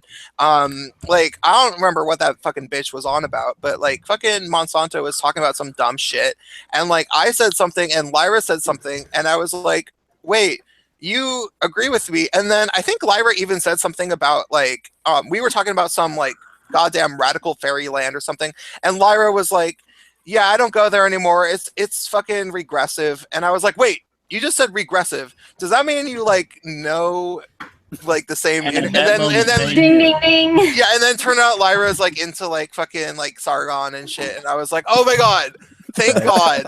Oh God! Thank God! I love that feeling. And then I looked at who you were, and I was like, wait, I recognize that person. I remember that face from when the sun came up at that fucking farm when I was up all night and drugs. And I was like, wait, we should be friends. We actually hung out for hours. Like, you were probably the only person that remembers that really bad fucking wig that I wore when I hitchhiked across the country. I don't think you were wearing I think you probably took it off in the night because you weren't wearing a wig in the morning. And yeah, I misgendered you because I wasn't sure. I was kind of doing drugs that night too. So yeah. You woke up. No, what I remember. Okay, I remember two things in specific. I remember we talked for a long time, and then we realized that we both did weapons training, and we played with sticks and pretended that they were like various different like swords and stuff. So you guys met each other IRL? Yeah. Yes. No. Before. Awesome. Like years. It was actually like 3.5. It was May 3 years ago. It was right before Pride that I moved to San Francisco, and it was at a farm called Ravens Creek Crossing, which is closed now. That's amazing. Yeah. Yeah, and no, so we okay, there's two things that I remember that happened. We were playing with the sticks and pretending that they were like katanas and shit, and and then there was a really hillbilly kendo. There was a really cute dog. Kendo. There was a really cute dog that was like a mid-sized dog, you know, like the kind of dog. It was a big dumb lab. That's what it was. No. That dog was a smart dog. It was a smart dog, but it was fucking crackhead over sticks. Yeah. It was obsessed. We sat there and threw a stick for like 4 hours. And and the owners got bored. No, the owners were some lesbians, and they were like, "Hey, dudes, just so you know, everybody needs to throw our dog the sticks because otherwise it'll like go and like, you know, try to like chase gophers or something, and we'll lose it because it is crazy. So you have to keep it engaged or it will run off." So and that had happened the night before, like they had told us to do that, and then so the dog wakes up and it's like, "Where's my sticks at?" And I'm like, "Okay, cool. I will throw the sticks for you." And so the dog was running around and I was throwing sticks and we were like talking, and there was this great moment where I threw the stick and there was a wheelbarrow, and the stick like landed in the wheelbarrow or something, and the dog couldn't find it for a while, and then realized it was like halfway sticking out of the wheelbarrow, and it like tried to grab the stick out of the wheelbarrow, but then knocked the wheelbarrow over, and the dog ran away like it was like, "Oh no, I'm in trouble! I knocked the wheelbarrow over! Oh my god!" And we laughed for like fucking like a minute and a half. Like it was so funny. It was fucking great. Yeah. Well, actually, if we're doing dog stories, I've got a favourite of mine. I got a little cousin of mine who I absolutely fucking despise, right? We used to hang around with each other a lot when we were little, which is, I fucking despise him, do you know what I mean? But we used to be down my my grandfather's house, and he lives in a cul-de-sac, a dead-end road. And there was these two builders who were working on the drains at the end of the road. Now, my grandfather's got a dog. For him, the ball was, as you said, like sticks were crack. You know, if he threw the ball, it doesn't matter if he threw it to fucking Uzbekistan, mate. He would go and get it, and he would bring it back. Do you know what I mean? This is around. My cousin throws a ball down the end of the fucking the dead end road, and it would be a great idea to lie down in the middle of the road. It's a dead end road, so no cars are going to come. Put his hood over his face. Now these two builders are down at the other end of the road, and the ball goes down to them. The dog picks up the ball in his mouth and just looks at these two builders like, "Will you throw it for me?" So of course he does, doesn't he? And it goes in a tremendous arc through the air, and I see it in slow motion right now as it went in this fucking overbearing arc like a decent Doctor Who subplot and landed right in my cousin's bollocks. Right now, this was a my god! It was glorious. So we might be going to a war. I was almost sick. Hey, before we get started on another topic, Base Mama was trying to say something. I don't know what the fuck she was trying to say. Oh, sorry, Base Mama, you were saying? No, I was going to say I'm it's so about sorry, 11 Base Mom. o'clock, and I have to get up at 5:30 with the kids, so I'm going to go. I thought you were asking. I just wanted to make sure I said happy birthday again. Yeah, thank you. Thanks for showing up. Good. Thank you, already Base gone at Mama. 5:30 in my It's country. good to meet you, Day. I'll sub to you if you or follow me on Twitter. Oh yeah, I'll sub to you and follow you. Okay, and that way I can follow you back. So if you actually want to We'll meet you, message me, Base I'll do it Mama. right now. Take care of yourself, won't you? I'm doing internet like a grown up now. Oh yeah, handling that shit. Bye. Fantastic to meet you, my friend. Adios, Take care of Base yourself. Mama. It was very Adios. good to meet everybody. You guys have a good night. Yeah, you too. Good night. Oh, Bye. hey Prince, Bye. Dolphin Radio said to tell you happy birthday. Oh yeah, thanks. No, I just liked one of its tweets. He can come in if he wants. I just told him. Yeah, because someone just left. There might be some people that I sent a number of extra invites out, so there might be someone trying to join. But See, you say that, Prince, but I was waiting at least an hour to get into First it. come, first served, You bitches. sent me a tweet last night saying, "Are you up?" I And I was Video guys was have to rendered. understand- I was all set. Do you know what I mean?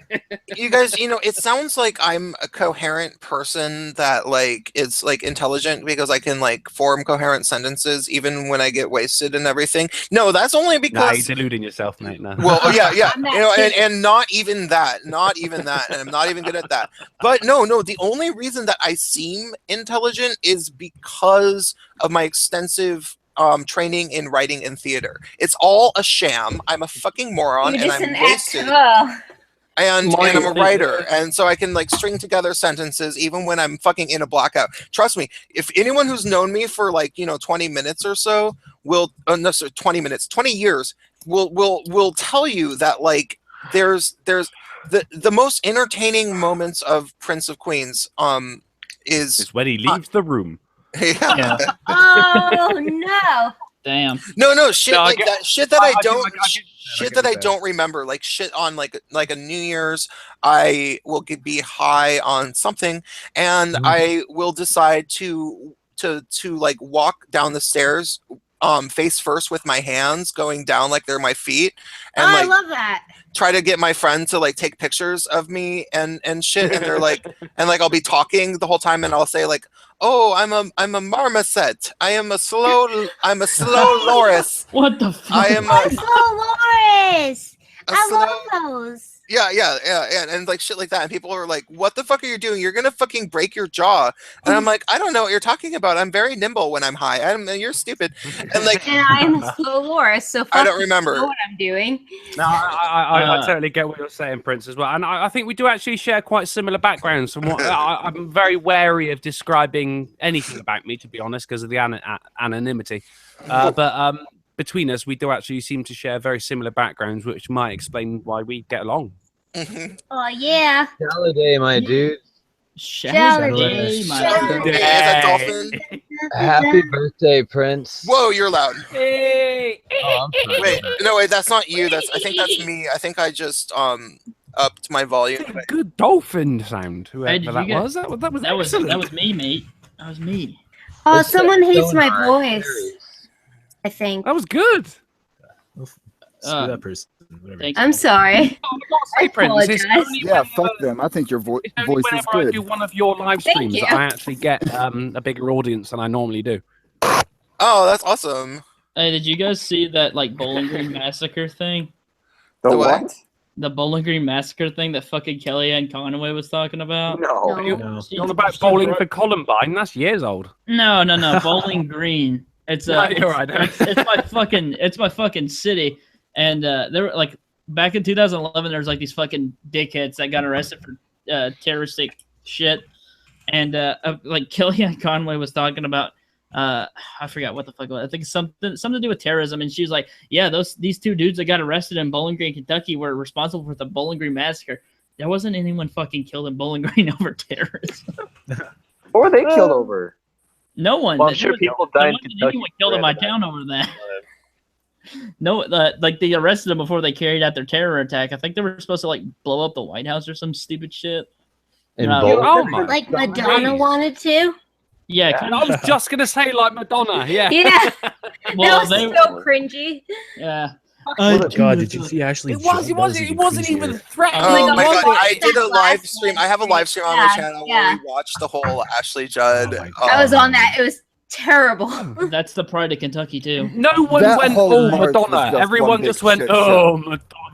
Madonna. Poor Madonna. Her career is just doing this for a living these days. It's trying. sagging like her biceps. Well, I mean, this is what happens when you're doing everything you can in desperate attempt to stay relevant. I mean, That's exactly Madonna. Yeah. The attempt to stay relevant, I think, is spot on. Madonna Why? was Madonna I mean, it's was like the John first. McCain, basically. Madonna was the first. Human alive? Yes. No. What? No, that was fair. No, Madonna was the first pop diva that was in people's houses every day. Like prior to Madonna, Slut. music videos weren't a thing, and music videos were the only way to make sure that that somebody was in your house and you were watching them and paying attention to them numerous times a day. You know, like maybe and there then was Michael Jackson showed up in your child's bedroom at night. Oh, Giggity. I still don't think he did it. I actually Yeah, don't. I like to think Michael Jackson is innocent because He is. There's no fucking way. Because I mean, yeah, like why would you, if you were that famous, why would you pull some shit like that? First of all, and second of all, I can answer that, Prince. Jared from Subway. Oh god, yeah, Jared. Because it did actually happen in my country. There was in the 80s. There was I don't know if you ever heard of him, Jimmy Savile. He was a massive name. Not charity work. Wasn't that the Jim will fix it guy? That was the Jim will fix it guy. Yeah, Jimmy Savile. Oh. And he was massive, mate. It turns out he used, if you would, fuck little girls. Oh, jeez. I thought it We all was laugh at, don't we? the But no, story that I read was that it wasn't limited to little girls. No. I heard it was pretty much. It would make sense with Michael Jackson because he became famous when he was like 7 or something, which is like that would be something that would and not just that with an abusive family, like a family that used to like his dad was fucking crazy. Yeah, Well, look what happened to Shia LaBeouf. Development.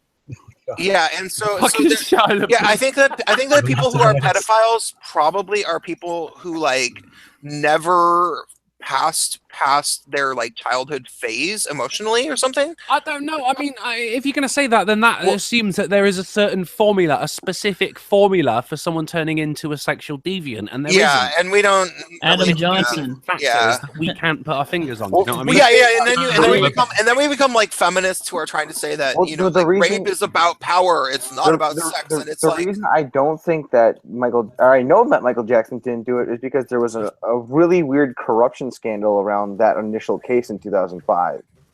There was some tampering of evidence on the prosecution. Discussing Michael Jackson. Do you know how much money the prosecutors stood to make out of it, though? It's just so much money. Yeah. No, we're not doing that. I was just saying out of an off chance that Michael Jackson. No, because I mean, I'm up for it and everything because it was a big case. Well, yeah. I mean, okay. If you want to really go on case by no, you know what? No, it's been settled. He's not guilty. Right. Well, basically, At this point, it doesn't matter. He's fucking dead. Yeah. In this court of law, it was not guilty, but I will just say I am suspicious of the guy. I don't know either way, but there has been some questions that have been raised that I think are valid. Like, I don't what? think it doesn't matter. Someone just said a second ago it doesn't matter because he's dead. It sounded like the slightly more basic Queens.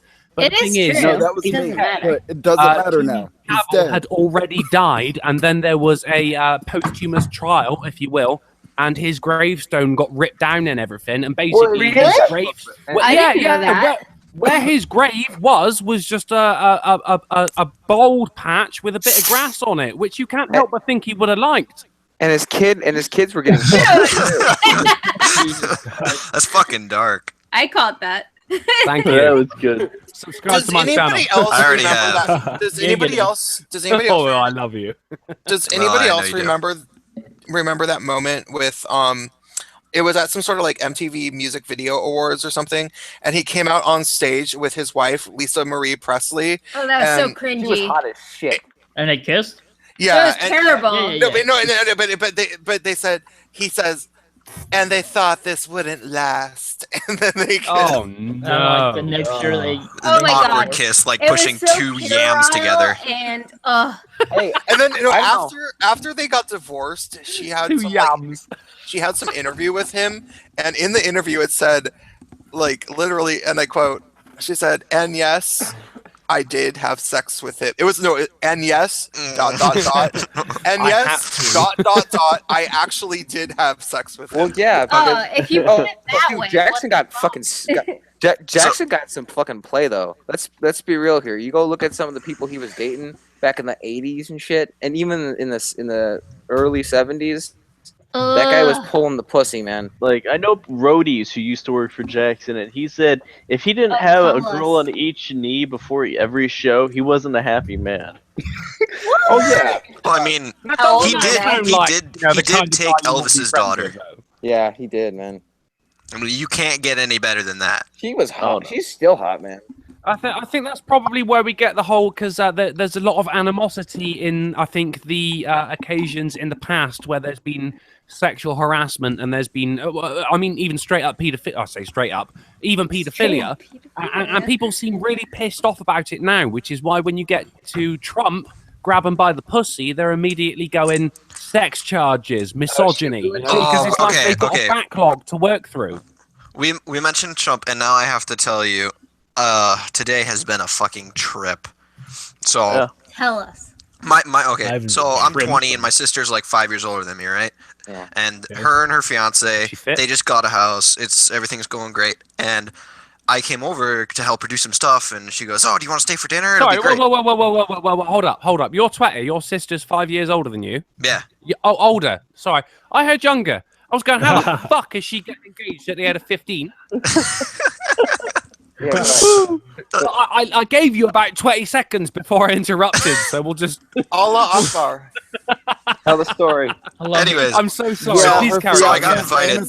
Carry on with your Craig. You'll snatch your sister. Carry on. Yeah, I got invited to all this, and my sister's a feminist, and she's kind of adamant about it, but at the same time, she knows I'm not, and she doesn't really care, which is good. So I can ask. That's what family is. But here's the kicker.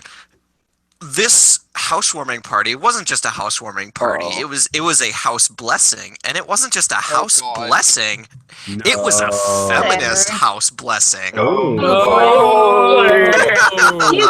know how much shit I deal with this shit all the time, and I'm just like, how? How is that house not imploded in on itself? And it gets better because we were sat in the sitting room, because this house has a sitting room, and we're sitting there, and they're all going on like, "Oh yeah, and he who will not be named is in power. Everything's gonna go to shit." I'm like, first of all, don't even compare him to Voldemort, all right?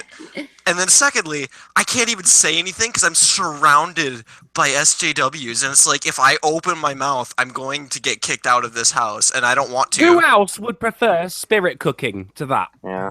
Ugh. I mean, yeah, it's worse in real life. Honestly, feminist shame circle. Yeah. Sorry. That's horrible. I do find myself in that. Sorry. Hasn't talked. Oh, I'm so sorry. Sorry. Oh no, that's all right. You're so polite, you guys. I was just. You guys are awesome, man. This is why you lost the war. This is why we became a country. I was going to say, what's really the terrible thing about getting kicked out of an SJW? Shut up, Drunkle.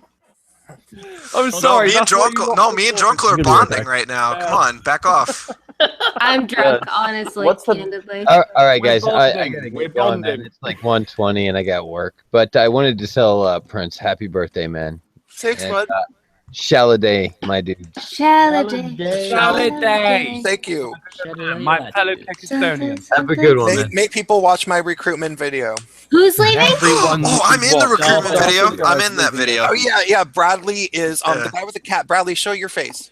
Oh, Give me God you. damn it. Jesus Christ. His face isn't in it, but he is in it. A Have you got literal a good picture face, of Bradley? him. He's the person that represents the real person that's scared for their safety, and he has a big knife. Oh yeah, Bradley's actually super. He's very cute. This is my face What right a here. cutie pie, man. Oh, there it is. There it is. Like Pepe. Yeah, I see. Nice. Definitely. A I'm even wearing the tracksuit that I had in the picture. You, sir, Yes, are a real he is Kekistani man. Bradley and Where's I and Rectifier got drunk and played video games together. Oh, actually, didn't even drink. I that will night. do that with you guys if you want a fucking girl to do it. So I don't know. I'm just saying. I'm just saying, bitch, right now, I will fucking rock Depends your on how world in a loosely you game of define Rainbow girl. Six. I could join in too. Fam, I'll wreck all of you in Rainbow Six Siege. Is that No, Rainbow bring it Six on, Siege? bitch. I You and haven't me. played Rainbow Let's Six. Lyra, Lyra, 1v1, if you mate. want to follow through with that birthday present to make me a computer, which you mentioned, and I don't know how you're gonna ship it to me, but I'm slightly interested. Okay, well, I think like you're gonna be the remember shit- how If I someone described offered that? me to make me a computer, Well, I'd be definitely see, interested. I'm gonna have Prince pay for the parts, but I could put it together for him. Yeah, that's what I was probably thinking. You can't do that. It's his birthday. No, Yeah, but I'm it's that's a a thing. good present still. As someone who builds their own computers, it's a thing. You should actually see Broomhilda, which I'm talking to you guys with. I named my computer let me see. Broomhilda. Let me see. I can't Computers are hard. I can't show her to you because she's under my desk and she weighs like 60 pounds. I will show you the computer. I didn't realize you liked them that light. Do you want me to show you the computer I made? Sure. Okay, cool. I made. Oh, can you see it? I actually, I was this sat shit there right watching here. your image come up on the screen, wondering if you could get any more sexy, and the fact that you built Oh. your own rig.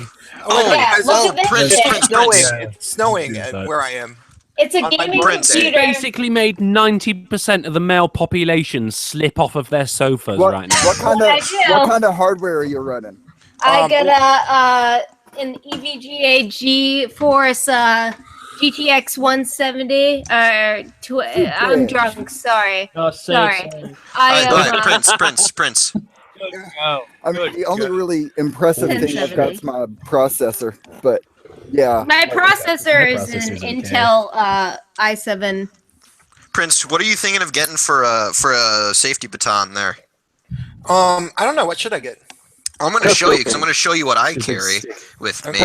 Let us see everybody's Yeah, this is my 24-inch baton. Oh, that's like too I big. can show you my 24-inch baton. Oh no, they make 21 and 24s, but they If I collapse look down. at the screen and see your dick, I'm going to be pissed off. I need I'll one be that I fine can with fit in the it. back pocket of my pants. This does fit in the back pocket because it collapses down. You just It do looks it down really and it's this big. There's also a natural back pocket you can fit it out. Oh, shut up. Yeah, you don't want people to pick your pocket. This is such a messed up chat, guys. I love it. But no, you should go for the Smith & Wesson because they know how to make their shit. Okay. Yeah, people fucking like.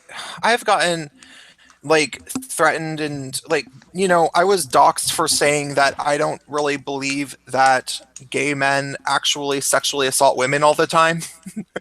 Well, Prince, you know my stance. I still say you just buy a gun. Yeah, but I can't carry around a gun because I'm fucking crazy and I'd shoot someone. But I don't mind fucking like breaking the fuck out of their arm. You're quite a balls out YouTuber, You say what you mean, you say what you feel and everything, and you don't necessarily wear your heart on your sleeve, but where you put your. You're honest. If that makes any more sense. So I mean, really, would getting doxxed really be all that detrimental to your cause? No, actually, at this point, I've Probably. doxed myself on my streams because I'm not that Like worried about so it. But I many do. times. But I live in an area of Antifa people that like spread. Like this girl that I actually knew. I had met her before. I didn't remember her. But I met her at. Shouldn't have by name then. I saw her at the Milo protest, and she is an Antifa organizer, and she was trying to say that Milo himself had flown in the night before and was plastering the University of Washington campus with Nazi posters, and he wasn't even in town. He wasn't even in town that night. So that's the level of insanity and lies that people in the city are spreading. So I don't know what they might say about me. Well, that's the thing when you're a He YouTuber wasn't in starting town that out. night. I knew he wouldn't do that because who the fuck puts up? No one puts up Nazi posters. Nazis don't exist anymore. Yeah, That's what I say all the time. And They the stopped Nazis- accepting members in 1945. Eat a dick. Are we still And the showing the weapons? Nazis that do exist are like completely explicit with their rhetoric. So you Oh know wait, we're the showing fucking evil weapons now. Nazis. What? Oh yeah, hang on. I got this cane with the dog head. Oh, I have an actual cane, but it doesn't have anything cool on it because I need have a to knife walk. Oh shit! If we're just showing weapons, I I'm gonna want get the that. shotty. Send me a cane. I'm actually disabled.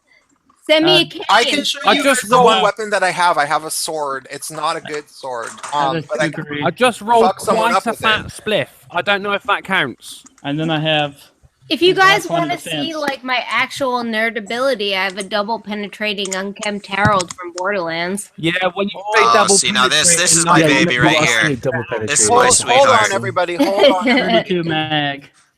Okay.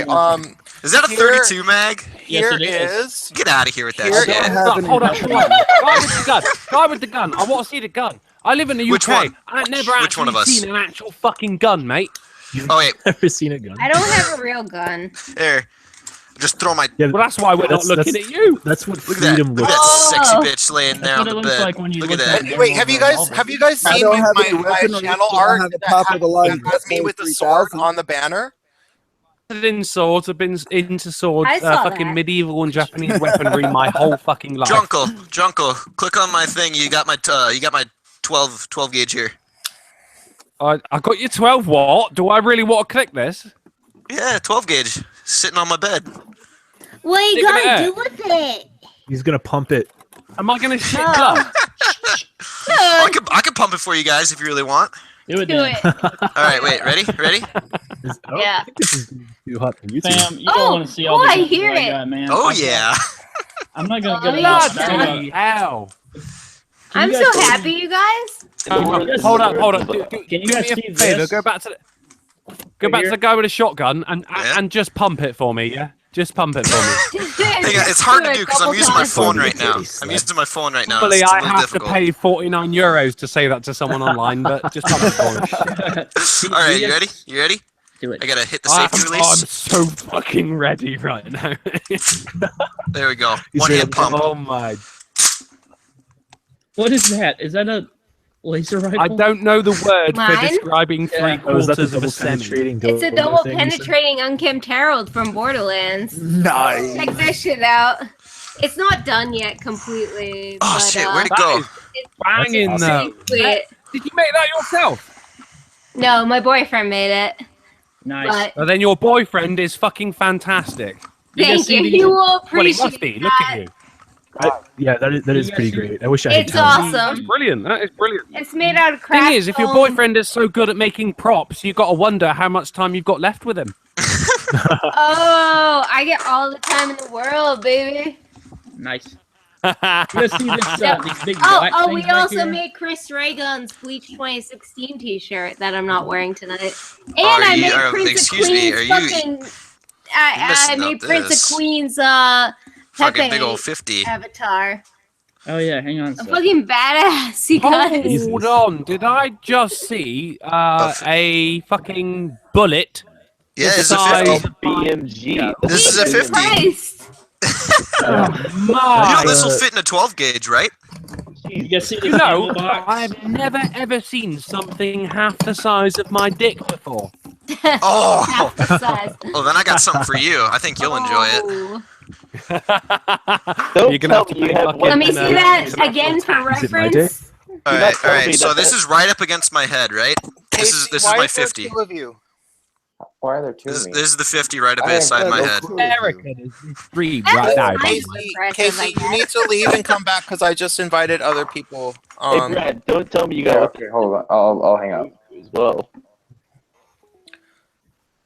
And then there's another one of him. Sorry Drunko, to. if you really want to get Hey, American, you gotta go 40 I don't rounds want of to get freedom. America. I do not want to get America, mate. I want to dip my toe. I don't want to fucking dive in. Do you know what I mean? Guys, I I don't gotta go. have any real guns. I just have video game guns. Well, I mean, that's just as good, right? I just got I these got- guns. It's good in I a got different way, fun. unless I you got need to fun. protect Yeah. yourself. Lady with the prop gun. What is your name? I am Day. I know who you are. I've heard of you before. Okay, yeah, I saw you in the chat. Yeah. Yeah, Dad. Lovely to meet you. Lovely to Oh, meet you. likewise. However, She's- as holding she your was saying- prop gun is nowhere near as sexy as my man holding a real gun right now. Yeah, It's just it's True. goddamn right. I will not contest that. Drunko, you look like Drunko, someone from Borderlands. He looks like someone from Call of Duty. Do you know what I mean? Drunko. Yeah. If you send me, or actually if you follow me on Twitter, I will send you a picture that I had a friend take of me. That is so like just shooter game sexy. You'll probably cream But yourself. at the same time, mate, if I wanted to have crazy people being able to send me messages, I'd just still be in contact with my ex-fucking girlfriend, wouldn't I? But I'm not crazy. I'm just American. If you guys You follow just me on showed Twitter, me I your can- collection of guns. You're telling me you're not crazy. Hey, Oh, listen. sweetheart, that's not the collection. That's not the Hey. collection. Yeah, that makes it better. Fuck it. Hey, Drunkle, you want to see a real man's gun? Follow me on Twitter. Oh, I have boy. a video of me shooting a 50 cal. That's actually not the first time I've heard someone We're in a say dick measuring contest over here. You guys, we're gonna have to do a share circle with your weapons again because I was screen sharing my image because of Oh, my. no. So here, look at Dave's gun. Everybody, Dave, post Everyone with your wants to gun. see the guns. Do, I get to continue with the circle jerk. Yeah, like do whatever. Yeah, some shit. I'm gonna prop you guys Do up that here. then, Prince. Bradley, Let everyone know they got Bradley, their do tickets your to the weapons. gun show. You're Hang on on. share now. I'm gonna have to wait. I'm gonna have to take off my headphones to do this real quick. All right. What you're gonna have to do is you're gonna have to take off your shirt, probably work out for the next 6 months, and then maybe strike a pose. Gonna die. It's sort of like Popeye. Like he's about ready to eat the spinach. His arms will get big. Are we seriously showing off our? I like how we've been watching this the whole time and nobody else knows what the hell. No, we got the preview. We just had to make sure it was all right for the rest of it. We got this gun from Politipod. Kind of catwalk commentary here, Prince. He has some sort of like Clint Eastwood Old West shit. What are you wearing? 32. Man, when are you guys gonna shoot yourself? And then slight Casey echo. has something over his mine doesn't shoulder. have any. He has like a tomahawk or some shit. Yep, it's my. So you guys, I think there's a slight echo going on. Yeah, me. it's probably Casey. I'll tell you what. I mean, the echo is the least of the problems. And then we got Politipod. Yeah, exactly. What does Politipod have right here? Hold up. The blade. A blade. I feel Cane like blade. now we're like so cool, you guys, but this can be in a cringe video now. You might actually be able to Cane stream blade this with the now. dog on it. Now that everyone's warmed up a bit. You know? Guys, I'm I done. got to admit, 'cause I This don't have game any is other awesome. weapons. I knew I only have Prince. my I one didn't know sword. anyone else, so I was chatting to everyone else, and I was like, "All right, I'm going to rein it in a Drunkle, little bit. I'm not Drunkle, going to you let might the want to crazy take a look. right away." Get an American in here. You put my hand in the box again, Steve. I'm not up for it. All right.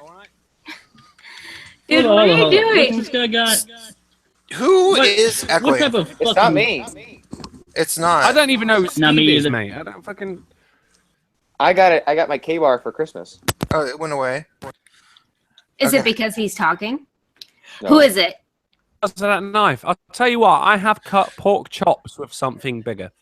I think it's Drunken Uncle.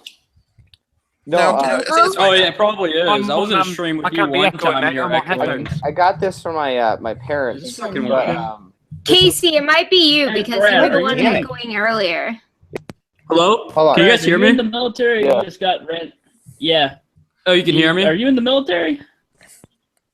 Yeah, Brad. Can you hear me? He does headset up at the moment. Well, Hey, can you guys hear me?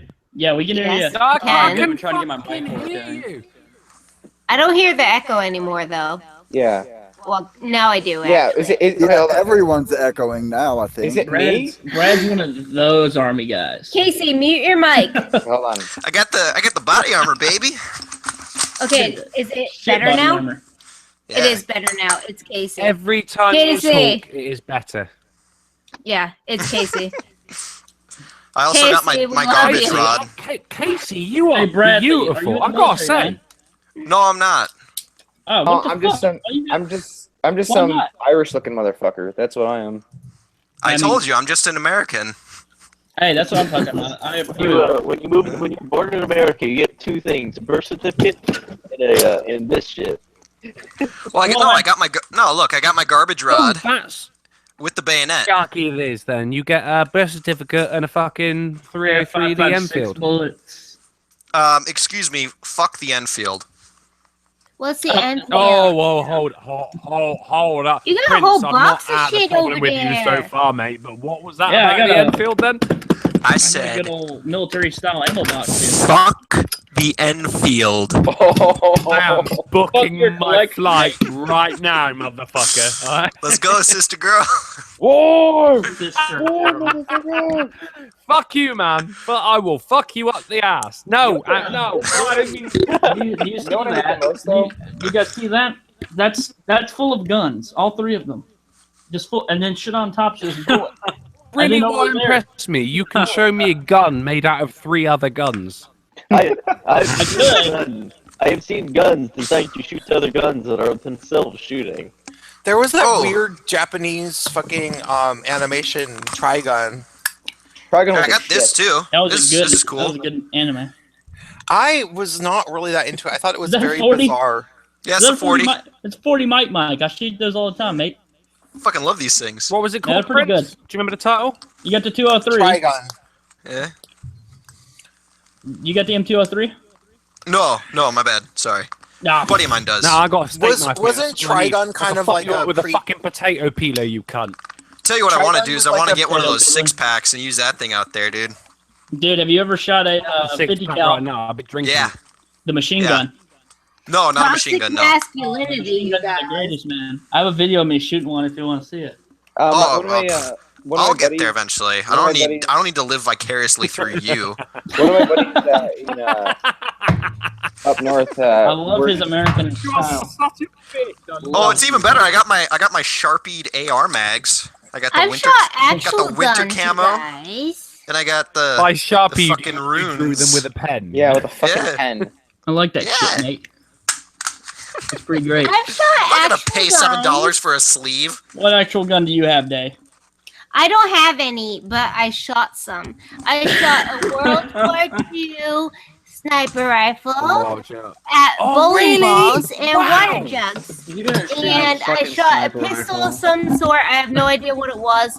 And I shot a different bolt-action sniper rifle in It's probably a Michigan. 306. I am Do you know qualified. I've never ever fired a gun. I'm Yeah, qualified. because you're a fucking tea I was drinker. actually really good at it. I think it's because of all the video games I played. So here's what I'm qualified in. Taking the piss out of most of the Chinese who are quite liberal with their weapons. No, you're thinking of the Koreans. They use revolvers to shoot them. Liberal with their weapons too. Yeah, don't get me yeah. wrong. I want more practice because it's fun. So I've shot. I would love to just to fire. I'll tell you what. I'll tell you what. And have a little bit of target Day, practice for an hour would be amazing. Yeah. If you ever make your way to Wisconsin, I will take you out to the shooting range and we will Are shoot you a guns. fucking Let us do it, but let's do it in like a sketchy backyard with like props set up. We can do And that, not- or we can go to the county Yeah, range too. Bradley and Day, if you guys want to That's shoot what some I'm real used shit, to. if you guys want to shoot some real shit, come to Kentucky. We're allowed to have machine guns here, and I have a permit. I've never shot a machine gun. Well, I mean, we're allowed to have machine guns here. If you don't get caught, you can have anything you fucking want. Well, this is Anybody legal. can have Hang on. anything anywhere. This is legally. It's a $10,000 license, and I have one, and I can get a 240 Bravo, and we can shoot that shit. Okay, dude, I'm telling you right now, there's only one gun that will get me to marry you, and that is if you can get me a full auto Scar H. I will marry you right now. Oh, I'm sure I could get one, dude. There's some great shit over here in Can I Kentucky. actually officiate that for you as well? There's a reason As, FPS Russia lives here. As a priest of Kekistan, I can do that. Good, because I'm the war master of Kekistan. I hope you know. We only honor I have a question. Pakistani marriages. What, I'm the Prince? saint. Hey, I have a question. Yeah. What the fuck is Kekistan? you shut your No, blast. you guys, do I Oh have my to show God. my Not video? do this again. Do I have Can to we just show send my this video cunt a on link? my stream? Do it. Oh, I'm going to gotta show go my get video this. on my own stream because it's my birthday. Shit, yes. Prince, slightly brilliant drunk. idea. Put it on. Or is it like Because- Pepe hold on, Land let or me, some shit? It's like Pepe Land. You know what my favorite? You know what my You favorite have thing is? so much to so learn, much my man. deeper. So much to learn. Okay, because because I am hoping that this becomes He's it- fucking it- Viral. I made a recruitment Doing video by going, oh, Rectifier, Kekistan is just Pepe's. you- Is going black people like fried chicken, and that's Well, it. I watched It's so much Sargon's deeper. 10-hour stream of fucking Hey, Kekistan. That's Rectifier. pretty much what I got from it. It's just a song with a Pepe right there. No, This is the most Rectifier, Kentucky shit Rectifier. ever. You guys shut the fuck up for a second. Rectifier, you can actually because you have a big subscriber base that is probably into this like fucking meme war bullshit. Because I know what your subscriber base is like. You have a bunch of like young cunts that are gonna fucking make memes.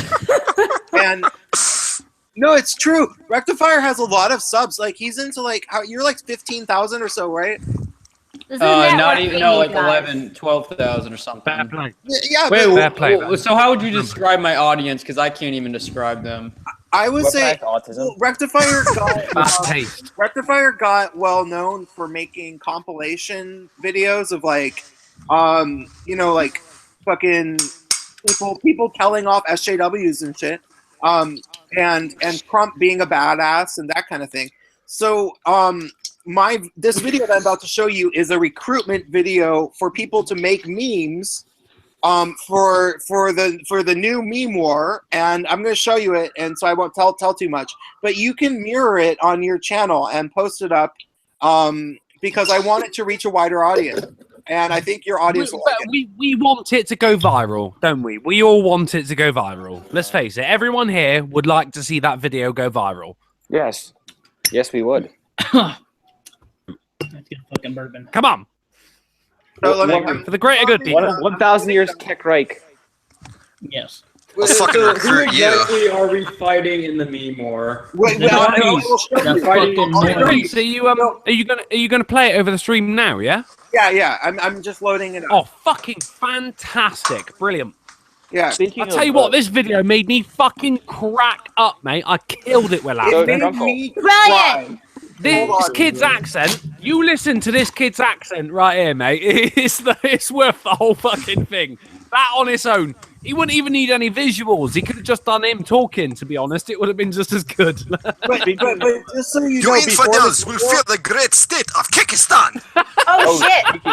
I had people literally making me memes while I was writing this video. When I was writing, dude, no. When I was that's writing, that's what I've been meaning to tell you. Every time I hear someone from another part of my country or from another part of the world, as soon as I hear that accent, within like 10 seconds, I am saying what they just said to me in order to get their accent down for me, you know? And even with you, it was something that you completely made up. I was still fucking repeating what you were saying so I could get the Kekistani accent down. What is the Kekistani accent? Do it. It's whatever broke me. It's whatever I came up with when I was drunk last night, and I watched the video and I understood. No, it's this. This is what it was. This is what it was. This is what it was. In my mind, I absolutely fucking love accents. In my mind, it is a cross between American, Scottish, and Spanish. I thought it was a bit of the great nation of Kekistan, you infidels will die in the second meme war soon to come. That's an African. Now it's a bit come from Russian. That's a bit Middle Prince Eastern. comes from a theatrical background, just the same as I do, right? So that's the thing. When I talk about accent, I've had to do a fucking Persian accent before. I had to do a Persian accent for a country that doesn't even fucking exist anymore. Do it. What does it sound like? It sounded exactly like Scottish crossed with Spanish. Do Oh, it. speaking of right before he does. Speaking of war, a bunch of Iranians. I'll let Prince take it away. From a house, by the way, you know the house fighters have how Iran has house fighters and all that. Not specifically a specific standing army, but you know, like how a bunch of militant people from a certain like warlord's particular thing, they launched a random attack on what they thought to be a U.S. ship. Turned out it was a Saudi Arabian ship. Let up. Yeah, so officially, Iran. Hey, you guys, Listen, there's still a slight echo in this chat, I feel. Yeah. I'm not hearing it. So, No, you're just an hey, idiot. you guys ready for me to play the video? Oh, Yes. definitely. Prince, I am fine. Yeah, I was take born control. ready for this shit, mate. Take Let's do direct it. control. Okay, so this. Count you in. It's going to be 1, 2, 3, but I'm going to do it in French, and it's not going to mean 1, 2, 3. You ready? Yeah. Je suis le moi. It was actually That's 4. not right. Yeah, but it was French. Okay, There's shut the nothing fuck right up. about it. To free Kekistan. I'm starting it again. Sorry. That's cringy. Sorry, I didn't realize it started. Sorry. Corps to free Kekistan. Hello, this is Prince Prince of Kek, and I am delivering a message from the people of Kekistan that our country is under siege from all angles by normies, SJWs, but most importantly, the alt-right. And we are in desperate need of memesters to help save Pakistan.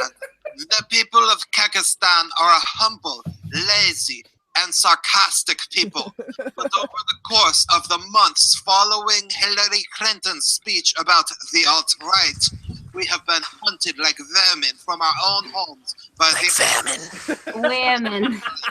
by gangs of SJW Fucking bandits who are unsure who the true enemy is. I am here as the Prince of Pakistan to tell you that my people are not the true enemy of the social justice warrior. I'm just waiting to see myself. True enemy. Where's yourself? I'm the dude who's dressed up like a Taliban guy with the Kekistani flag in the background. Just say it when it's there. To use in their memes by utilizing our good human traits and opulent green skin. As Kakistanians are universally nerds, we are a naturally peaceful people on the other side of our computer screens, hoping to use the subtle power of suggestion and meme magic to casually persuade normies into laughter and the political best interest of the nation of Pakistan, hoping that we can sway global leaders into protecting the sovereignty of our nation. However, hey, there's me. They're forced into fearing for our safety in real life by the careless association people have placed upon our citizens by those who do not understand that we are not actual Nazis, but rather that our prosperous has merely been held hostage by the alt-right. We are rather indifferent to the purity and preservation of the white race because our skin is green, though it is not to us whether or not people want to show pride. It really does make me want to cry. For so long, as we not us for our own heritage and imprison us in concentration and make us work for them. We also worry what will become of our people when our keks have been harvested. Oh, fucking hell. To the Aryan agenda. Many people have the wrong idea about our citizens. As we are desperately afraid that our people might get caught in the crossfire between the alt-right and the crossfire. And so, we beg humble internet user to join the meme corps today. You do not have to be many. Just make some memes. The might of 300 talented meme generators can tackle those of millions of non-capable normie infidels. We must secure our borders with the most definitely faggoty navy. We must seize the means of production. We must praise KEK, praise Pakistan, and protect the future of pixelated amphibious. The one that got me. Generations. the suicidal Pepe fetus? Or it's just like the birth strangled Pepe. You're like, what the fucking hell? Honor your ancestors and welcome to the great Snake of 2017. Snake! Guys, I lost a lot of friends in the mimetic wars. We all did. I have two. So yeah, you obviously have to watch it again because these cunts wouldn't shut the fuck up. But you should watch it again if you enjoy it. You're more than welcome to mirror it on your channel. It's amazing. I'm gonna share it. Don't worry. Fucking brilliant. Everybody in the chat, share it. Seriously, that has to be at least the fucking 7th, 8th time I've watched it today, and it's still fucking quite good. Mate. Genuinely, Yeah, I'm not putting it brings anything on there, tears to mate. my That eyes. cracks me up. It's quite good. I'm not gonna lie. Well, I have to say, hold on. Let me plug together my headset. Because I say click and talk. Running mysteriously long. You got any more planned for that? Then you mentioned earlier on that you'd like to carry on something in the same theme of Kekistan. Is there anything in the pipeline for that? No, I don't have of concepts for the next video, but if things come up, then yeah, maybe. No, but Ooh, I have okay. an idea. It was like it was a thing where you know I was like I heard people were posting shit about Kekistan in my comments, and I was like, what are you talking What about? is this? Yeah. Yeah, and then I looked into it and I was like, wait, I need to do this. Like you know, I can write a full-blown like propaganda enlist for the army type of a thing. Like this is So basically, Kekistan is like the meme source of people who aren't part of the alt-right. well, yeah, and the idea is that that Kekistan is being held hostage like the Nazis took over the Jews and put them into concentration camps to I mean it's a little bit different, but it's kind of like, yeah, the alt-right has taken over the nation of Kekistan and we're trying to liberate Kekistan. Yeah. Honestly, so all I that was stuff thinking... was around before all that meme Pepe type stuff was around before the alt-right. Oh, yeah, wait. Yeah, dude, way before the alt-right. If you So think correct Pepe memes came from the alt-right, No, you, no, You guys, Rectifier is probably the youngest person here. He's like 18. Wow. Yeah, but we all know where the origin comes from. The old feels good man. And yeah, everything, but it's just feels good, man. just like, you know, fucking yeah, exactly. I mean, you got Nisha was eventually adopted by the Third Reich. You know, it's not necessarily to say that Pepe was originally an alt-right figure. He never was. He was around for years and years before it. Pepe can be whatever he wants to be. That's the thing. You know, he came from some like web comic that was like popular starting in like 2010 or something. Boys Club or something. Even before that. Yeah, Boys Club. Yeah. Boys Club. And so I think that so Sargon and I know for sure Sargon's been talking about this for a long time, but I think also Jeff Holiday, they've been talking about how like is he going to come on this, by the way? Tweet at him. Wouldn't mind Jeff Holiday coming on. He actually came on my Kekistan stream the other night. So what does Pepe even stand for? It's just Pepe the Nothing. Frog. It's just a dank meme. It's just a frog. That's exactly it. It's nothing. We're taking it stands for nothing. We're taking giving it. We're taking the memes back from the normies, guys. No, Pepe is literally just a meme. There's nothing special about it, and that's what makes it special. From a web comic, so look it up. Yep. It's just like any other symbol. It It is like the value anything that else. other people give to it. Research it, shitlord. Yeah, no, don't just rest on those Get laurels. educated. Research it. I mean, you know, excuse me, it's 2017. I don't actually have to research anything. Thank you. Who is that? That's amazing. That was me. Fucking Bram. I don't have to research You just anything. I pinching your just nose, watch Ron. BuzzFeed videos. No, actually, and... what I'm doing is I am forcing air through my throat.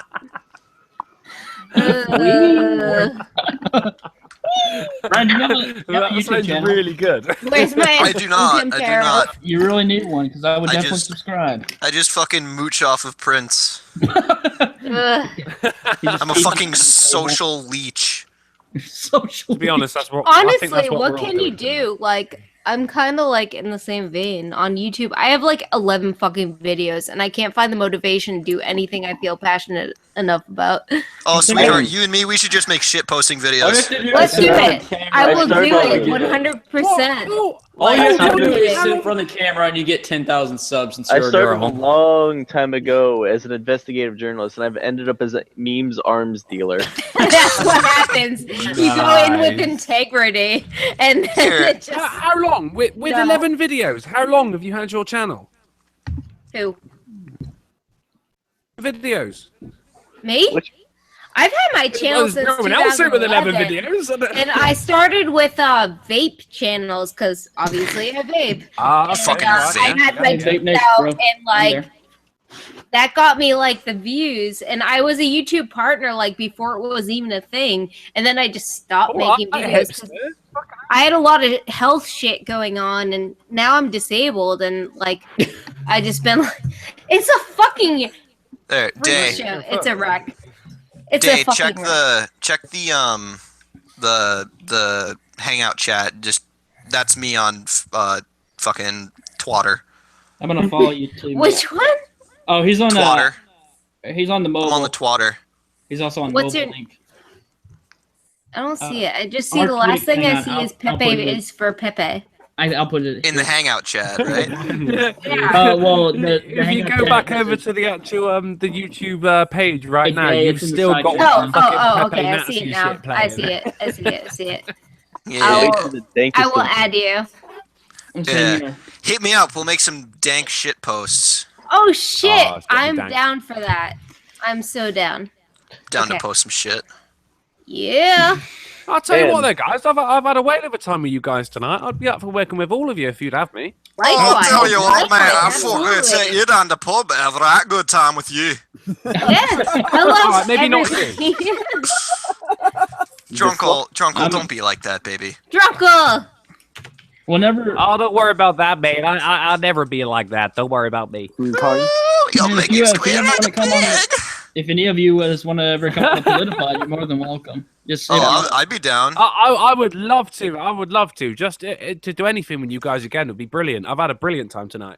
Oh, it's been amazing. Oh, I'd do it. I'd do it anytime. I mean, dude, the thing is, I used to be part of a weekly anti-SJW shit stream. That kind of fizzled out, though, last year, which kind of sucks, because we just... Didn't you used to have a channel? I did, and I just nuked it, because So, hold on, you don't have a channel? I Just do have a stop channel. for a few years and then start it back up again. I am. You're it's mentioning like- videos from mine. Jeez. Well, the thing is, I kind of just want to do like a weekly podcast deal, because if I can do, I don't have the energy to do it a fucking video a week, and I'm The editing's the fucking hard editing. part, honestly. I'm- It is. It's real. It's actually pretty easy. No, I'm shit at fucking editing. I gotta get better at it. For me, the biggest challenge is just finding memory. Like if I could like have infinite memory, I would maybe download more video clips, but You instead say that though, Prince, but Just you get are an extra- one of just the get an most external prolific hard drive. YouTubers I actually subscribe to. You've got a video out practically every 2 days. But and I no, did. I last have week, a video- I tried to do I 5 have a days video of putting a video out a day, and that was tough, man. I have a video out about 6 days a week, but yeah. But well, like- Prince has a Maybe- good maybe system. I've been saving No, because Prince has a good system too. He doesn't actually have to animate anything. He Yeah. just has those reoccurring images, and then you just add a couple new ones. and also I don't even use video footage because I don't do response videos. And when Exactly. you have to download a whole video and shit, and Yeah. also doing the response video editing is like actually really tedious. Yeah. Compared Oh, to. Would you like to Oh, know it's the Sister Danger. How, dude? Sister. Wait, can I have a question? Hello. Print day, mate. But, Today I was recording and editing for 5 fucking hours, which was what, a fucking 7-minute video in the end. I Yeah. was just sat there after about 4.5 hours. I just went, "What the fuck am I doing?" That's what I'm like. You wanna I know get what it. I 7 hours of editing for how long? Do you want to know a trick? 5.5 hours of editing, and it came out as 13.5 minutes. But the thing is, I used to do what Prince does without the changing of the expressions. It would just be the mug that you see coming up on my face when I'm talking now. But now what I do is I actually take a screenshot of the point where I split the footage onto it, so it looks like I'm appearing over their shoulder. Well, that's the thing. And Like that's basically doubled the amount of editing time I have now. I try to You do wanna know what- everything live, and it's really difficult because like you have to figure out like everything, and it's just it's terrible. Do you wish to know a It's- trick that a lot of it gets YouTubers stressful- do? It gets stressful, doesn't it? Sorry, Sure. bro. Sorry. Well, hey, computers are hard. One of the easiest tricks a lot of them do, and if you probably noticed this on some of the Sarkon's old channels, and definitely on Chris Dangerfield's and stuff, you notice how they have that border around everything. That's because they're using OBS, and what they're doing is they've put on a frame image with a cutout over the Yeah. center.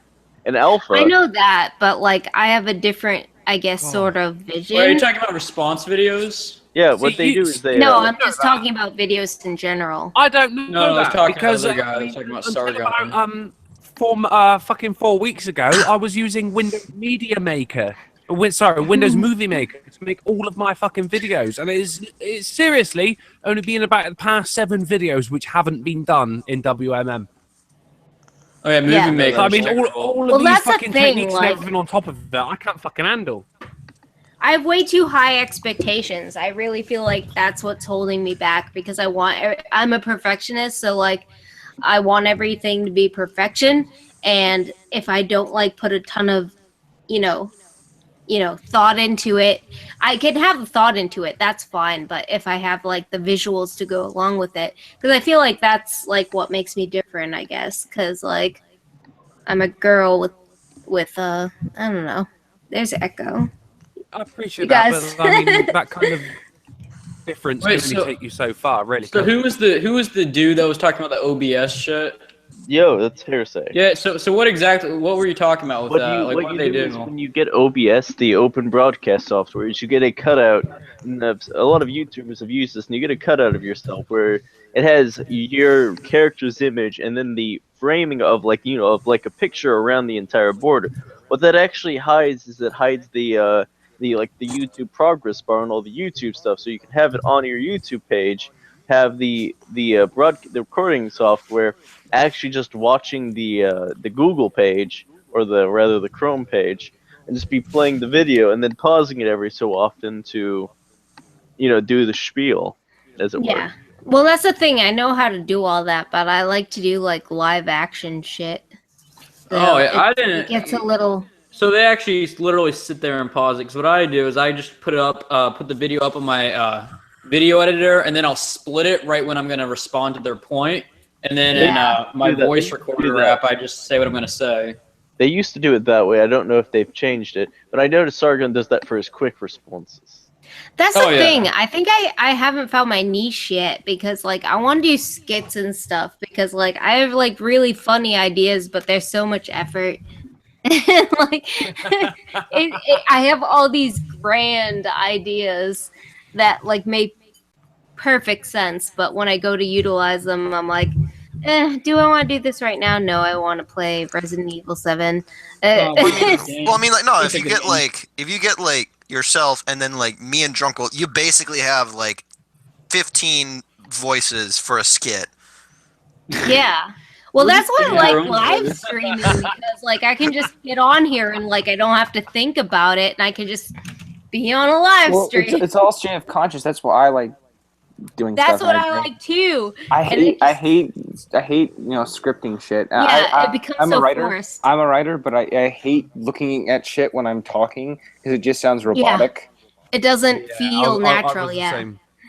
I was the same, but then I suppose because I started my channel in November, right, and I didn't use to script anything. I was just doing everything off the cuff at the time. Yeah. Like I think I need to lower my expectations.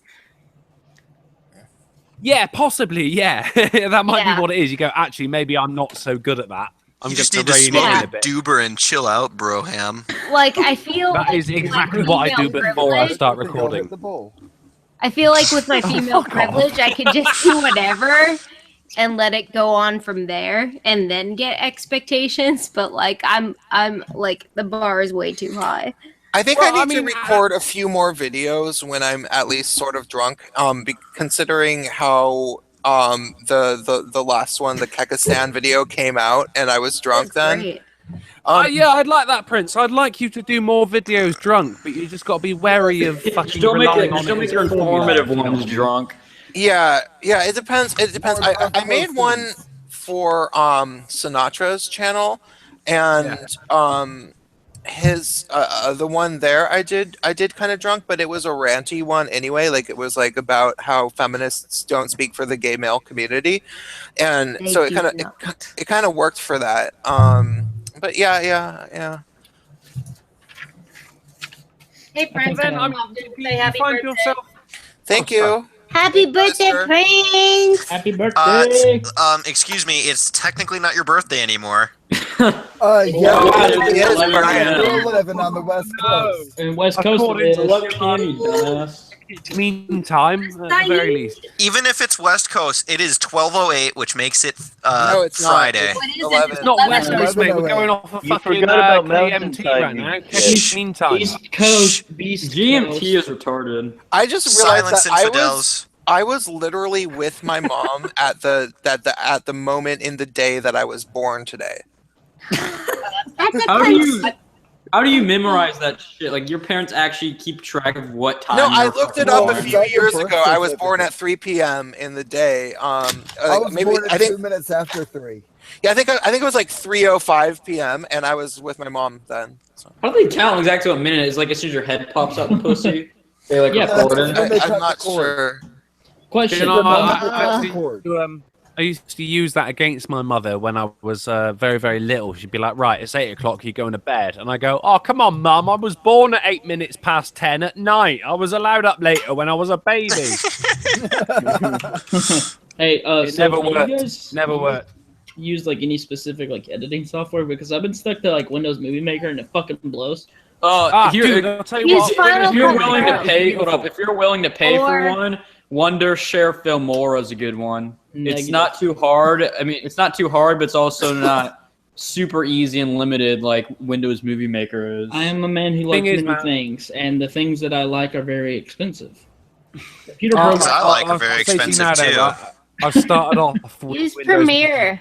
I have Get used to upgraded. it while and you it's can. more of a hassle. It's Adobe. Adobe. I mean, I've used that's Adobe not Premiere before. Isn't like a monthly subscription too? Fuck to be honest, man, the way pirate $20 a month, that's gonna add up You over time. guys, be quiet. Pirate it. I have like the entire Premiere and Adobe Pirate. After Effects and all that shit because I fucking pirate it. Fucking free, bitch. Yeah, and 10 Do viruses it. on your computer.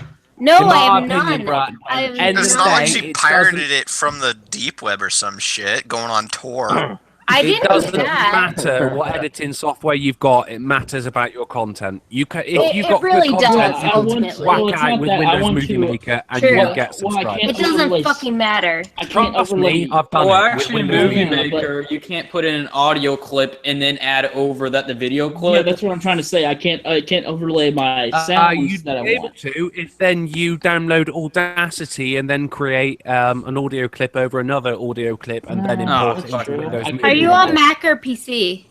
PC. Do Adobe Premiere, and you can download it for free. Okay.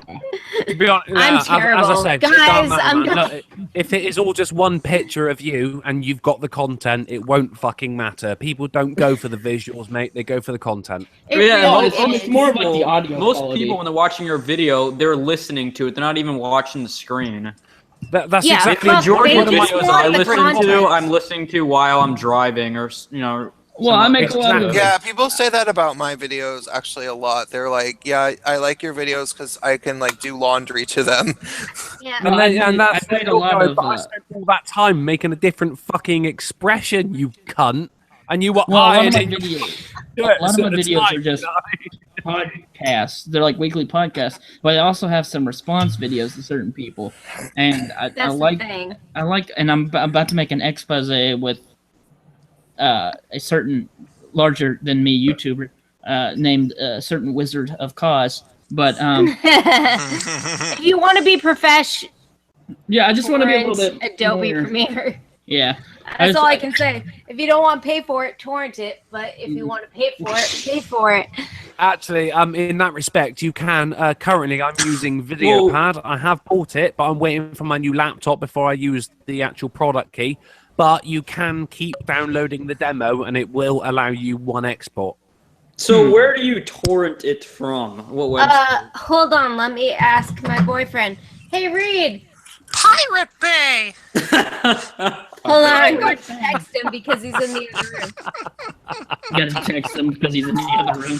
Yeah. Ooh, sister, you rocking them camouflage pants? You getting all up on my style now? Oh shit! I have camo pants. Hey, those are some nice BDU pants, man.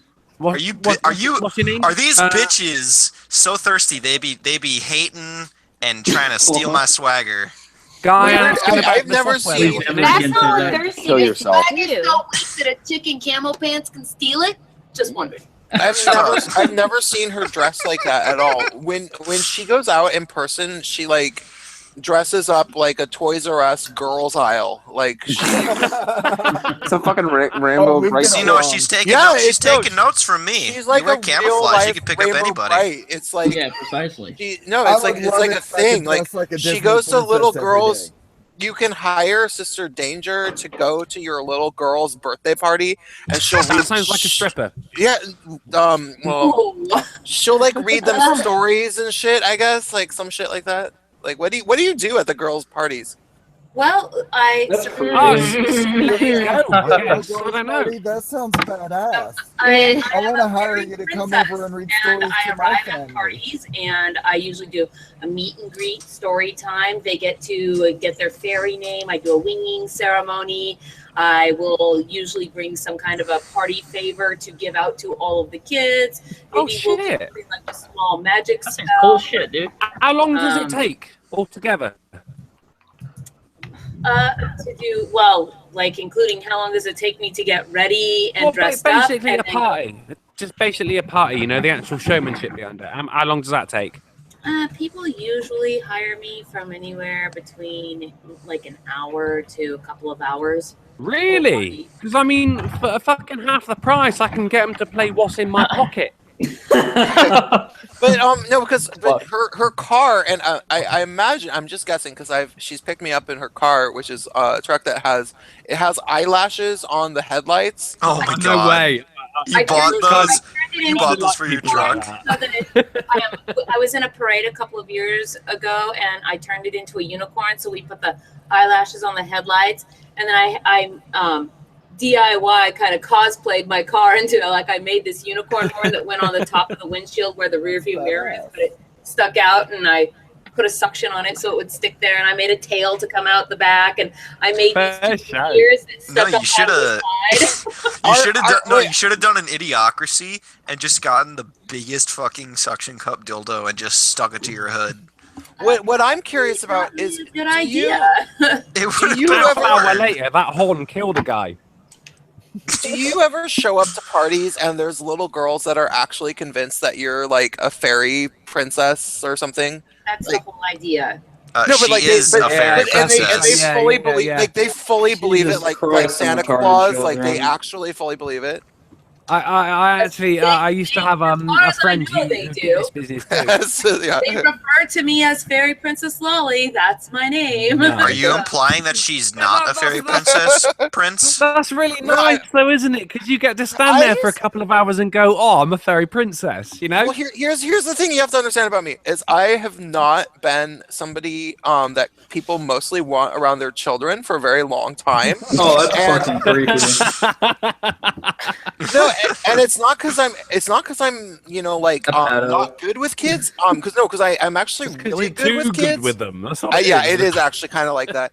And it's not even it's not like anyone thinks I'm going to do something bad to their kids. It's more like they think that I'm going to teach their kids how to do bad things. Like it's like I'm going to teach them how to like like fire a slingshot out of a rubber band and a fucking, like that kind of thing. They're like, wait, because you're all the bad things. Yeah, I totally get that, man. Yeah, I get that. They're like, wait, kids, because you're the cool uncle, Prince. What? It's because everybody perceives you as the cool uncle, and no parent wants their kid to hang out with the cool uncle. Yeah, can't I'll tell you what, they do for a second. Yeah, you're right. If they want to get the kid out of their hair, they'll like be like, yeah, go hang out with Prince, and then they'll realize like, wait, my kid likes him way too much. Yeah. And go hang out with Prince, but not for too long. The magic trick that I did at the last party that I went to, we made fairy snow. Can you see? I'm gonna put you on the projector. Yeah, I want to see this shit. It basically. What the fuck? It looks what like are you doing? Don't snort it. It does not look good. It's completely legal. This is fairy snow. This here and this eyedropper. This is water. Yeah, that's what we call it over here. Except over there, you call it fairy dust. Wait, what the fuck's happening? Are we doing drugs here? No, watch what happens. We snort it up our nose. I think she's about to do something different. Wait, what happens? Can you see Oh my god, that's dope as fuck. I don't see anything happening. It's growing. It's growing. Oh, so it's like let it go, let it go. I want to see it. I must be blind. Oh, it's just, Are you gonna snort that later? It's that powdered silica stuff, isn't it? It's just a super absorbent material in powder form.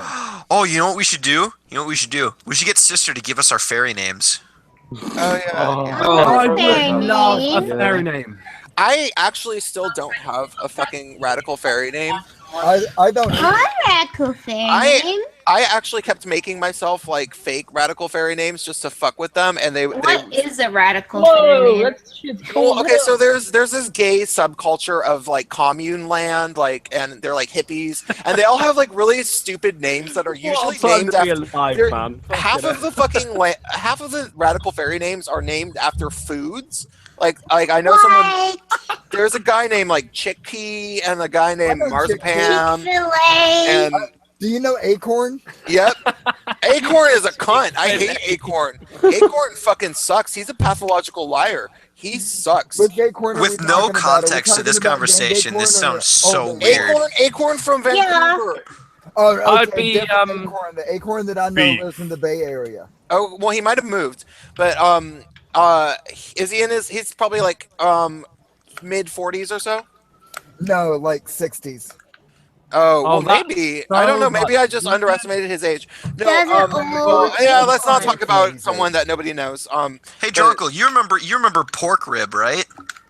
No, I do not. Can you refresh my memory? He was that fat guy that we met at the fairy camp when we were out there in the woods in Canada.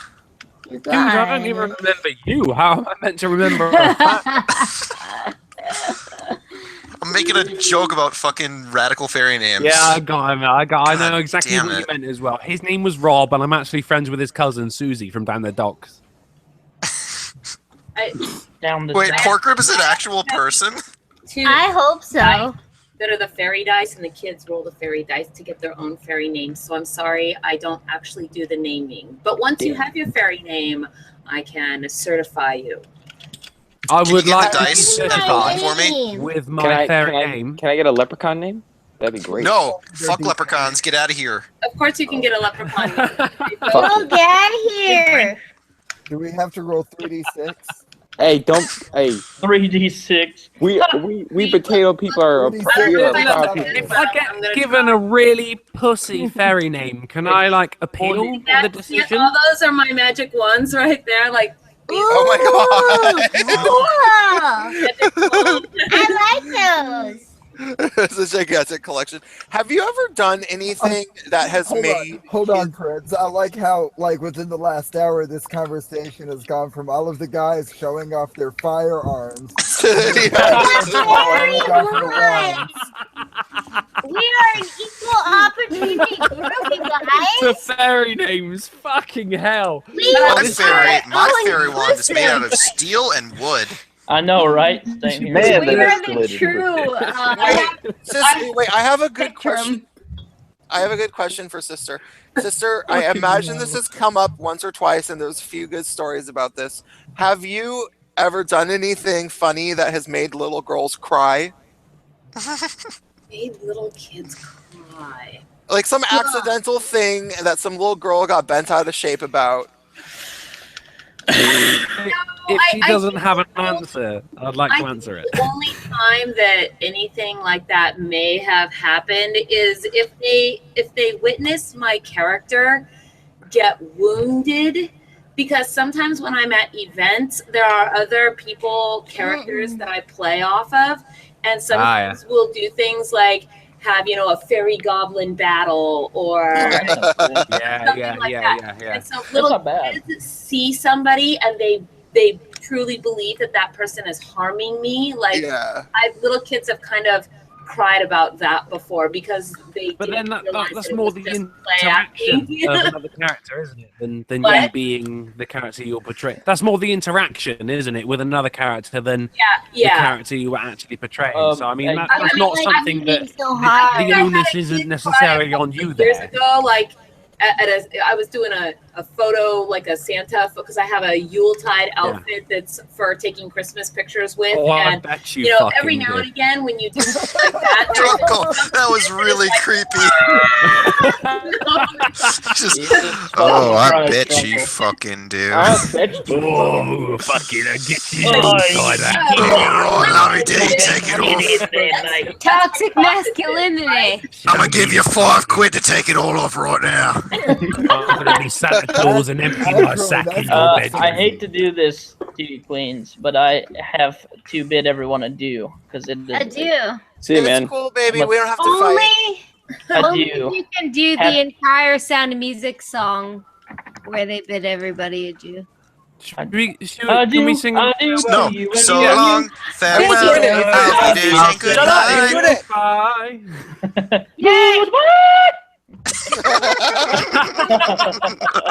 Oh, I'm so happy.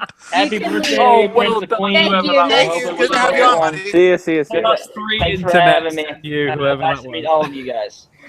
Oh, absolute go. pleasure, my friend. Lovely to chat to you. In Chatelet, my brothers and sisters. Chatelet. Praise God. Chatelet. Share my fucking. Oh.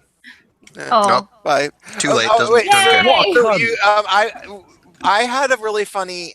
This might have been why I brought up the crying thing.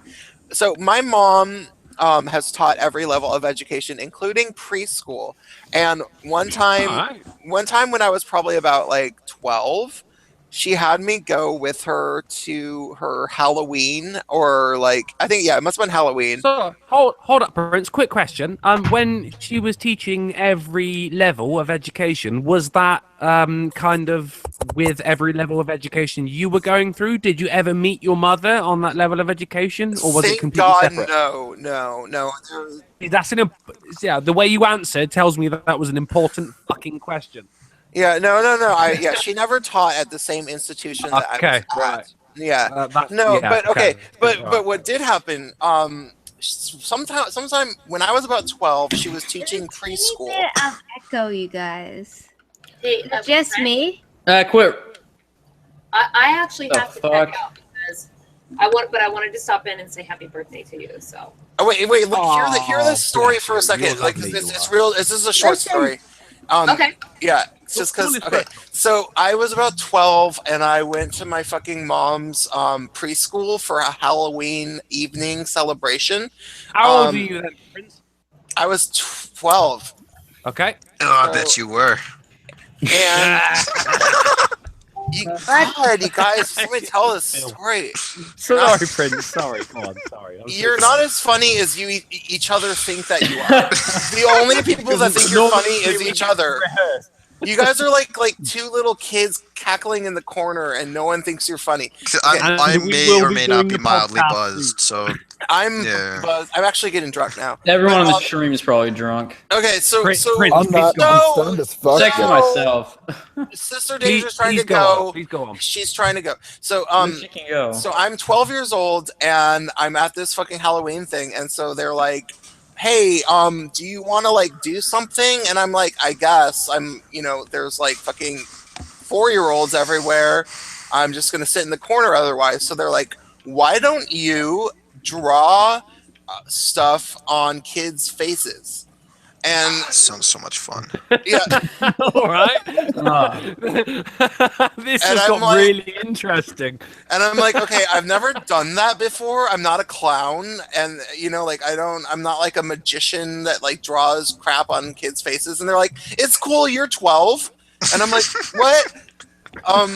So I had to do it, and I probably did 1 or 2 kids successfully. And then there was this little girl. And there's this little girl, and she's like, I'm like, what do you want? And I think she asked me to draw a balloon. Equality. Yeah, equality. No, and okay, and so they gave me these weird pencils that were very wide. It was like this rubbery gunk that would go on the kid's face, and I'm being so fucked up right now, dude. Like I gotta liquid say. latex? Yeah, sounds like It wasn't liquid latex. I'm gonna rub my gunk on the kid's face. Well, the reason that I sound that I'm fucked up is because I'm lying on my back right now, staring at my ceiling. But so because you're fucked up. No, it'd probably be one of those like even... crepe paws or something for faces. He's about to get a birthday blowjob. I'm so loving this stream. If you guys can PayPal me, maybe. Yeah, well, I mean, I'm gonna get really quiet real quick, so don't worry about it, Well, guys. well, okay. You guys. The end of the story is basically here. I somehow fucked up the balloon that I was supposed to draw on the little girl's face, and then I had no way of erasing. I was like, oh, I messed up, let me erase it, and then there was no magical wipe that was supposed to like wipe the crap off, and I was like, it looks oh, like a dick. I was like, wait, I don't know how to erase it, let me ask one of the adults, and as soon as I was like, hey, can I don't know how to erase what's on her face, the little girl was like, oh my god, no, he messed up and he doesn't know how to erase it. I would have and I was like, oh my god, what am I gonna do? How did you fuck up drawing a fucking balloon? I don't know. It wasn't a perfect oval or something, I guess. Like I don't remember. It's like you actually drew a fucking swastika or something. Oh shit! Okay, I wasn't going that far. I was just thinking he just drew a dick or something on accident. I'm gonna head out too. I gotta get up for work in the morning, so I'm just gonna say goodnight. All right, thanks for being here. Wonderful. Me too. Wonderful to meet you. Let's leaving. Yeah, I gotta head out. All I can say is happy birthday, man. Aww. Yeah, and so is everyone here on Twitter? Because I need Twitter people. Put your name in the group chat. Yeah. Yeah, hold on. That's a good idea. Shameless plug. Do it. Dude, it's literally just my. Okay. Plug. We'll do Yeah, it good. to you. To be honest, I'd love to chat to you guys again. This has been brilliant. Yeah. Yeah, likewise. Oh well, I just followed you on Twitter, Drunkle. If you follow back, we could set shit up. See, mate, we've What am I actually on been Twitter? following each other for a little while. Underscores. Oh. It's Cool. What's We've had yours, a couple of conversations between each other about the whole British SJW play that you wrote. I didn't write a play. Oh, that was me. That was Prince. Oh my days, Joe! Fucking hell! Do you know what? You sound like Prince, but about an octave lower. Do you know I that? sound nothing like Prince. You know sound exactly like Prince, but an Okay, octave no. lower. That's like saying people from Liverpool sound just like people Mate, from London. If I got you saying dickhead and I put it into MIDI on a keyboard and got wait, Prince, I just realized what happened. Bradley said that he wanted to follow Drunkle on Twitter, and you said, I think we've been following each other for a while. I thought it was you, Prince, because he is you, but an octave lower. God, are you even looking? Does this cat with a gun look anything like that Chucky's son Chucky thingy picture? You guys, Yes. I'm I not following could all not of you. say I recognize any kind of pussy at the moment. I'm a pussy. I mean, this is a man pussy. No, so. no laugh. No, okay, right. I'd be proud to be a follower of yours on the old Twitters, mate. I would be proud. I'll be honest. Just follow me, I'll follow you back. Everyone, just follow everyone else, yeah. Oh wait, Day, did you put yours in the chat? What yeah, look at it. It's right there. I'm on my fucking hangout.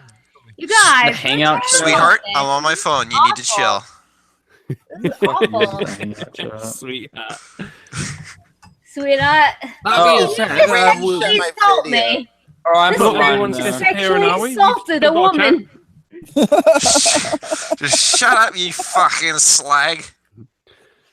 You can't sexually assault a man, so I mean, you do have a point there. As long as you're a woman, you can. You know what I saw the other day on fucking... No. You know what I don't understand is... I thought it was kind of funny in context, but when Jeff Holiday posted that picture on Twitter of some chick in a high heel stomping a dude's testicle, Oh. I don't understand. Yeah. Like why Twitter But allows shit like I've that. actually known people. Well, actually, I've known people who would get paid to do that. Not necessarily. Well, I mean, not kink shaming. I'm just saying, like, I don't understand, like, why Twitter allows shit like that. So it was literally a woman stomping on a man's testicle. It was literally just a foot smashing a I testicle. think it all comes down to who reports it. Can we get up to be honest, man? Well, who with all this cares? shit- Twitter should allow it. It's free speech. Yeah, fair enough. I mean, with all this shit that Twitter allows from fucking BLM and everything, yeah, why not have a bit of dick stomping? I have completely armored my testicles out of nervousness. So, out of nervousness. Well, Twitter should allow death threats. And that only makes sense. I know people say Twitter's like super anti-free speech and all that stuff, but I have not noticed anything except for Milo getting. It is not as nearly as bad as fucking Facebook. Oh I yeah, think it really comes down to how popular you are and how publicized things YouTube get. is more anti-free speech than Twitter is. Oh yeah, with the fucking heroes thing. That died out real quick. You say it's as bad as Facebook, but the thing is, I keep a personal Facebook, and I can't go on it anymore. Since Trump's inauguration, I can't go on it because if I was to respond to every dickhead that come up in my newsfeed, I wouldn't have enough time to make fucking videos, man. Oh, that's why I just nuked my old Facebook and just made a new one. Oh my god, I'm on Facebook with all my traditional. I have been trying to get rid of my fucking old Facebook friends because I still have like 1,600. I feel like Prince, you need it for material. And you know these for fuel. You're right. Don't allow me to actually go on a delete. Don't do it. You need it. But then, Prince, this is something that I said to you. I tweeted to you the other day, wasn't it? When you were looking for something, I said I don't know if it's what you're looking for. But the fact is, at the moment, more people in my country are concerned with United States politics than they are with fucking the EU referendum. Yeah. It's boring. That's why. Where are you from? The UK. I think I just. Yeah, well, so hold up. You know when you were talking about, you would you think. know when the drunken. You know when you were talking about how responding to everyone's Facebook replies would take too long. Yeah, it's also very counterintuitive because the majority of those people will never admit they're wrong even when they are because they don't want to have to. Well, actually, that is an age-old. Okay, rectifier, you're a baby, and so I will explain something to you about how the internet works, and other people can maybe admit. Tell me if this is true or not. Besides Bradley, because you're fucking 20, so shut the fuck up. And Hearsay is actually really young. I'm 23. Okay. All right, you're full of shit because you're drunk. No, shut the fuck up. I can remember. When I'm drunk. So okay. So the thing is about arguing on the internet is that you will 99 times out of 100, and trust me, I've done it several hundreds of times, so I know this. 99 times out of 100, even if you argue with someone constantly every day for 2 weeks, which you know that happens, like you know that you have an extended argument with somebody, like it starts over feminism, but then somehow they apply that argument that started with feminism to be an ongoing article for the next argument. Sorry, and not article. Before you know it, you're arguing like grammar.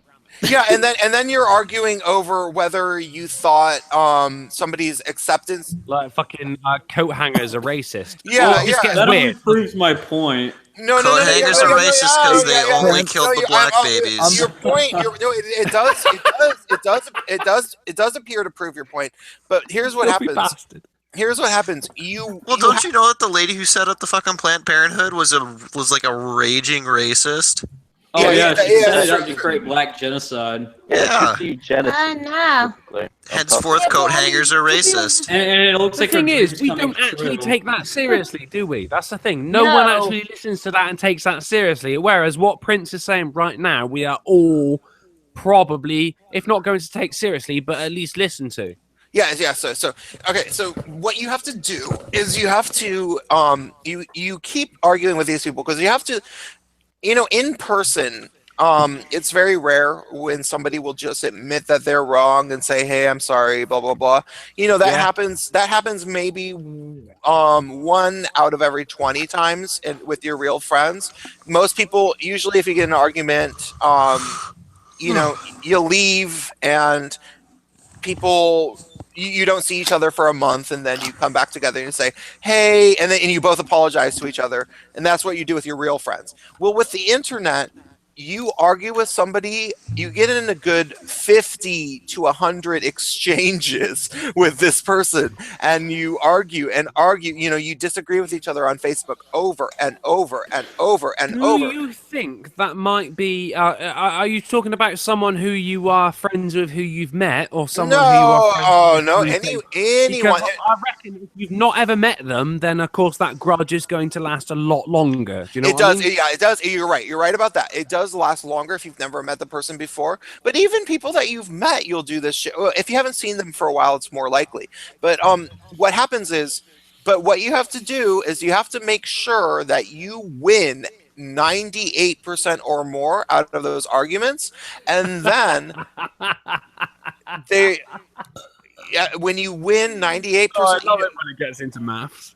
when you're in the A+ area, when you're in the A+ of the winning of the arguments, then often, and this is what happens on the internet, you argued with this person for like 2 months straight, reoccurring arguments, and then you don't hear from them for a few weeks, and then maybe all of a sudden you argue with a new person.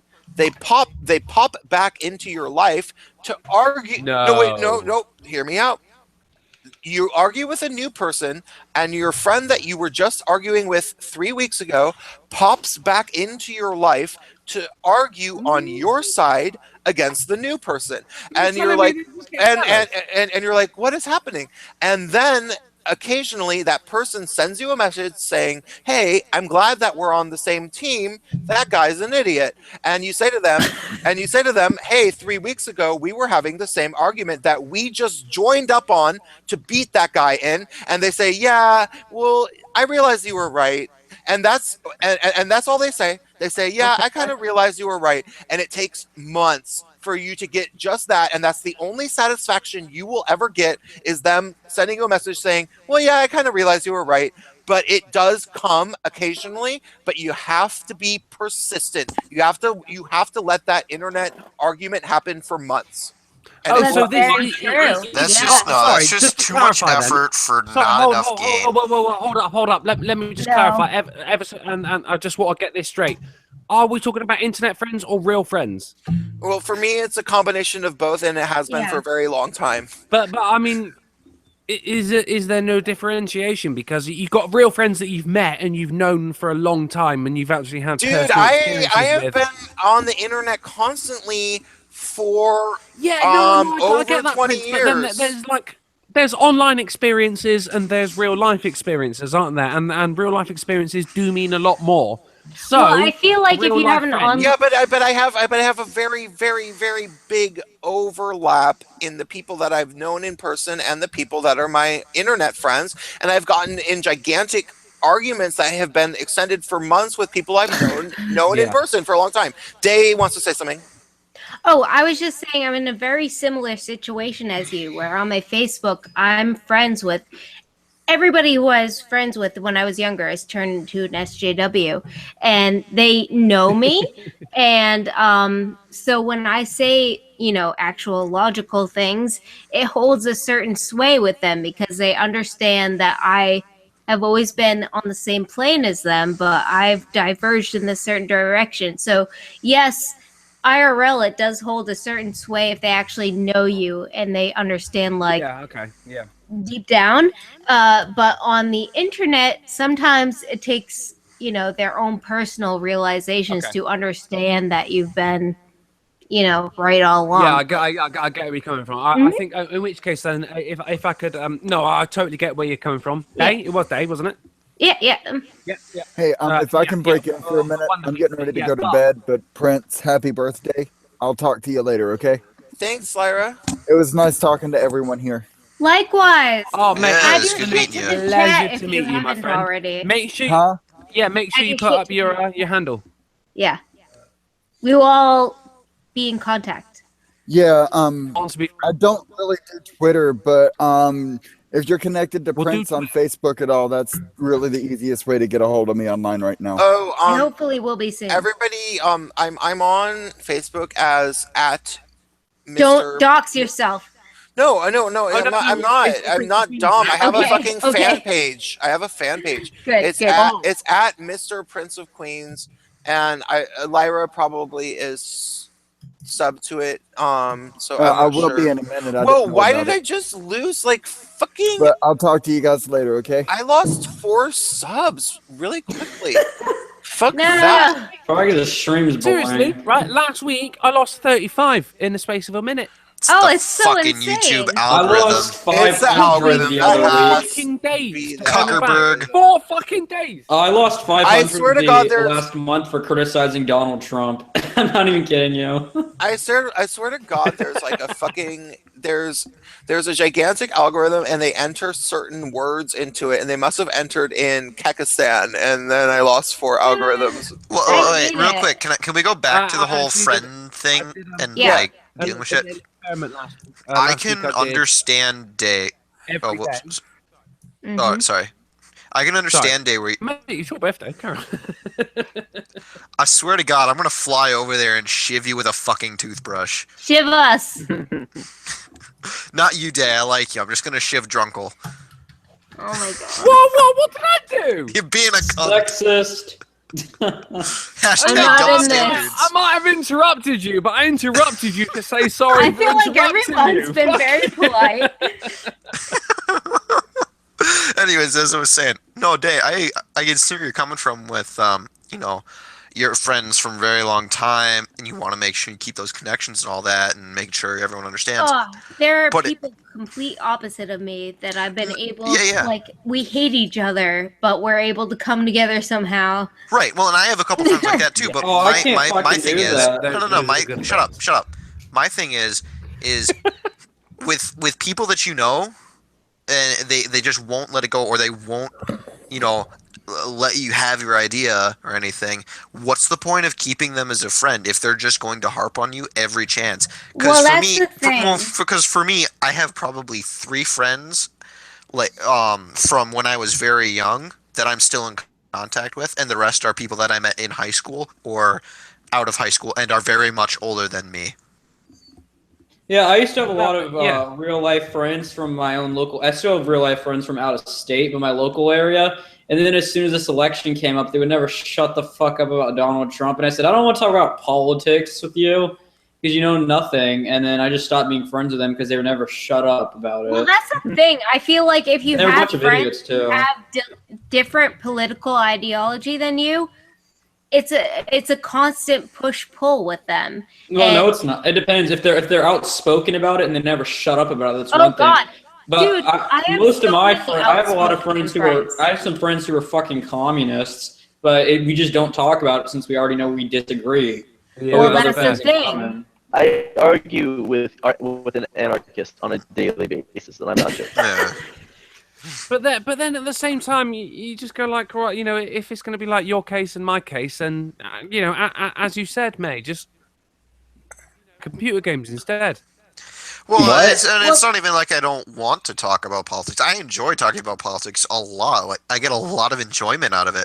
But it's the fact of when they're repeating buzzwords or statements that have been debunked or anything, and you just don't want to engage with that anymore because they don't have a point. Oh my God! Well, that's the thing. They have their little list. Thinking that about us, they might be thinking that about you. No, at the but same but, time. but no, but it's a little bit different when somebody is blatantly wrong and you can easily okay, I was on yesterday a stream on Skeptor's channel. Do you know that guy? Yeah. No, Yeah. I don't. It's good. I do. I'm actually supposed to be on his stream again tomorrow. Yay! I'm supposed to be That's on his good, man. stream at around noon of Who's Skeptor? I will watch it. I've He's- seen him a few he's- times. He's some Israeli guy. He has like 22,000 subs. He's a cool And- dude, but that fucking some Alex guy was Israeli just a massive dick. I fucking Yeah, hate that you guy. were watching it. Oh my God, what an absolute cunt. Oh, Well, I wish I had seen it wasn't that even so now. much that he was mean. It was that he was a fucking dumbass. That's what I'm saying. He's such a cunt. God. Yeah. I think that's the who's difference Alex? between us and the other guys. He was like, some we are... random dude that doesn't have a YouTube channel that Skeptor knows, who's also Israeli, and I didn't know how well they knew each other, and I had just woken up, and I was like, oh shit, I slept. I was like 30 minutes late to the stream, and I forgot that I was supposed, so I didn't set an alarm, and I got on, and they were talking, and then I realized that like this guy Alex is some like far left like, you know, socialist type Communist. dude. Yeah, kind of. The damn Jew. He's a dirty commie. That's what he is. He was trying to justify violence against someone's different political ideals. He was trying to justify every piece of the regressive left at some point or another, and it was weird because like at first just because like what I was saying, he assumed I was a conservative, and I'm like, I'm actually not. I was a Sanders supporter, and so then he realized that I was cool, and so he like relaxed a little bit and started, and then it was one of these things where like every single point of contention, and Skeptor and I agreed on everything. Like everything that we brought up, Skeptor was right there with me, understood what I was trying to say, and then we would, you know, like we would say some fucking point, and it was very, you know, something that you would expect everybody to agree with, and he would say, well, that's wrong. That's wrong. and then we would. Well, why is it wrong? Yeah. Oh, I see. And then we would further clarify ourselves, and we would have to do it 3 times over. And then I'd look at the fucking chat, and everybody in the chat was like, "Prince of Queens is right. What the fuck is wrong with this idiot? What the fuck?" Is the guy you're referring to called the Rad Lefty?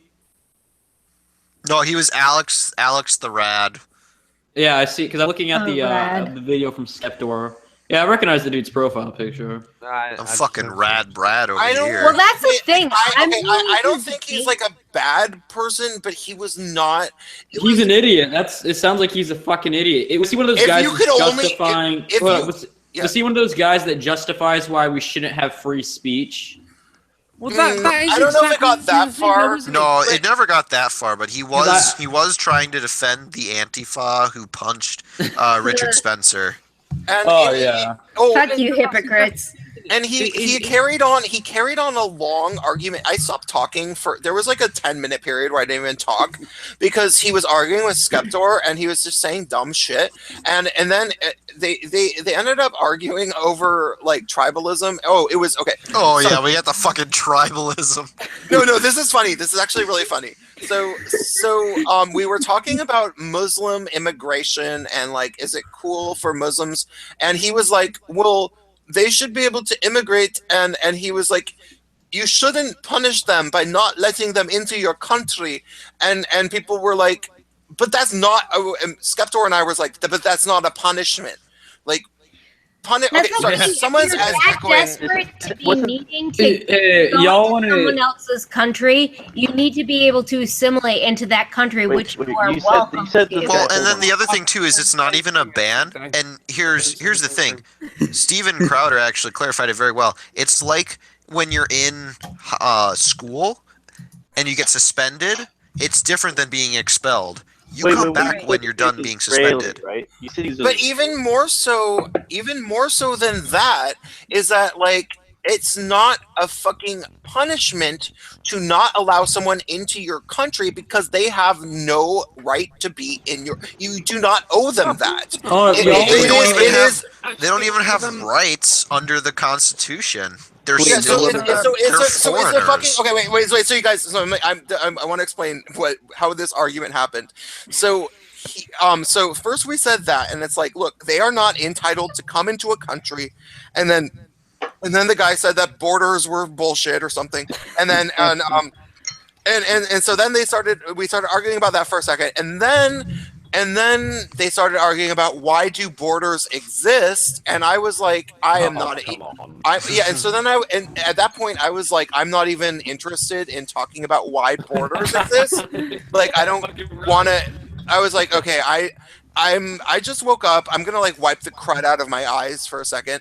And so I was just sitting there, and they were like arguing about why borders exist. And Skeptor was saying, he's like, yeah, it's borders exist because of tribalism. Because but that's not the only reason why borders exist. Well, yeah, and then they argued about it for like 10 minutes, and then it was ridiculous. No, and then the guy started trying to deny that humans are tribalistic species. he was like, no, but humans are not tribalistic species. That is not true. That is not true. And then I was like, no, they are, and also apes are, and it is a well-known, documented thing that every ape has tribalistic tendencies. Chimpanzees go to war with each other, and I said that, and like the chat lit up, and they were like, "Prince is right, hail Prince!" Like they wait, let me finish the story. So 10 hours later. So after I said that, then the guy started talking about semantics about tribalism, and then I was like, wait, you have the definition of tribalism wrong. I think that you don't understand the English word of tribalism because your English is your second language. And it turned out he carried on a 10-minute argument trying to say that humans aren't tribalistic, but he didn't actually know. He didn't know what the word tribalism meant in English.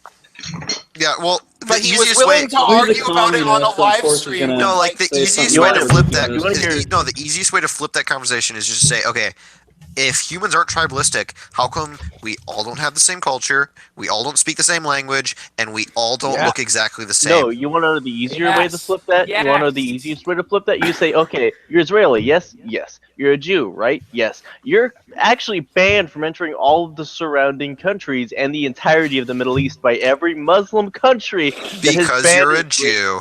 Not only a Jew, but an Israeli Jew, which makes it twice as worse. I think most of the incredibly liberal left want to eliminate race completely, whereas the rest of us want to fucking celebrate. No, they don't want to eliminate race. No, they don't want to eliminate race because... Let me say something real fast.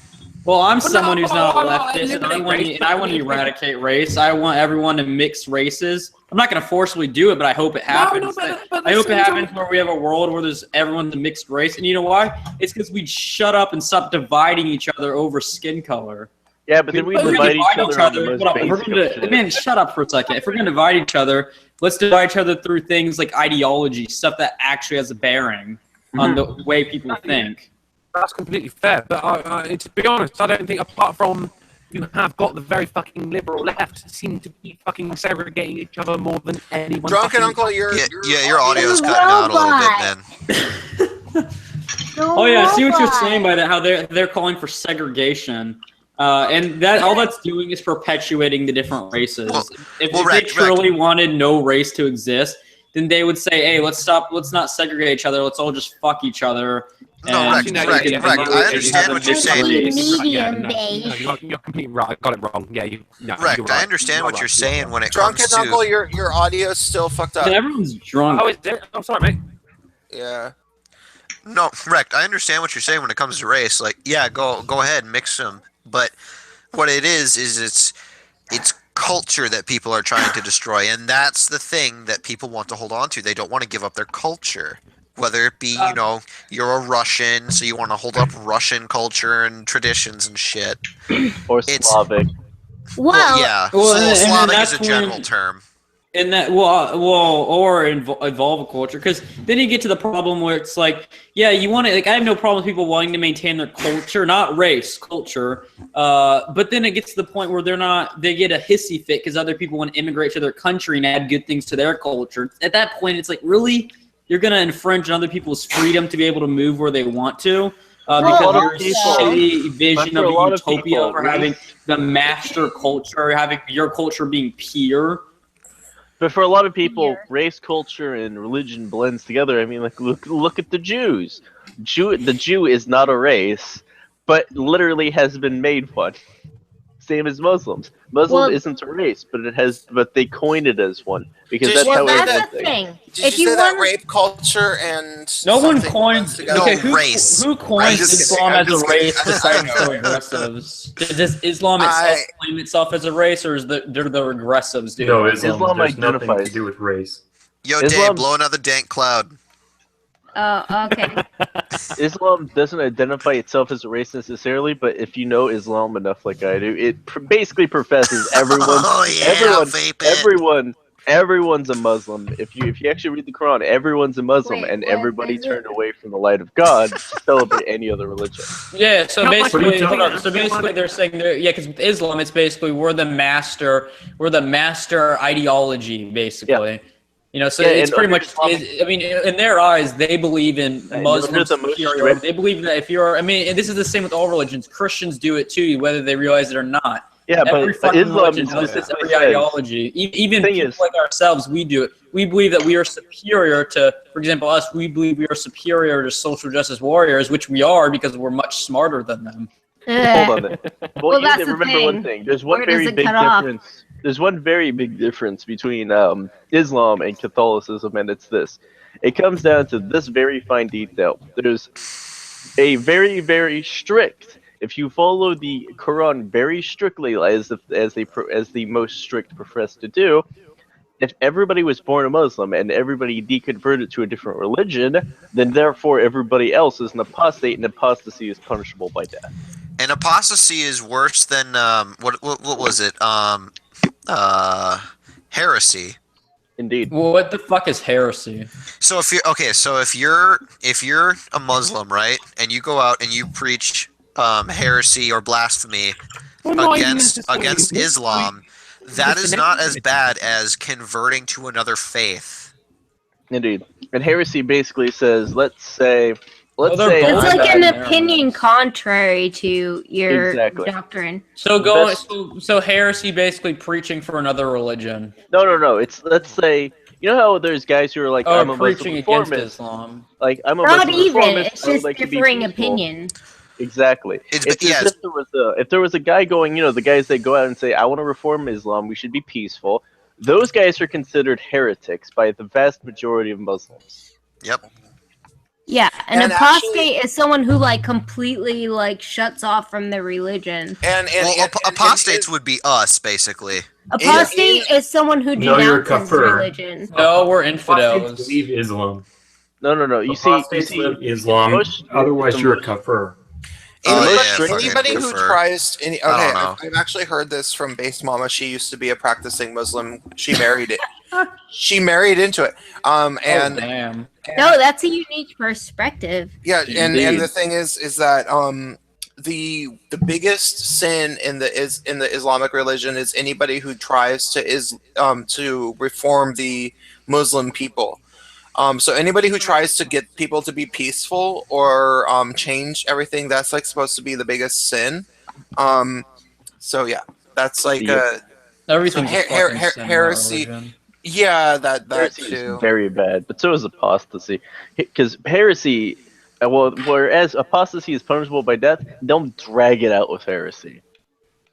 They'll make your suffering last. Well, heresy is just anybody who has like an inkling against the religion. Yeah. Anyway, so then you could place the argument that heresy is technically worse, and didn't we say it was fucking worse or not? I don't even fucking remember. It's on a level of shit where I consider dying immediately to be pretty bad.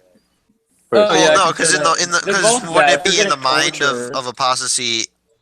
Of a Muslim, apostasy being worse because it is a Muslim giving up the faith rather than a Muslim talking bad about the faith. Denouncing the religion, like there's no ifs, ands, or buts about it. You're like, fuck that shit.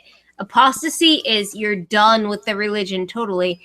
Heresy is you're questioning things within the religion.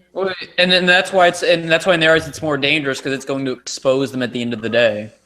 Yep. Well, either way, you're exposed. One, you're outright ostracized. Other, you're in like torment. and that's a fun note from Heresy, the heretic hair. What's that? Oh, that's my tagline. The heretic hair?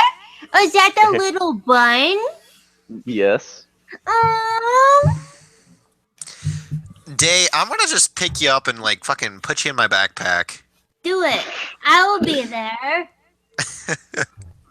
I'll be a little buddy. Hey. Shouting truths. You guys, let's can we say hello to Base Nerd? Base Nerd was one of my like first 50 subscribers. Is that Base Nerd? Why do people microphone put working? based before their name? Your microphone I is did it working. because it's based. People are. I think everyone here is drunk. Is the thing. Yeah.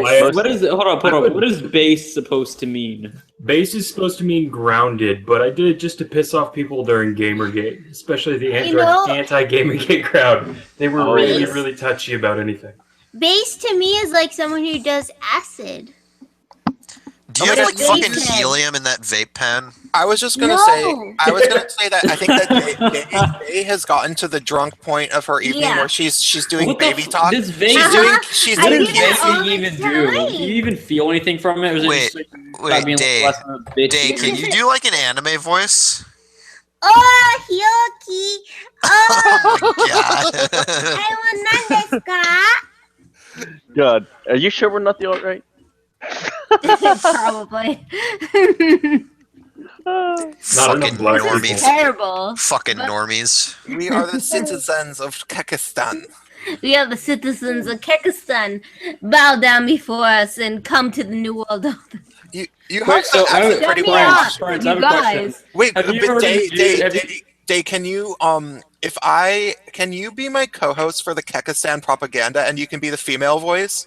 Oh my god, I would love to be. Yeah, sincerely. I'll write scripts for you and you just read them in the Kekistan accent. And... I will. Okay, cool. Definitely. Have you guys heard of the YouTuber SJW 101, the political gamer? No.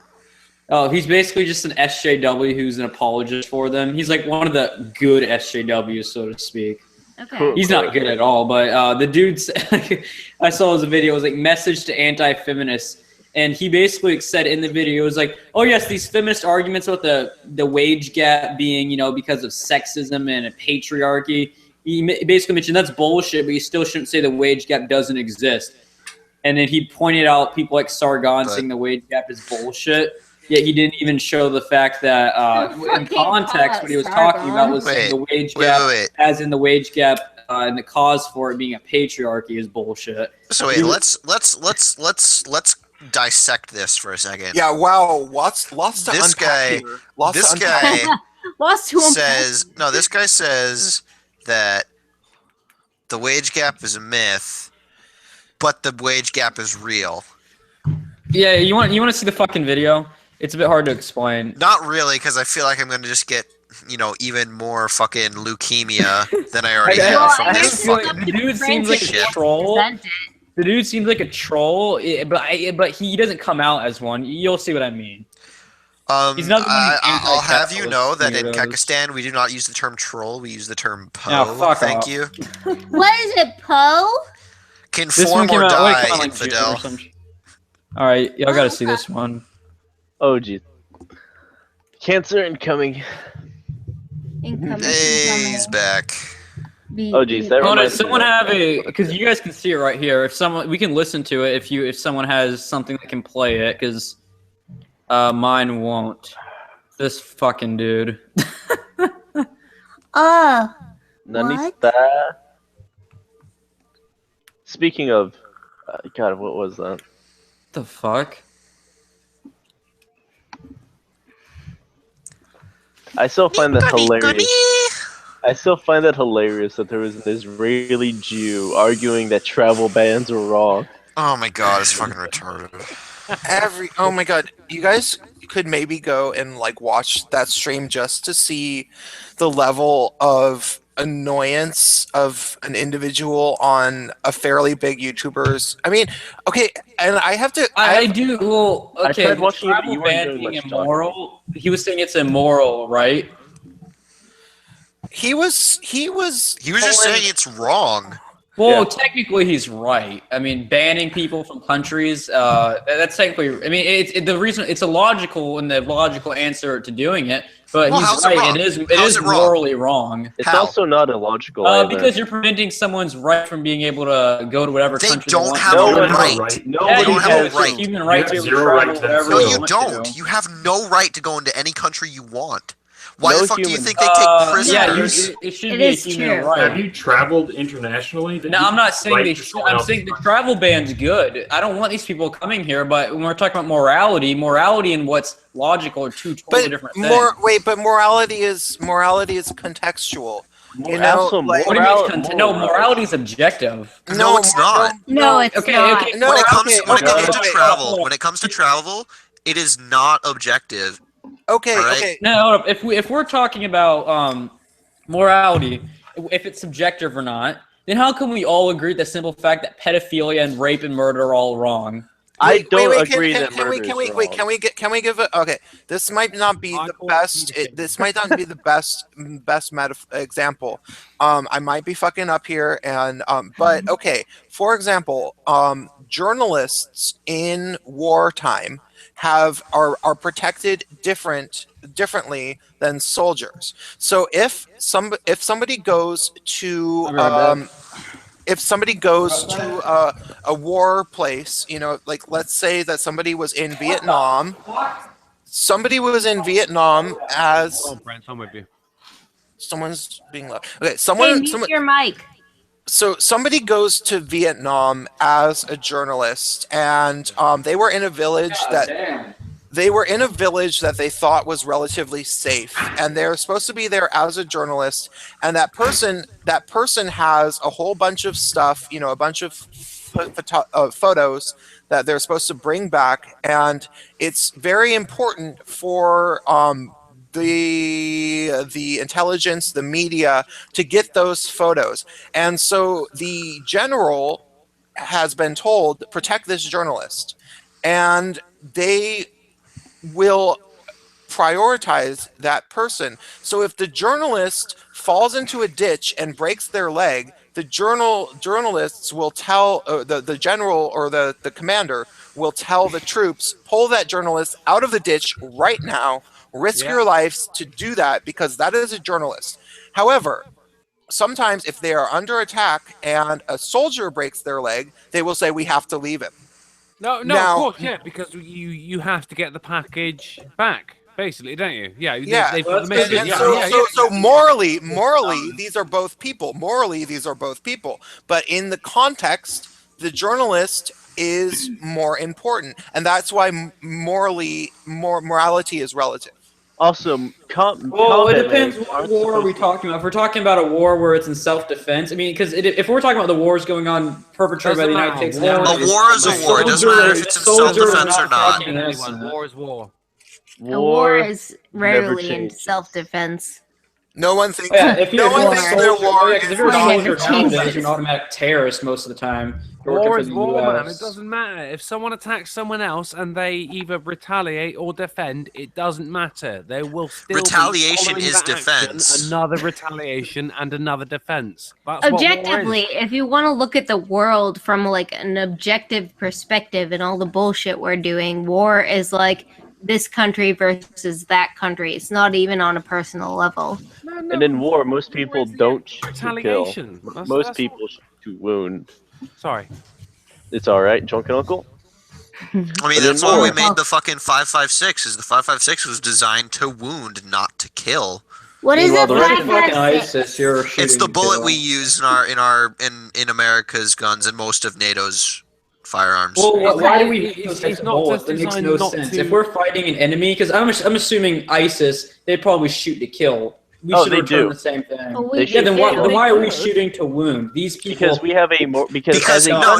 Shut up and listen. Shut up and listen. Because if you kill one person, you've only killed one person. If you wound one person, someone has to come save him. So you're taking two people out of a fight. Exactly. Oh, that is true. I did not think of that. Well, that's the thing. Like, there was a study that was done where, like, people in war times who shot at other, you know, the enemy faction, they never shot, like, actually at them because, personally, people don't actually want to kill other people despite their ideology or what nationalistic It takes a very specific person to want to kill others, and they Oh, usually end yeah. up in Well, unless special you're forces. desympathized, like the majority of these soldiers are.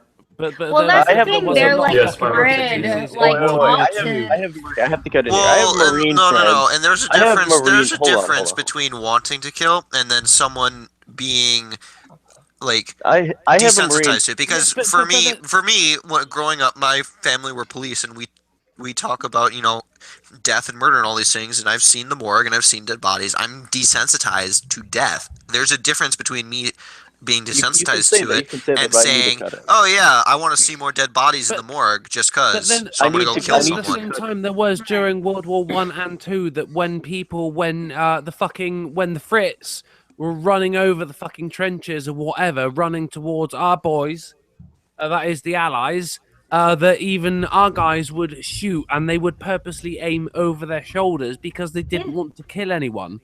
Well, I feel like despite the fact that these people were trying to massacre them, or so they thought. Oh, I'm so happy. Oh, you're talking about when they're shooting up the Japs? No, when wrong fucking war. No, I'm talking. I'm English. honestly, I don't think it's they're talking about the United States in World War II. It's all some sort of amalgam between wanting to crush the enemy, quote unquote, which they've been programmed to, and actually not wanting to take any personal responsibility for taking another person's life. It's all this struggle between the objective and the perspective that you've been taught. If I was in war, I would feel no sympathy if I killed another soldier on the enemy side. But if if collateral damage happened, I would want to kill myself because I killed an innocent person who was not asking for And that's all in the programming. I have tons of friends. I have tons of friends in the Marines, and I have even encouraged. I mean, just look at the Yemen raid that happened a few days ago. Tons of collateral damage that could have been prevented. And it's because they were sending in these types of soldiers who were brainwashed to want to kill anything that moves. Oi. That's it. That's what war is. Chatting to my grandfather the other day. I'll say the other day. It was today. I saw him today. And he was telling me that when he was a young boy, during the war, and there was the air raids, and he had to go into the shelter, and he was thinking, these people were coming here to kill me. And that is exactly the way that propaganda was going. And the problem is, it's not fucking changed. Everyone knows about it, but it still happens. Yeah, like it's a specific type of indoctrination. Like I need to. Fuck! I have met people like you guys who actually fucking realize that it's going on. Oh yeah, definitely. But I need to cut in because I have friends who are Marines, who are former Marines too. My one friend, I had trouble, getting him to talk about this, but he eventually talked about it. It was the one time he's ever killed in the military, and that he's ever been close enough to see that he's killed. And it was when he and his buddies were all on a Somalian pirate vessel, and they were having to secure the boat. They had handcuffed all the Somalian pirates had been handcuffed, and they were sent to check the entire boat. He was pissed. He didn't want to do it. He was pretty sure there was no one left. They went up to the wheelhouse. Everybody had walked in. Nobody had seen the Somalian in the corner raise his rifle. He wasn't even thinking. He didn't feel it. Camping little wanker. Yeah, and he managed to pull his rifle around, and he thought it was unsafe, but it was on burst fire, and he ended up killing the Somalian pirate by spraying his brains across the wall. He says it fucked him up bad, but it wasn't. He barely felt anything because it wasn't a mixture of hey, you've been trained to do this. Adrenaline. That's why it was it's in the moment thing. Yeah, it was shocking. He knows he protected all of his friends who would have been dead because that Somalian would have laid into them with an AK because they never saw him because that motherfucker was shirtless and black as night in a dark ship, not even daytime, at the middle of the night. Well, I think that's a very humanistic response to that because you can rationalize it and be like, well, if I didn't take him out, he would have destroyed me. That doesn't change the fact that when you see the scene of a man, because I'm sure the man who had the rifle there was probably horrified as soon as he saw them turn around. We see the faces of them so horrified, no matter. And you know what? Hold up, lady. I'm talking. No matter if they're innocent or not, it's still sexist. I'm triggered. I'm totally triggered. Can I just give a high five right now? I have a commenter that's called "Excuse me, Princess Men Are Talking" that comments on my videos all the time. You guys, I'm gonna die. But it wasn't a he's been desensitized thing. It was that he knew he had to kill this man Or else he risks they a just life fucking and limb. take. It boils down to fight or flight. Yeah, exactly. Well, yeah. What? And I'm glad he killed Where the it's animal. longer. Well, no, it's no longer your call. It is your brain making the decision for you. You walk into a room, you see a firearm, you take the shot. Okay, Exactly. men, are you done talking and mansplaining to me? No, I was going to say. You could probably no. You could probably make this entire stream go quiet just by standing up and straightening your shirt again. My friend still worries day in day out that what if he didn't have to take the shot? He could have. He's a good marksman. He could have shot the gun out of the guy's hand. He could have rushed the man and kept him from shooting. Right. Okay. These Right. things In which case, trouble him. Fantastic. Yeah, all very good answers, except for that first one. When in the military has there ever been an order to shoot the gun out of a guy's hand? That's actually that's a myth. Like nothing like that ever. Oh my God! Wait! Like look, you guys look what we got. We got Skeptor. In here. Good morning. Good morning. And real quick, what I was gonna say before I was so rudely. Happy birthday! Shut the fuck up! Wait, who was the guy who proposed shooting the gun out of someone's hand? No, that was something. That was someone who watches way too much Justice. Oh, that was the animated series. No, that was basically what he was thinking. He could have. He in his own mind wanted to preserve the man's life no matter what. Thinking if shooting a gun out of someone's hand, they were thinking of Batman throwing a batarang out of someone's hand. No, but like he was thinking that was one of his thoughts. He was like, I could have preserved that man's life instead of taking. You see, that's the thing. Soldiers don't necessarily enjoy taking the person's life. Why would you preserve their life? Aren't these Somalian pirates these evil? Okay, you guys, and that's the thing I was saying is that from your perspective, it was the exact same thing on the other fucking side. So they had the exact same thoughts because all in all comes down to human instinct. Because that man didn't rush out of the wheelhouse, by the way, to kill everyone on the boat who wasn't prepared for him. He hid up there. He didn't want to fight.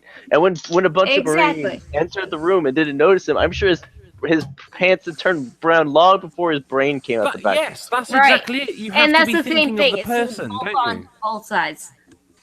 Yeah, you do. So what were the Somalian pirates doing? What were they doing in that? They were pirating. They were piracy, and they had accidentally pirating. You see, what the U.S. military Marine Corps does, well, Navy, is they run dark off the pirating Premier. No, I was going to say P.S. Let him explain. They run dark. The Marines. Shut up and let him explain. Navy ships off the coast of Somalia. Every ship, in fact, off the coast of Somalia will run dark, turn off all their lights, and try to get past Somalia as quickly as they can because of the piracy issue. What ended up happening is they mistook the ship for a cruise liner and attempted to close in on boats to land on the ship. The ship turned on lights, they retreated, but a chopper was sent out to basically go to the mothership because all Somalians launched from a main fishing boat, and while they were following them, they were dumping arms over the edge. They got caught. They got arrested. Most of them got arrested. These guys got arrested. Anyway, they got released. Like Somalia has no prison, so pirates get released immediately after. Well, that's the problem, though, isn't it? Yes, it is. Yeah. But that's the thing, though, is so they were all going to get arrested, slap on the wrist, everything they had confiscated, of course.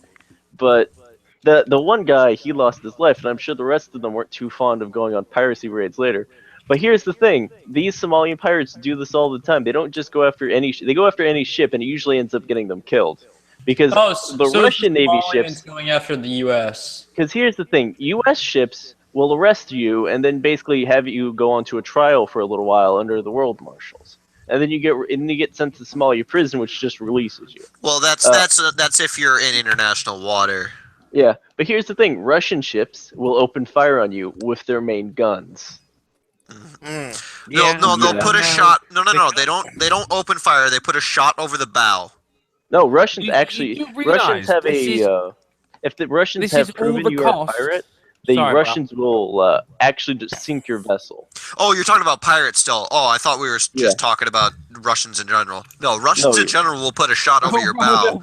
Oh yeah.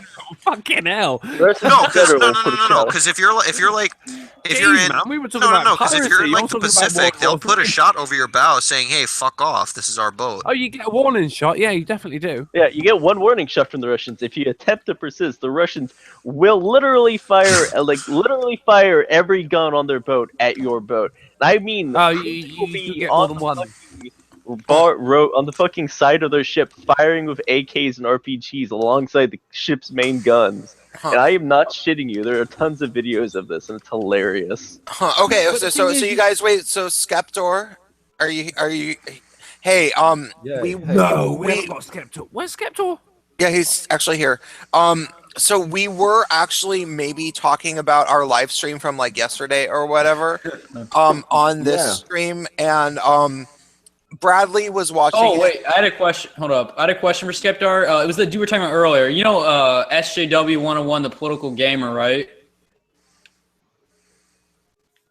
Skeptor, you're muted. That was a Skeptor. Okay. Yeah, now yeah, can you I saw that he was on a live stream with him a few months ago. we had a hangout a while ago. Oh yeah, that guy's just a dumbass. Well, he's a cute dumbass.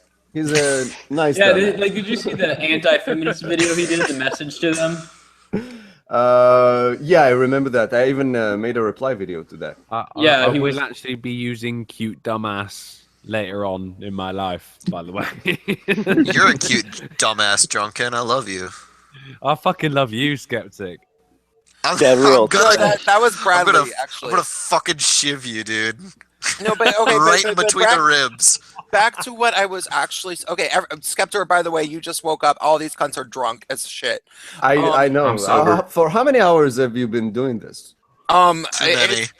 Too many. I think about 7. Wow. Yeah. So I'm oh my days! Seriously, that 7 is about accurate. Days. So after 7 I hours looked of at- talking, you reach the point where you talk about how to avoid Somalian pirates.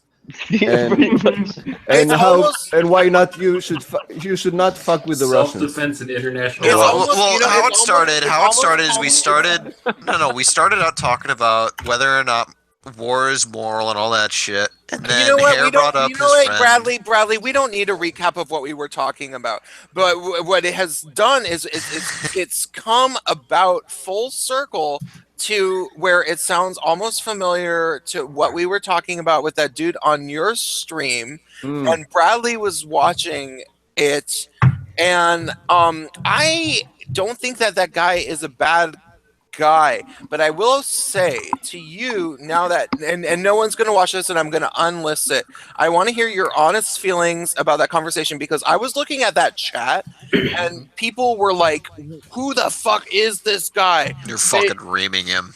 And we were being relatively nice about what we were saying to him, but the chat wasn't. The chat was like, this guy's they were a little edgy. Well, aggressive.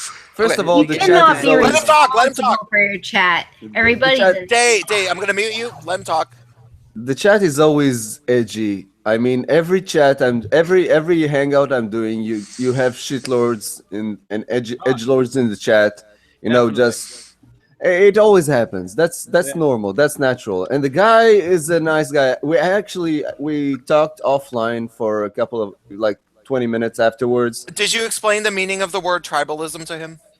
I think he got it when you explained it to him, but we talked in Hebrew afterwards, so it was much calmer. And that's how, Israelis, they are very passionate when they argue. So. Oh yeah, I've been there. Yeah. So yeah, this guy is nice, but he has seriously the wrong ideas. Afterwards, we still have an ongoing thread on Twitter about this, and he wrote the most inane shit over there. If you'll find that thread. I'm not gonna look at it because I don't think I need to know after I was in that stream with. Remember how I didn't talk for about 10 minutes? Yeah, I did. Yeah, I had a feeling like you were put out by the loud and aggressive Loud, tone angry of Jew. the chat. No. Don't worry about me in that way. I was more just bored with like why he was still trying to argue. Like Skeptor. Dude, Skeptor, you and I, we shut him down hardcore. Like, and I know this because like you and I were on the same page. Like whatever the fuck our points were, apparently we agreed with each other, and the entire chat agreed with us. And so I thought he was getting the message, and he wasn't. And then it got to the point where I was like, look, I really just woke up. I'm going to get a glass of water. What else did you say? I don't remember. Well, wait, real quick, Skeptor, talking about the chat. It wasn't so much that they were being edgy. I was in there and I was watching and I was reading the chat as it was going. It wasn't them being edgy. It was them literally just being aggressive with the guy, saying you don't understand what you're talking about. Well, first thing, they're probably correct about most of what they said, but clearly.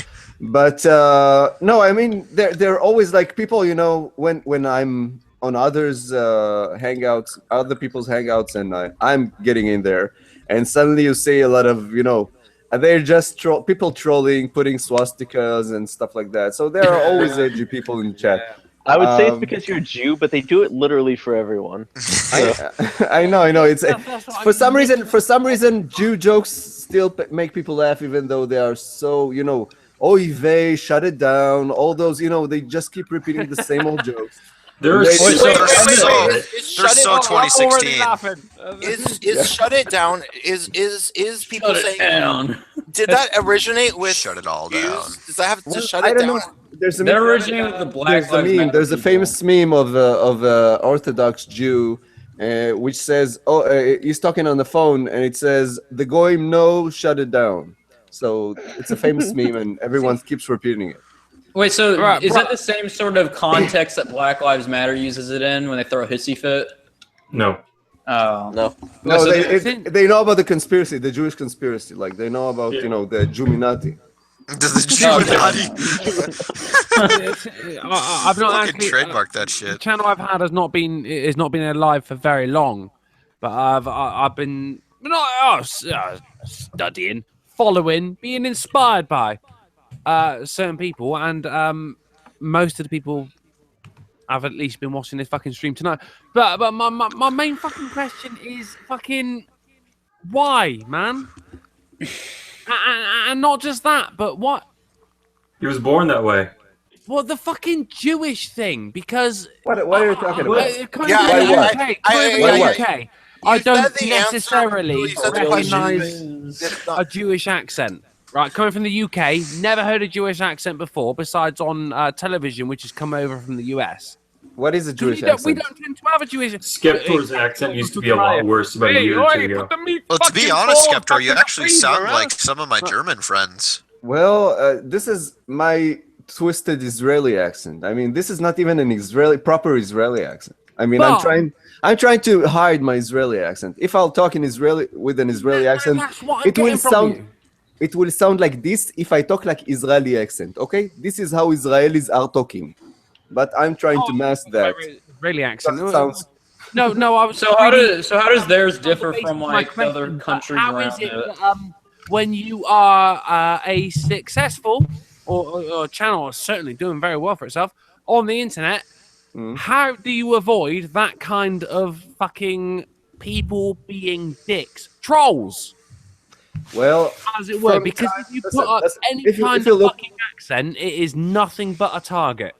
Listen, first of all, a lot of people love my accent. I don't know why. They're saying my accent is sexy. That's one thing. Second thing is... It is.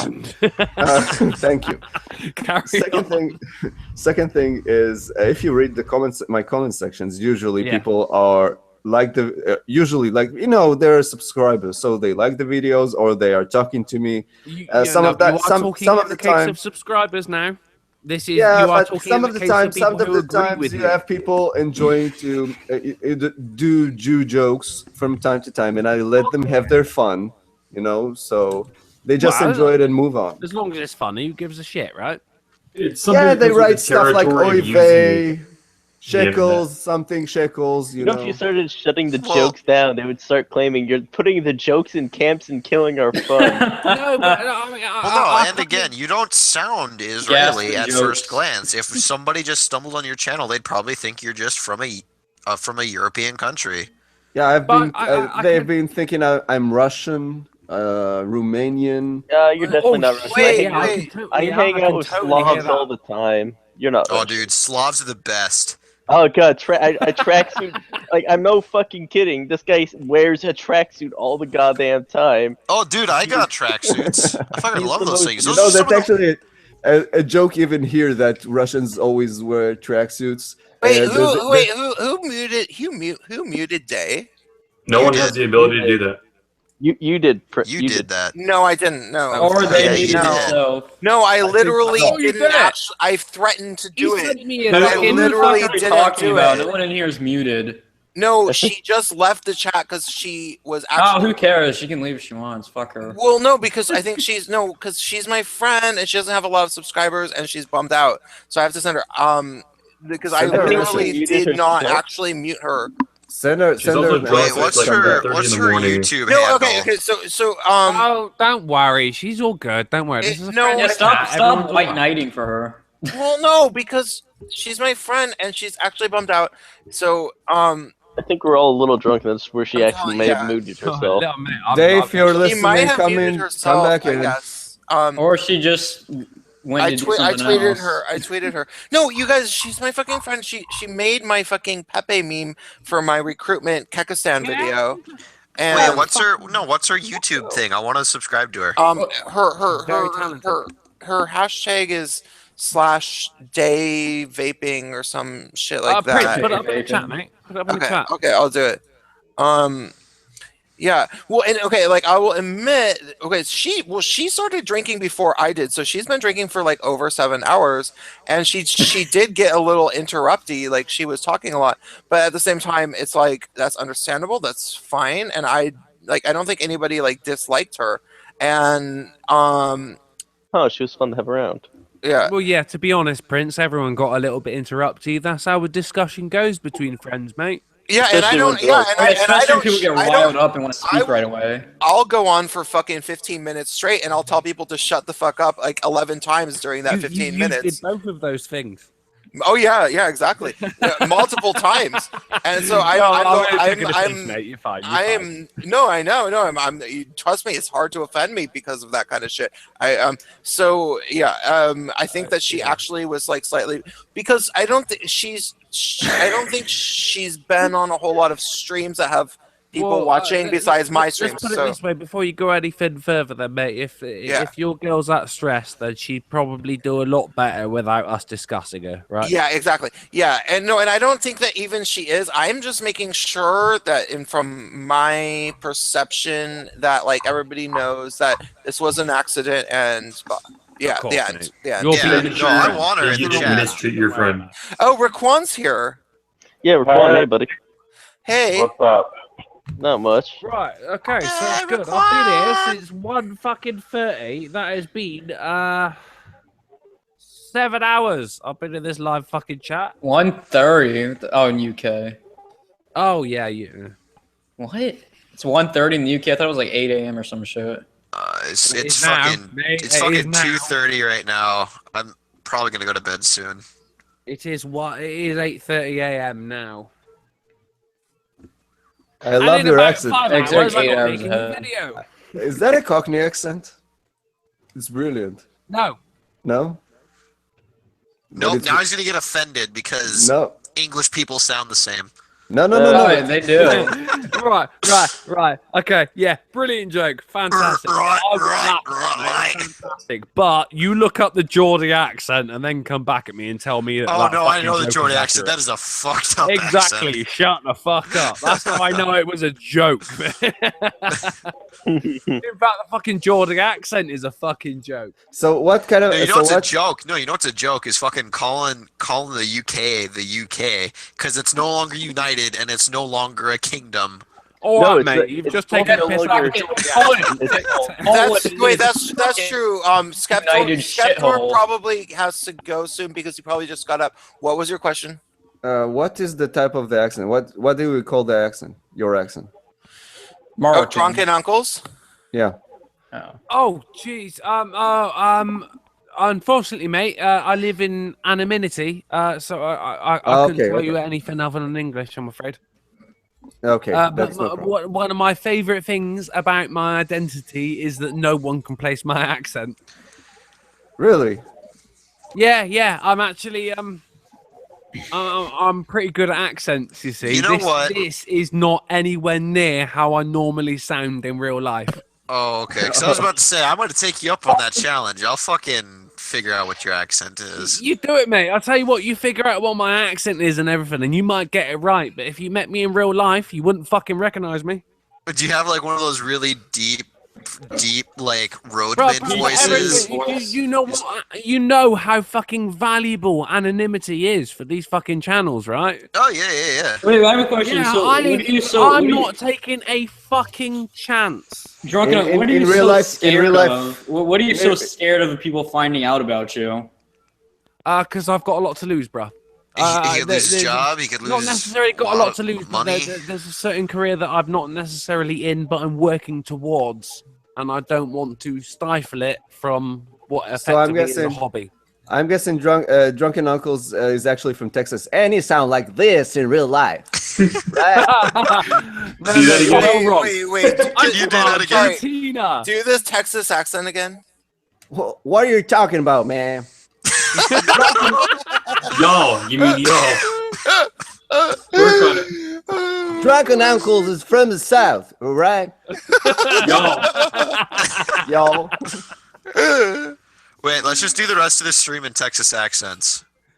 Can I do a Russian accent instead? I cannot. It would be much easier for me. Wait, can you do Your it? accent sounds Russian. My broadcast will be terminated in 1 hour, just so you guys know.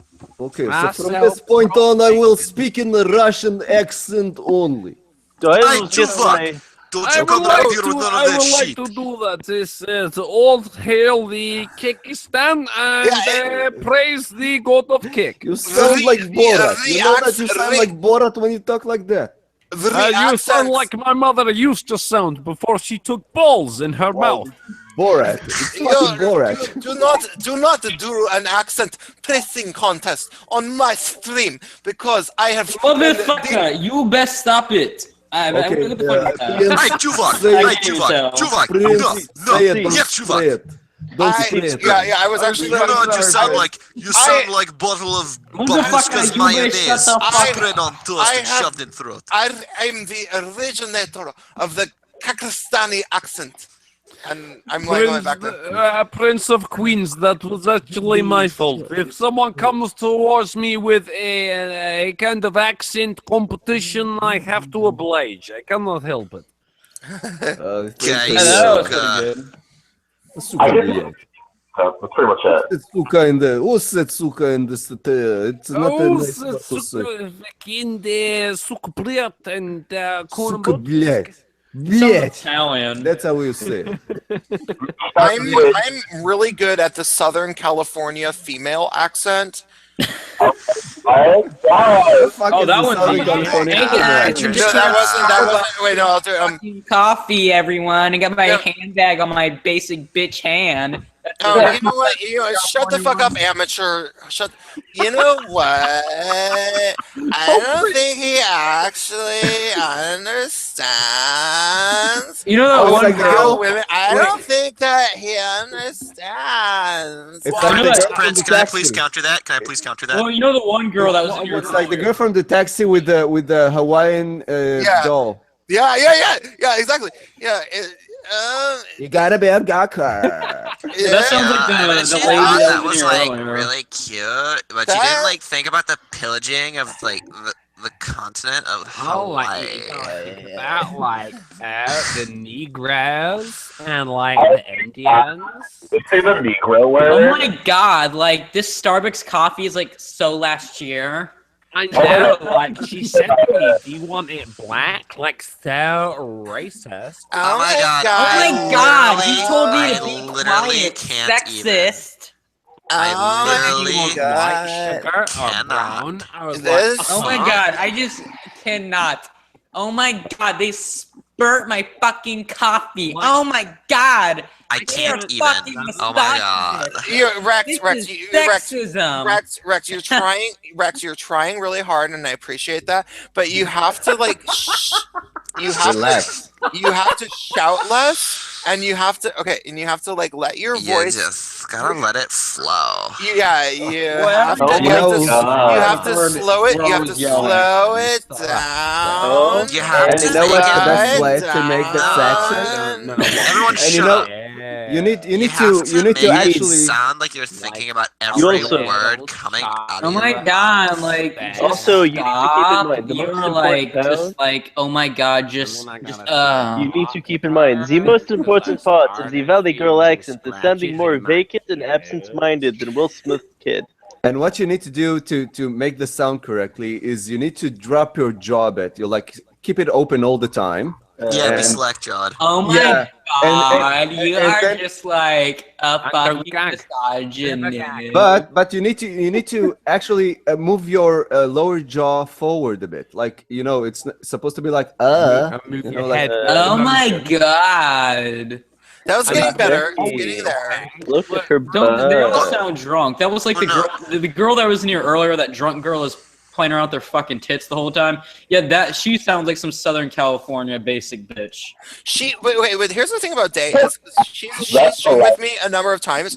Day, she will start out in one accent and then like go to another one and then end up in another one, and she'll have gone through like 5 different ways of talking throughout the stream.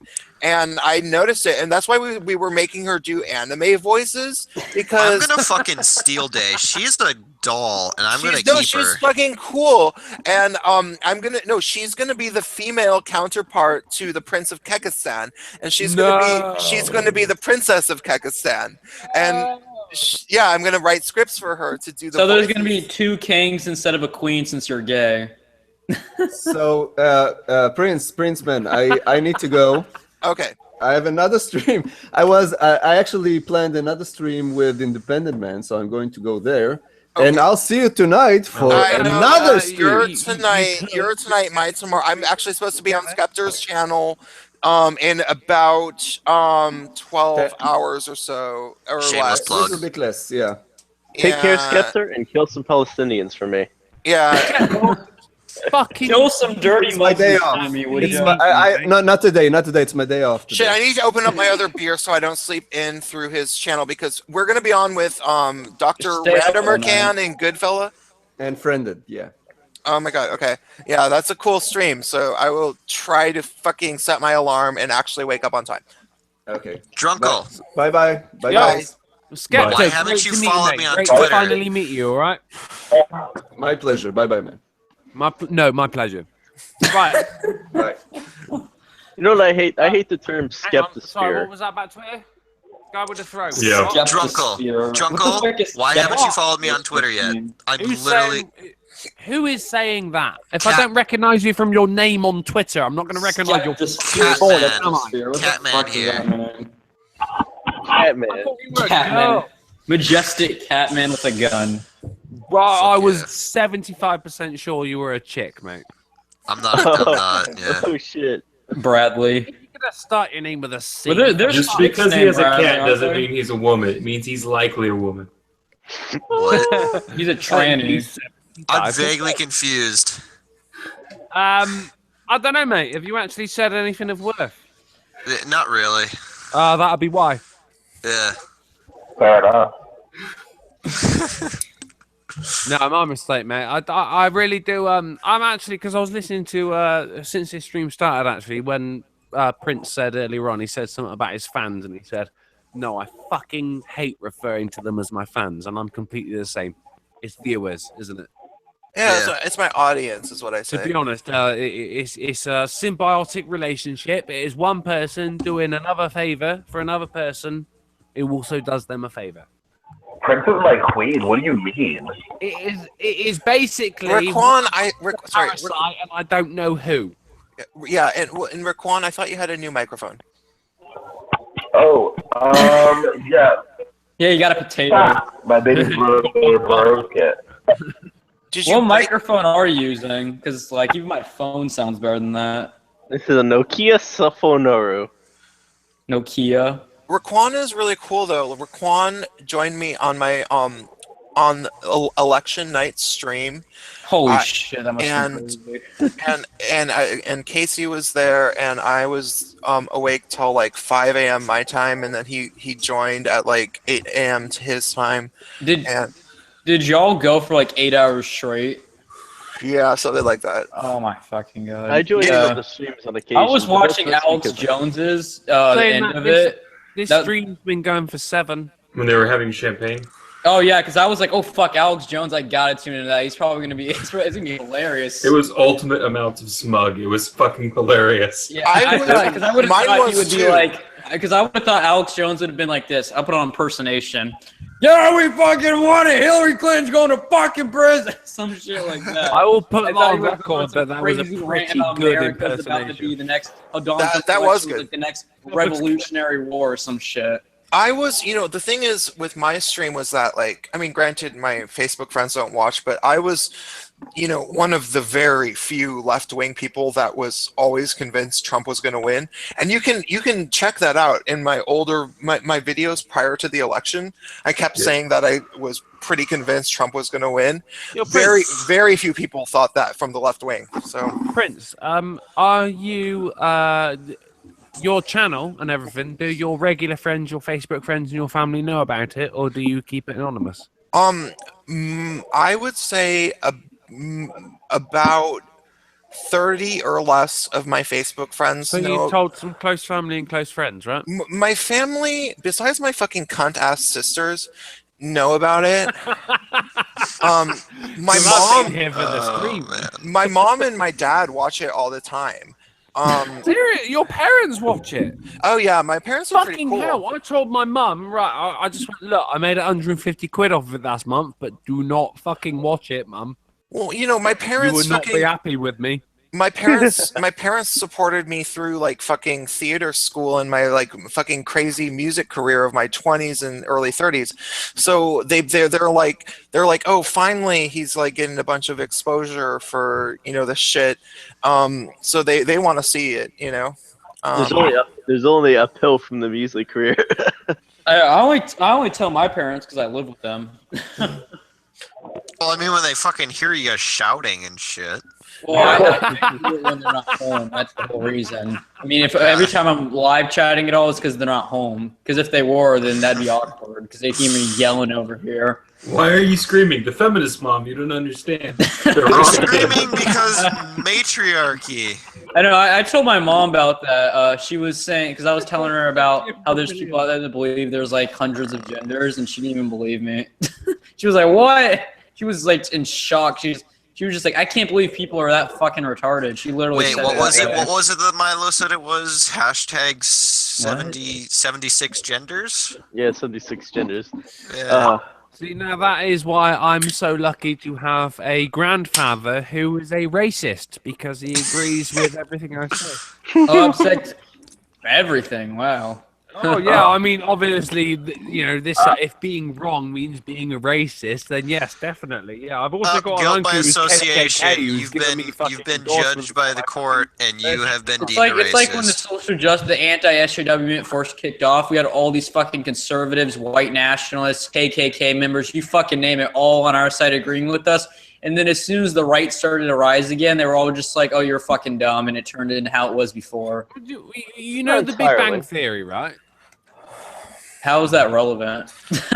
Well, because I mean, basically the universe runs in certain patterns, and if something's efficient, then it will be used again. And It'll be. So if there is a case of the Big Bang of liberalism, and then there will be a fucking big right-wing implosion. It's like it's like somebody uploading their consciousness on the internet and becoming a meme. Well, what do you mean about the rise of liberalism? Because the only liberalism I see is the stuff that's basically countering the social justice warrior stuff. No, it's basically like this. Sorry, history repeats itself. That's basically what the gist of this is. Yeah, that's what I'm saying. That revolution means full circle, right? Wait, so when was the last time Marxists had this much control over universities. That's what I'm fucking saying. Though, I'm saying the left is going so far off that they're actually becoming right. It's a fucking revolution. I don't know, mate. They're becoming right wing. Not really, but that might not have sounded how I meant it to sound. No, I get what you're saying. The left wing is becoming right wing, and right wing is becoming more left wing. No, because it's just like in America. Because in America, beforehand, the Republicans were what our Democrats today are, and our Democrats back then are what our Republicans are today, and it's starting to switch back again. Yeah, and it really depends on who you ask. If you check with Dinesh D'Souza, he talks about that whole alleged switch, because like the Republican Party was started by Lincoln, and that switch where they say where the Democrats and the Republicans switched, where the Republicans that went to Democrats and Democrats that went to Republicans, there was probably a total of 8 people that actually switched. And Democrats were, of course, the party of the KKK. Well, I'm not saying that they actually switched. What I'm saying is that their ideals shifted into a conservative or liberal stance. That's what I'm saying. I'm not saying they actually switched. It fucking shifted or moved or whatever. It doesn't matter. It happened. That's politics. It's done. One side to the other. Also, on that Marxist note, Marxists have always had large control over universities. It just hasn't been as prevalent because there's a breakdown of society at present. Yeah. Well, I mean, we don't have schools like in Germany where it's literally one named for Marxism or whatever the fuck it was. The breakdown of society goes Frankfurt, that's what it is. The breakdown of society is going something like this. You have one entire side that devoted itself to completely alienating another side, and have now refused entirely to work with them, and it's left a lot of open space for radicalism to take place. And that's the breakdown. Okay, for that, a certain ideologies like Marxism are in itself radical. How it's been for the past 50 fucking years. Yeah, it's a slow breakdown. It's a cool. So what time period are we returning to? None, mate. I'm not saying there was any fucking golden age or make America great again. If anything, my argument is we've always been dicked. Pretty much, yeah. Because obviously we see, I don't honestly think though the right wing is going to start taking over. Just because Trump won doesn't mean that socially we're having a shift, or if it's just maybe the loudest people. It's not because Trump won that people think that the right wing is taking over. It's because Trump won. There's a Republican majority in the House, and a lot of states have Republican leaders. Oh, and Prince, Trump thank God you were like a coiled fucking spring then, Prince. And You were Trump waiting for recently fired one of the Supreme Court appointees of Obama because she spoke out against him really adamantly, and she did some shit she wasn't supposed to, and he just said, "You're right, then get the fuck out." Well, no, because the thing about it is I do lean more right. I'm independent, but I lean more to the right. I don't want an all Republican or an all Democratic system. What I like about us having these two sides is it puts us more like a parliament where we have differing ideas that fight each other all the time. Well, there's a major. What most people don't tend, we tend to forget is there's a major split in the Republican Party as well. Like the left is completely fractured, but there's a split in the Republican Party of very liberal Republicans that are a lot like Trump versus normal conservatives. Yeah. Right. Hold up, just before you reply, Prince. I just want to say, your previous answer completely was what I wanted to say. Fantastic. So what the fuck would you call Trump then? I mean, he's obviously not like a classical conservative. He was a Democrat up until this election. Trump is actually a very question, Denny. Go ahead. Well, did he always believe in higher taxes and higher regulations? No. The other guy actually asked Queens a question. He was going to ask it, and I interrupted him, and that led you guys to interrupt everything. Yeah, I'm sorry. Someone was asking me. No. If anything, that was my bad. No, carry on with the conversation. Sorry, that was my own fucking fault for interrupting it, and that's what happened. Stop apologizing. Wait, I want to. I just actually have a very, very technical question. Raquan, do you have a good microphone now? No. What's the question? Everyone here. No, but Raquan is The Republic of Kekistan was unanimous. No. Raquan is really cool. Raquan Make is like. Potato Mike's great again. I just want to. I'm just going to explain who Raquan is. He's been a subscriber of mine for a few months, at least since the Trump election, and he is a gay black guy who is not down. He's not cool with SJWs, and he thinks they're fucking annoying. So we have a unicorn.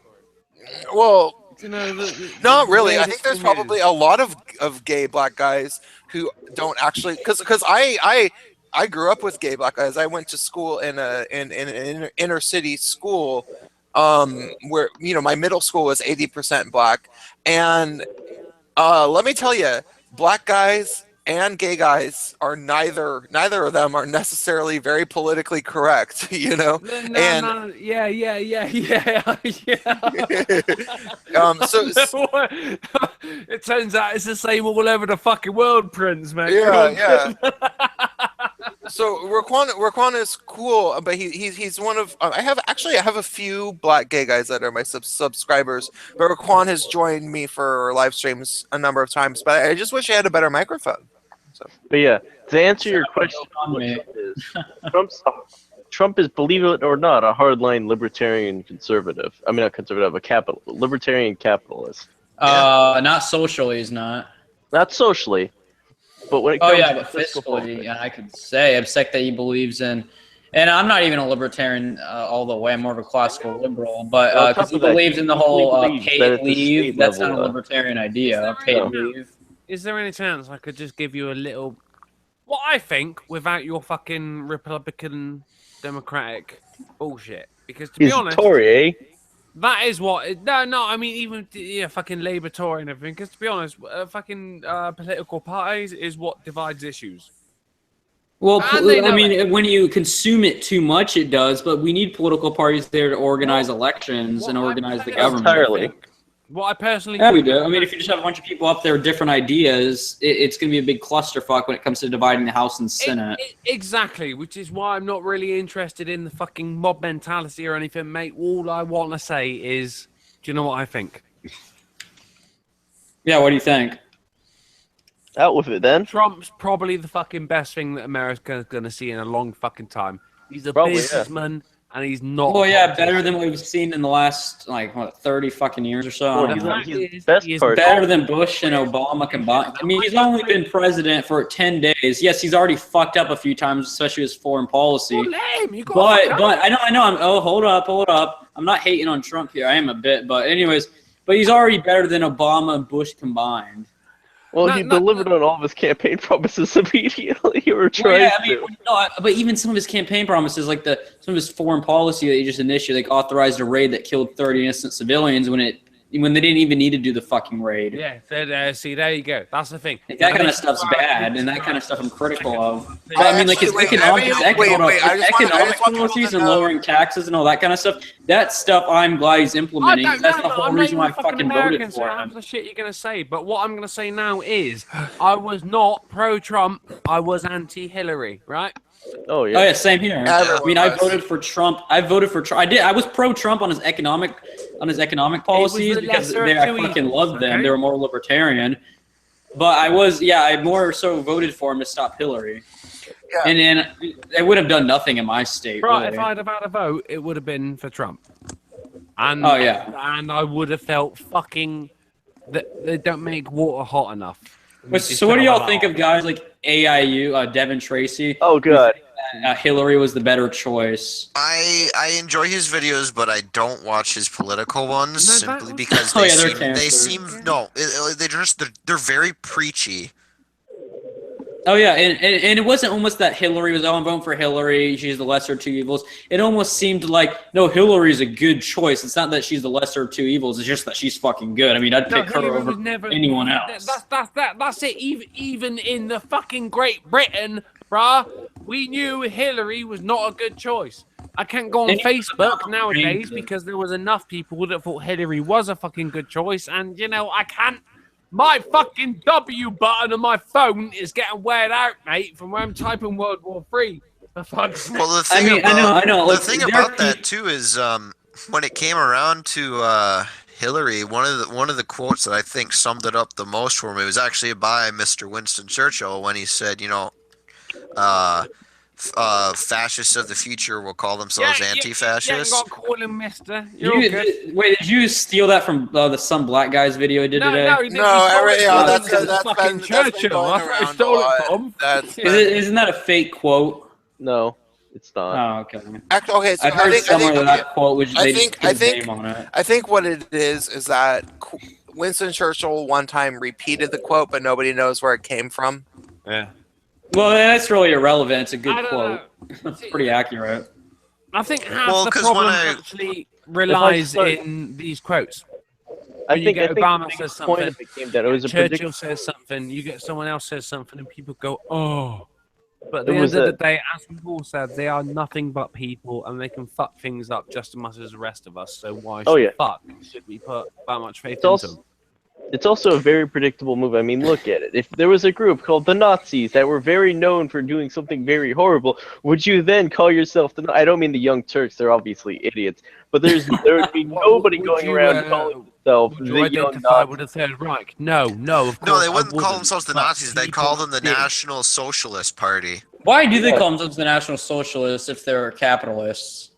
Because that's what Nazi stands for. Is Universal national. Yeah, the No, Nazi I know, is but why national did they come up with National Socialist? What the fuck does Well, that even Wait, mean? I think I can actually answer this question a little bit, and I'm drunk, but I'm gonna wing it because. All right, go ahead, Prince. Yeah, As long as you shut the promise fuck me, up! I'm trying to wing it. As long as you promise me you have another Hey, whiskey shut after up this and let him answer. talk. I'm drinking my beer, and I will not Good. have. I will not have Well, another what I whiskey. So shut Carry the fuck on. up. So I think that the thing is this.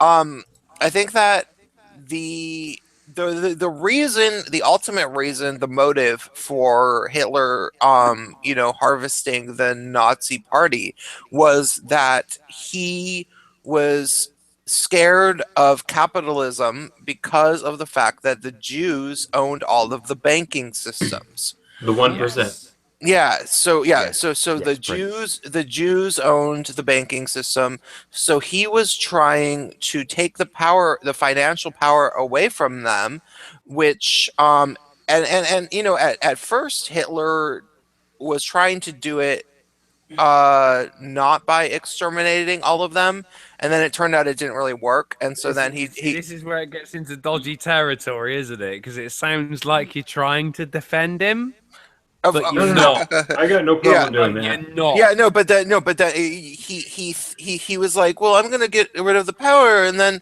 it didn't really work, and he was like, well, I guess I'm just gonna throw them all in the oven. Because And ironically, Hitler did want to literally have them move out. The catch was a lot of countries. So he basically exterminated all the Jews because they were owning most of the businesses, and he didn't like that. And so It was because they were owning things that were that in his mind were supposed to be owned by Germans. The German people were supposed to own the meat shops in Germany, but Jewish people were owning the meat shops in Germany. And in his mind, he's saying that's wrong because that's taking jobs away from us, which is the national part of the National Socialist Party. Oh yeah. And that's why I think nationalism is fucking Bernie Sanders retarded. actually parallels a lot of Hitler's rhetoric. early There's rhetoric. nothing wrong with nationalism as long as you don't take it to the extremes. On top of what my man was just saying about what Hitler was saying, you also had the effects of the Treaty of Versailles. Oh, yeah, that's after World War I, Germany was Germany's really economy. screwed. Now, I mean, yeah, they were fucked, mate. My grandpa told me of a German mate of his, right? And he took a picnic basket to go and pick up his wages from the bank, and he got paid, and he left it on the side, and someone nicked the picnic basket, left the money. Wow.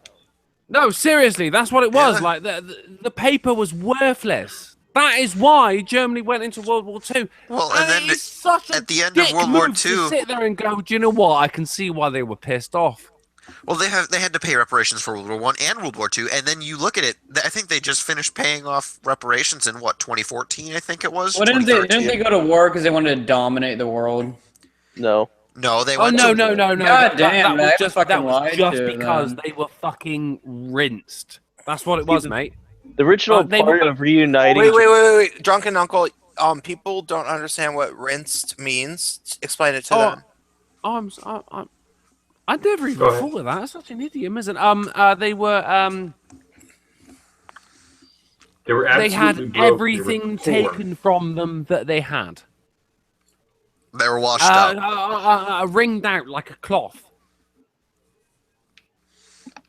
Which is completely demoralizing for a population. So then when you have a well-spoken person who's a nationalist saying, you know, we got screwed by these people, and then we have these wealthy one percenters, which oddly enough, the Jews were about 1% of Germany in the 1930s.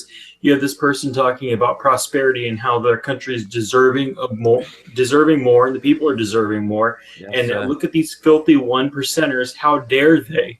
And then he could then take that upset, you know, populace, the people that are pissed off that, And he you know, could wow, manipulate them. Which is where people draw the comparison between Donald Trump and Hitler. But there is, aside from that, there's very little. Wait, so they were in common actually with the two of them. socialists. Nazi Yeah. Germany was actually a socialist country. Yes, But it was a socialist state. It wasn't a socialist country. I mean, So okay, what the fuck's the difference? Nazi Germany didn't last long enough to actually be like a full socialist government at all. But they were aiming for healthcare and stuff like that. Yeah, they were National aiming. healthcare. They were aiming for that probably as a reaction against the Jews holding all the money. They said that they thought in their heads that we're going to redistribute the wealth, and that was going to be some sort of virtuous thing because the Jews have all the money, and that's where the rallying. Well, it was in that thought process. It would be giving the German people the money that they deserve. Yeah, it's their money. In that mindset. Yeah. But I've also heard that Nazi Germany was just some fucking free market anarcho-capitalist society in terms of the economy. It was not. So. It was not. Well, then why are there so many conflicting sources? There's some people saying that it was in Jewish terms of tricks. the economy, it was pretty free market, and there's other people like you guys saying it was totally socialist. No, because I've when you just read realized stuff on I the should fucking make- storm on the Daily Stormer, they glorify that shit. You don't mind if I take it for a sec, Prince? I feel as though I should make it clear that I'm not a fucking Nazi. Yeah. You know what, Drunken Uncle? I'm not sure if I believe you. No, cares if you're a Nazi? You know what? My mum isn't either, mate. But I'm just very fucking good at kind of going. Yeah, I can kind of see where you're coming from. I posted 2 pictures, by the way, and I'm going to explain this real quick. The quote-unquote world domination of Germany invading other countries. Believe it or not, all the territory Germany invaded was former German land before World War One. Basically, World War One divided, really, Germany was not at fault for World War One, which was kind of ironic. That they got cut to pieces and then divided up into a shit ton of different blocks. Sure, Well, they it was the same thing with Africa. As they treated Germany like Africa. They just cut pieces off and gave it to all the winners. Which again is kind of what winners do. It's the spoils of war. It's what you Oh get. no, yeah, history writes the winners write the history, as they say. Yep. Like Germany actually had that's why a lot of German soldiers weren't like fucking literal Nazis. A lot of German soldiers were actually enlisting because this during World War One used to be German land. They needed to take it back. That or they were a person that I think he's actually one of the smartest tacticians of our history, the Desert Fox himself. He was a professional soldier. There were a lot of Germans who were just professional soldiers. They weren't fighting because they believed in the Nazi cause. They were fighting because that was how they got their money. And there were also a lot of people that were conscripted on who genuinely believed in Hitler, and when it came to there was concentration camps and everything, just disbelieved it, man. They just went, no, he wouldn't do that. Yeah. There's also the few that knew about it and went, oh, totally, because the Jews were totally at fault. Yeah. Well, I mean, they're not going to be teaching about the camps and stuff to the Hitler Youth in their classes. I mean, They're not going to be telling the brown shirts all about this. Yeah, but you, Prince. At the same time, you've got to I'm not- remember I'm how not Prince. whistleblowers, Yeah, I'm corporate whistleblowers, get treated nowadays. Imagine it in wartime, mate. Oh yeah. Drunkle, I'm not Prince, buddy. Yeah, that's Bradley. Oh, for what's fuck's the sake! Will you whistleblower? at least lower an octave one more Isn't a time? whistleblower someone that just shouts the truth or something? Like, give me Yeah. a Geordie accent, for goodness sake! You are the same fucking person. Like, see, here's the thing that really came down to the issue for Germany is what they were really pushing hard. They literally could have stopped like they could have taken a portion of French because French actually were an aggressor in the war and stopped there and said to England, "We're not going to invade you, England. We know you have refugees coming over, but we don't intend to invade." And then the war never would have actually started. World War II would have been kind of dead in the water. But what the issue? That's why they did the whole Maginot Line thing. You still got the oppression of Jews. That was going to kick some. Oh shit. my god, you guys, I have to change the subject because this is my stream and I have a All right. fucking funny story to tell you guys. So today, remember last night's Milo Yiannopoulos protest that we talked about a bunch? At Berkeley. Yeah, at Berkeley. So I used to be on a record label. Like I was a legit solo musician, and I also had a band. Did you go platinum? Are you gonna tell me your bandmates are Antifa Nazis? It gets better. Oh god. So I was on a record label. I was probably signed on it about 8 years ago, and it was because I was writing for a blog. And I liked this guy's music, and he was running a record label. It was a teeny record label. And I was writing for this blog, and we were organizing a show.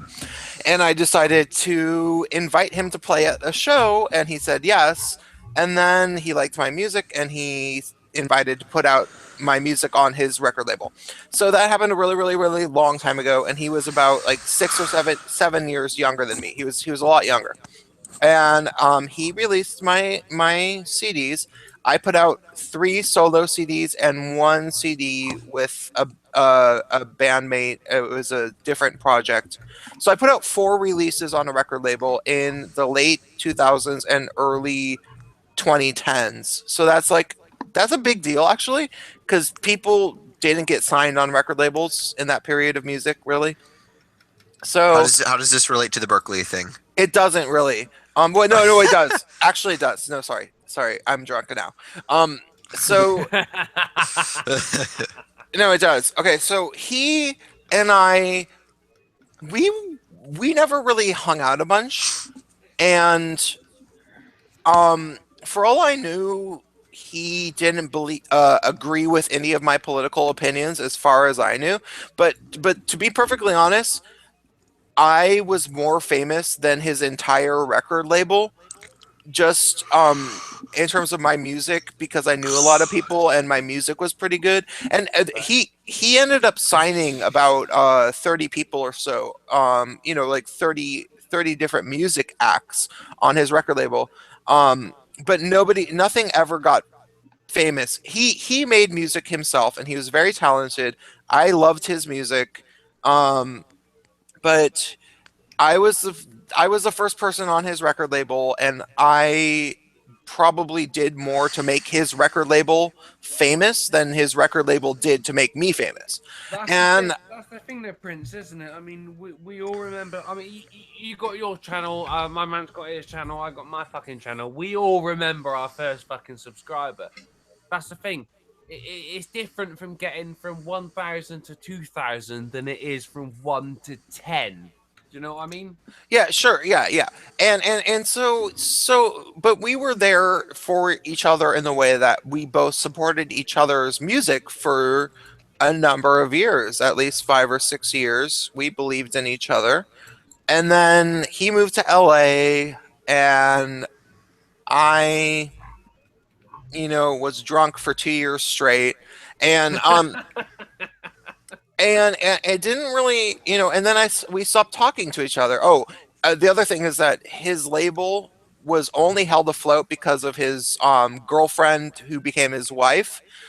she was the backbone of the label. He made music, and he picked out who was going to be on the record label. Like, he was the artistic director. But then it turned out that she actually did all of the work in terms of like keeping the label going.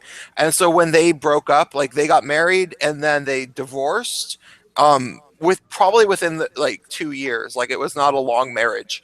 And as soon as they divorced, the record label went under because he could not keep it going without her. But I hadn't talked to him for a while. So hadn't talked to him for a while. But at the same time, if you're a music artist and somebody that you like, that you admire the music of, Yeah. that's somebody that you care about. And he admired my music a lot because I was on his record label. You know, I was the first person that he signed on his record label. So in that way, we were very close friends. Yeah. You know, even though we never really hung out a bunch. You know, and I hadn't talked to him for a really long time. And yesterday, he posted something about Milo Yiannopoulos being shut down by protesters. Shit, and he basically said, hey, for anybody who's arguing about freedom of speech, I just want to let you guys know that nobody's freedom of speech was violated, because like, if you allow those people to talk, that's like fascism. And let me tell you the definition of fascism. Yeah, and what a dumbass. Yeah, it was dumb. It was like, it's depressing though, isn't it? yeah, I know. And somebody I thought was like cool. And like, granted, I never thought he was cool for his like intellectual, philosophical, political understandings. I thought he was cool from his music. So, you know, I'm somebody that, like, my degree wasn't even in music. You know, his main thing is that he's good at music in life. What's your degree in, Prince? Playwriting. Oh, sorry. No, I knew that. Sorry, Yeah. I'm sorry I asked you. And I don't know if he really you know, I don't want to sound like a fucker, but like, the people who know me from a degree in playwriting, the people who know me from the theater and the writing side of my life don't understand that I'm actually have a whole big music part of my life, and the people who know me from my music part of my life don't understand that I have a big theater part of my life. And each of those groups don't understand that there's a lot of people in each realm who take me seriously. Like, and that sounds like it's an egotistical thing, but it's more like it's not egotistical. No, you know your own capability, and you it's not even about my own capabilities. So what do you do now for work? I am a live-in caretaker for a family member, and I make YouTube videos full time. Oh wow. So, but here's the thing. It's that I have had so many falling outs. Like, I've had falling outs with so many different people from my music or my writing, who like, people from my music life especially, when I start sharing my opinions on Facebook and I write you know, I write a whole page as a status update, they think, oh, it sounds like when he's drunk and he's babbling. Like, they don't know that if they read it, they don't understand that if they actually read it and took it seriously, that maybe I was making sense. That is exactly why I keep anonymous, mate, because I want to try and do something with this. I want to try and do something while I'm at home, but also still keep up the acting career. Do you know what I mean?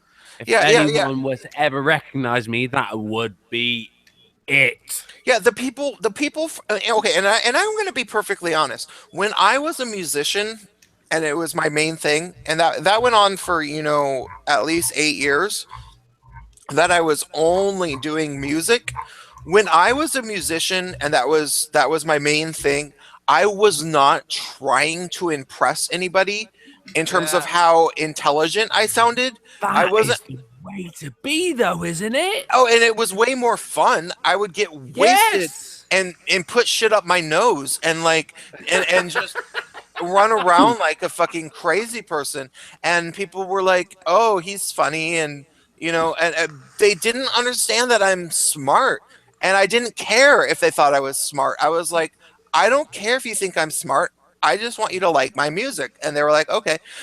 But then that ended. I ended, and then I was like, shit, I have to be smart again. And then I started my YouTube channel eventually. And people didn't understand that even prior to my music career, like I graduated with a playwriting degree in 2004.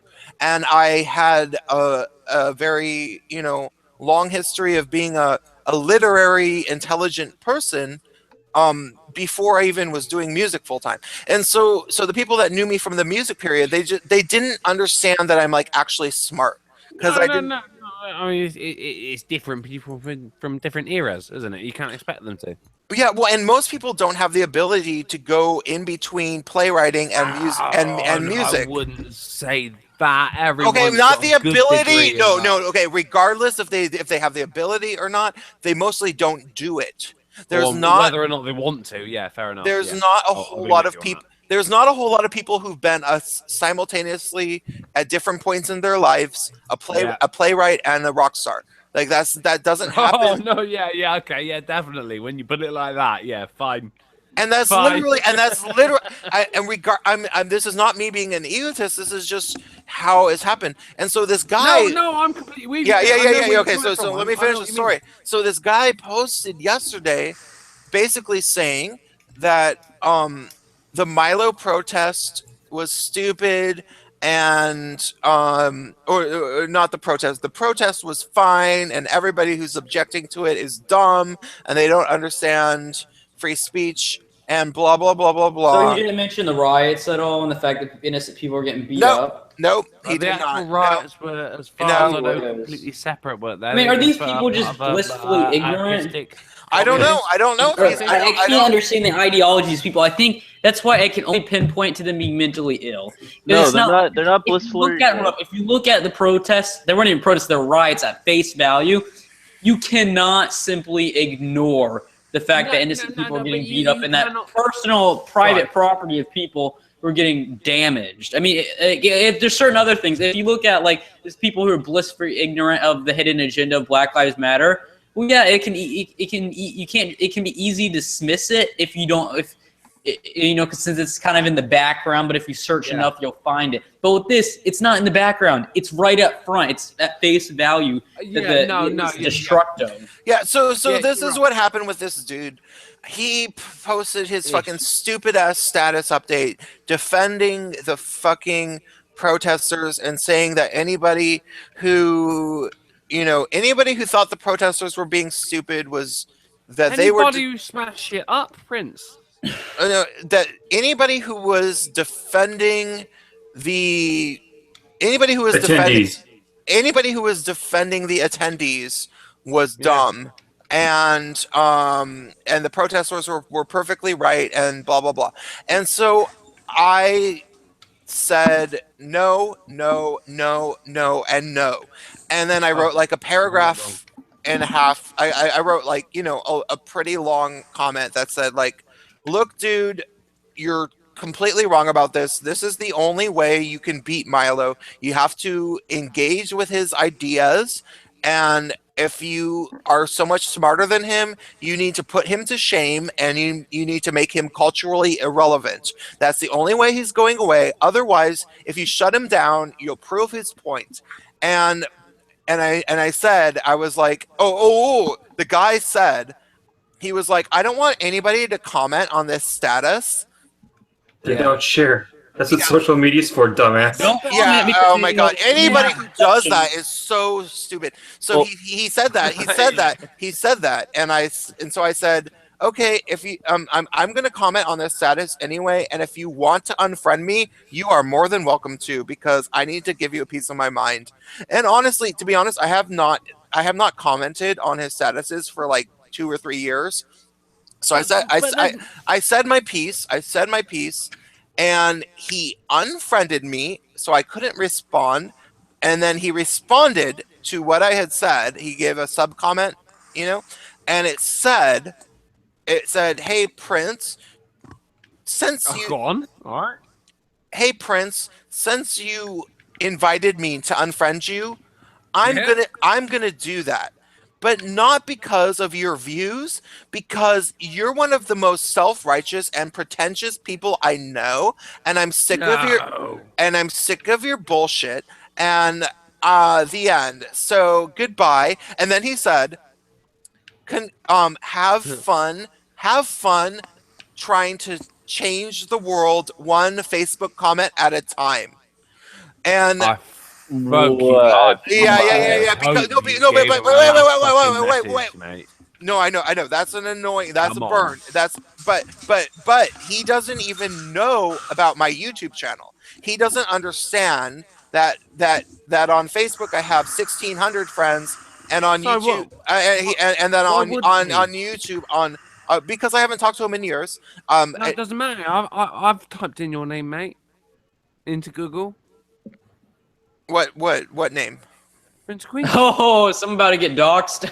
No, there's no Prince of Queens is not. No, not to get any fucking like he lives here or anything, but it was just like, oh, this him. He's Well, I already know. No, but I've only been going by Prince of Queens on the internet since July. Oh no, you're common sense gender. Yeah, I remember. Yeah, but I mean, no, but common sense gender was only started in the thing May. is, Prince, you make waves. You make web pages. I haven't. No, and I have an entirely different name. You're confused. That's not anything that is in the past. I have entirely. Okay, right. My music name that I went by for years is something that you have not. No! I wasn't going by music, mate. I've never known you by your music name. Regardless, let me finish the story. Okay, sorry. Yeah. I was just trying to. Yeah. Okay. So he sent me this bitchy ass message and made it so I couldn't respond. Where he was like, "Yeah, have fun saving the world one Facebook post at a time." You like he was. Yeah, but I could still send him a message, and I will pull up exactly what I sent to him because I want to make it clear. I'm not supposed to let you harass Facebook people on streams. Remember? I am not doing that. I'm not screen sharing it, but I say this to him. I said, I don't change the world with Facebook posts, young man, because he's younger than me. He's like 5 to 7 years younger than me. So I say, I don't change the world with Facebook posts, young man. I gather material for my YouTube channel, which has almost 7,000 subs, 600,000 views, and has only been around since July. But since you are apparently too big for your britches, I'm not going to tell you what it is. It's my birth. No, shut the fuck up. I didn't even say anything. But since you are apparently too big for your britches, I'm not going to tell you. I'm not going to tell you what it is. It's my birthday, by the way, FYI. Ta-ta.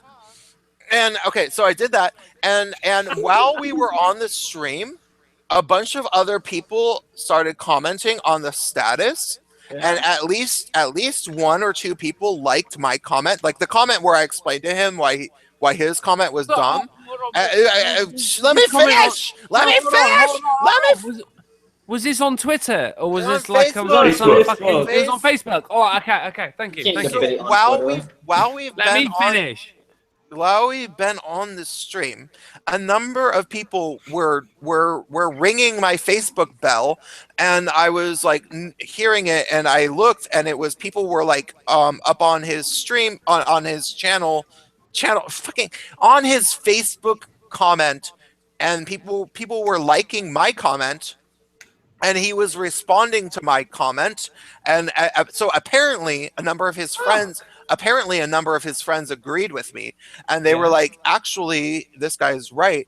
And I didn't even look. I wanted to look, but I was on the stream, so I'm like, I'm not going to look at some dramatic post with the guy who used to run my record label. I know that feeling. Yeah. Yeah, I'm like, I'm not gonna like, feel bad about myself for a second because you do, don't you? Yeah. I agree with that. No, because I used to care about this guy. He ran my record label, and Prince, old saying, cool guys don't look backwards at explosions. yeah, exactly. And so I didn't look, and that was going on for like hours, and then I decided just about 25 minutes ago to look at Facebook, and he blocked me. No, shut the fuck up. He blocked me. He blocked me. So apparently, I don't won the argument. Apparently his friends were like, "Yeah, Prince just destroyed you with that one post, and we agree with Prince." And he realized that the only way to save face was to make sure I couldn't even see it. Well, it reminds me that gives a shit about being blocked, right? that reminds me something about I've heard the saying before with customer service, but for me it works for tech support. Is with tech support you learn to hate strangers, and with social media you learn to hate your friends. Yeah, pretty much. Yeah. Oh, that's a good quote, man. That's a pretty good quote. Oh man. Really? Wait, Adrian. Who's Adrian? That Iron Geek. Happy belated birthday, Prince. Thank you. I'm sorry, I don't know who you are and how you're here. You sent me the invite via Twitter. I was a fan because you posted on one of the anti-SJW lists on Facebook. Okay. Adrian, don't take it personally. He's pretty drunk. This is what happens during the house party, Prince. I tried to join earlier. You sent me the invite when you had 10 people in, and I couldn't join. But I figured now that I'm awake again and on vacation, sort of, I think I'd come in and say happy birthday to Prince, even though it's like 1 day late. Oh, thank you. It's not actually 1 day late. It's about an hour and 30 minutes late. So okay, well, great. I've right. I've already fallen asleep, so Prince, I'm just gonna great. call it. Take care. Catch you later, Bradley. Yeah. Oh, nice one, bro. I think we have about like 15 minutes of this stream left, and I'm not done with my beer. So yeah, and I told my last. I have to say, I was telling my mom about that story with my record label head, because that bummed me out. That bummed me out. Like, kind of. I mean, I ignored it. I purposefully didn't. It was my birthday. I did not let myself emotionally process the fact that the guy who signed me on a record label unfriended me on Facebook and like tried to call me a cunt, basically. I did not let myself, but I told my mom about it. I was like, and she was like, yeah, sounds like for right now you need to let him go. And then I went on my stream, and now I feel vindicated because he had to end up blocking me after his friends argued with him. So I feel better. Yeah, I had there's some bitch arguing with me on my Twitter about the same thing. She was saying that the only reason why Africans are at war with each other is because the white man installed warfare into their minds. Oh, what? Before the white man came along, Africans never kill each other. They're always at peace and harmony. And after I refuted that with obvious facts, she just blocked me. And I was like, yep, I won the argument. Yeah, for what I recall, that's kind of bullshit, because I recall someone talking about the history of South Africa. There were a certain black tribe up above the people who were in South Africa at the time. Oh, yeah. Wiped out who was in South Africa, and then the Dutch and English came in. Oh, yeah. And they also like to ignore the fact that the Zimbabwe genocide that happened in the 1990s, where there's two African tribes that were fucking at war with each other, and one of them committed genocide against the other, and a French army had to come in to protect one of them. Oh, the white man protecting African tribes, and conveniently, you're not going to mention any of that in African history. Well, hell, the Romans even noted. Early Romans noted how fucking warlike they were. The fact that the Romans had to literally have legions on hand to protect the cities because the cities would be raided within heartbeats. Oh, I know what you're talking about. The guy who's doing the whole big black pigeon, I suppose. Black pigeon. God, jeez, Black Pigeon is such a. Oh, that guy's name? a bit dumb. No, shit, you ain't Black Pigeon, are you? No. No, that's not Black Pigeon. No one in here is Black Pigeon Speaks. Oh, I just. I'm Black Penguin. That make anything? What's your name, bro? Adrian. I'm gonna say I'm a black penguin. It's a black bird. Oh, I basically. Are you saying they all look alike? You are the blackest accent I've heard that is English, as far as I know. You actually no, you don't even sound English. I've drank far too much beer, guys. My accent's kind of Oh, indistinct. so you are actually drunk. I thought that was just how you act. Of course I'm fucking drunk, mate. Do you think it was false fucking advertising? What's the matter with... Well, I can't tell. These people from the UK seem to act a bit differently, and I thought that was just I'd natural. rather do more damage to my liver than lie to you, cunt. Oh, and maybe every time I talk to a person from the UK, they happen to be drunk. Maybe that's why. When have you ever talked to me in person? Besides Well, I've actually never talked to a person. I've talked to a person from the UK in person once. Well, that's because I never. I do it all the time, mate. There's no problem. I said in person. Okay. Yeah, in person. We talked to them in person. We haven't let Adrian. Drunk or not pretty We quickly. haven't let Adrian talk very much. What are you trying to say? Well, you were saying something about Black Britain Speaks. I'm listening to some of this stuff. Some of this no, stuff I disagree with a whole lot. Some of this stuff sounds interesting, but what were you going to say about Black Pigeon Speaks? What, me? Oh no, that was myself. I actually mistook him for Black Pigeon Speaks, which is someone who I know only by name. And kind of odd. However, I He's thought you looked like a avatar that is a bird who is black. Yes, he's a pigeon. I'm a penguin. That's a little bit different, but fuck off, mate. You want to expect me to fucking know the difference between fucking Asian, Caucasian, fucking alopecia and all that shit?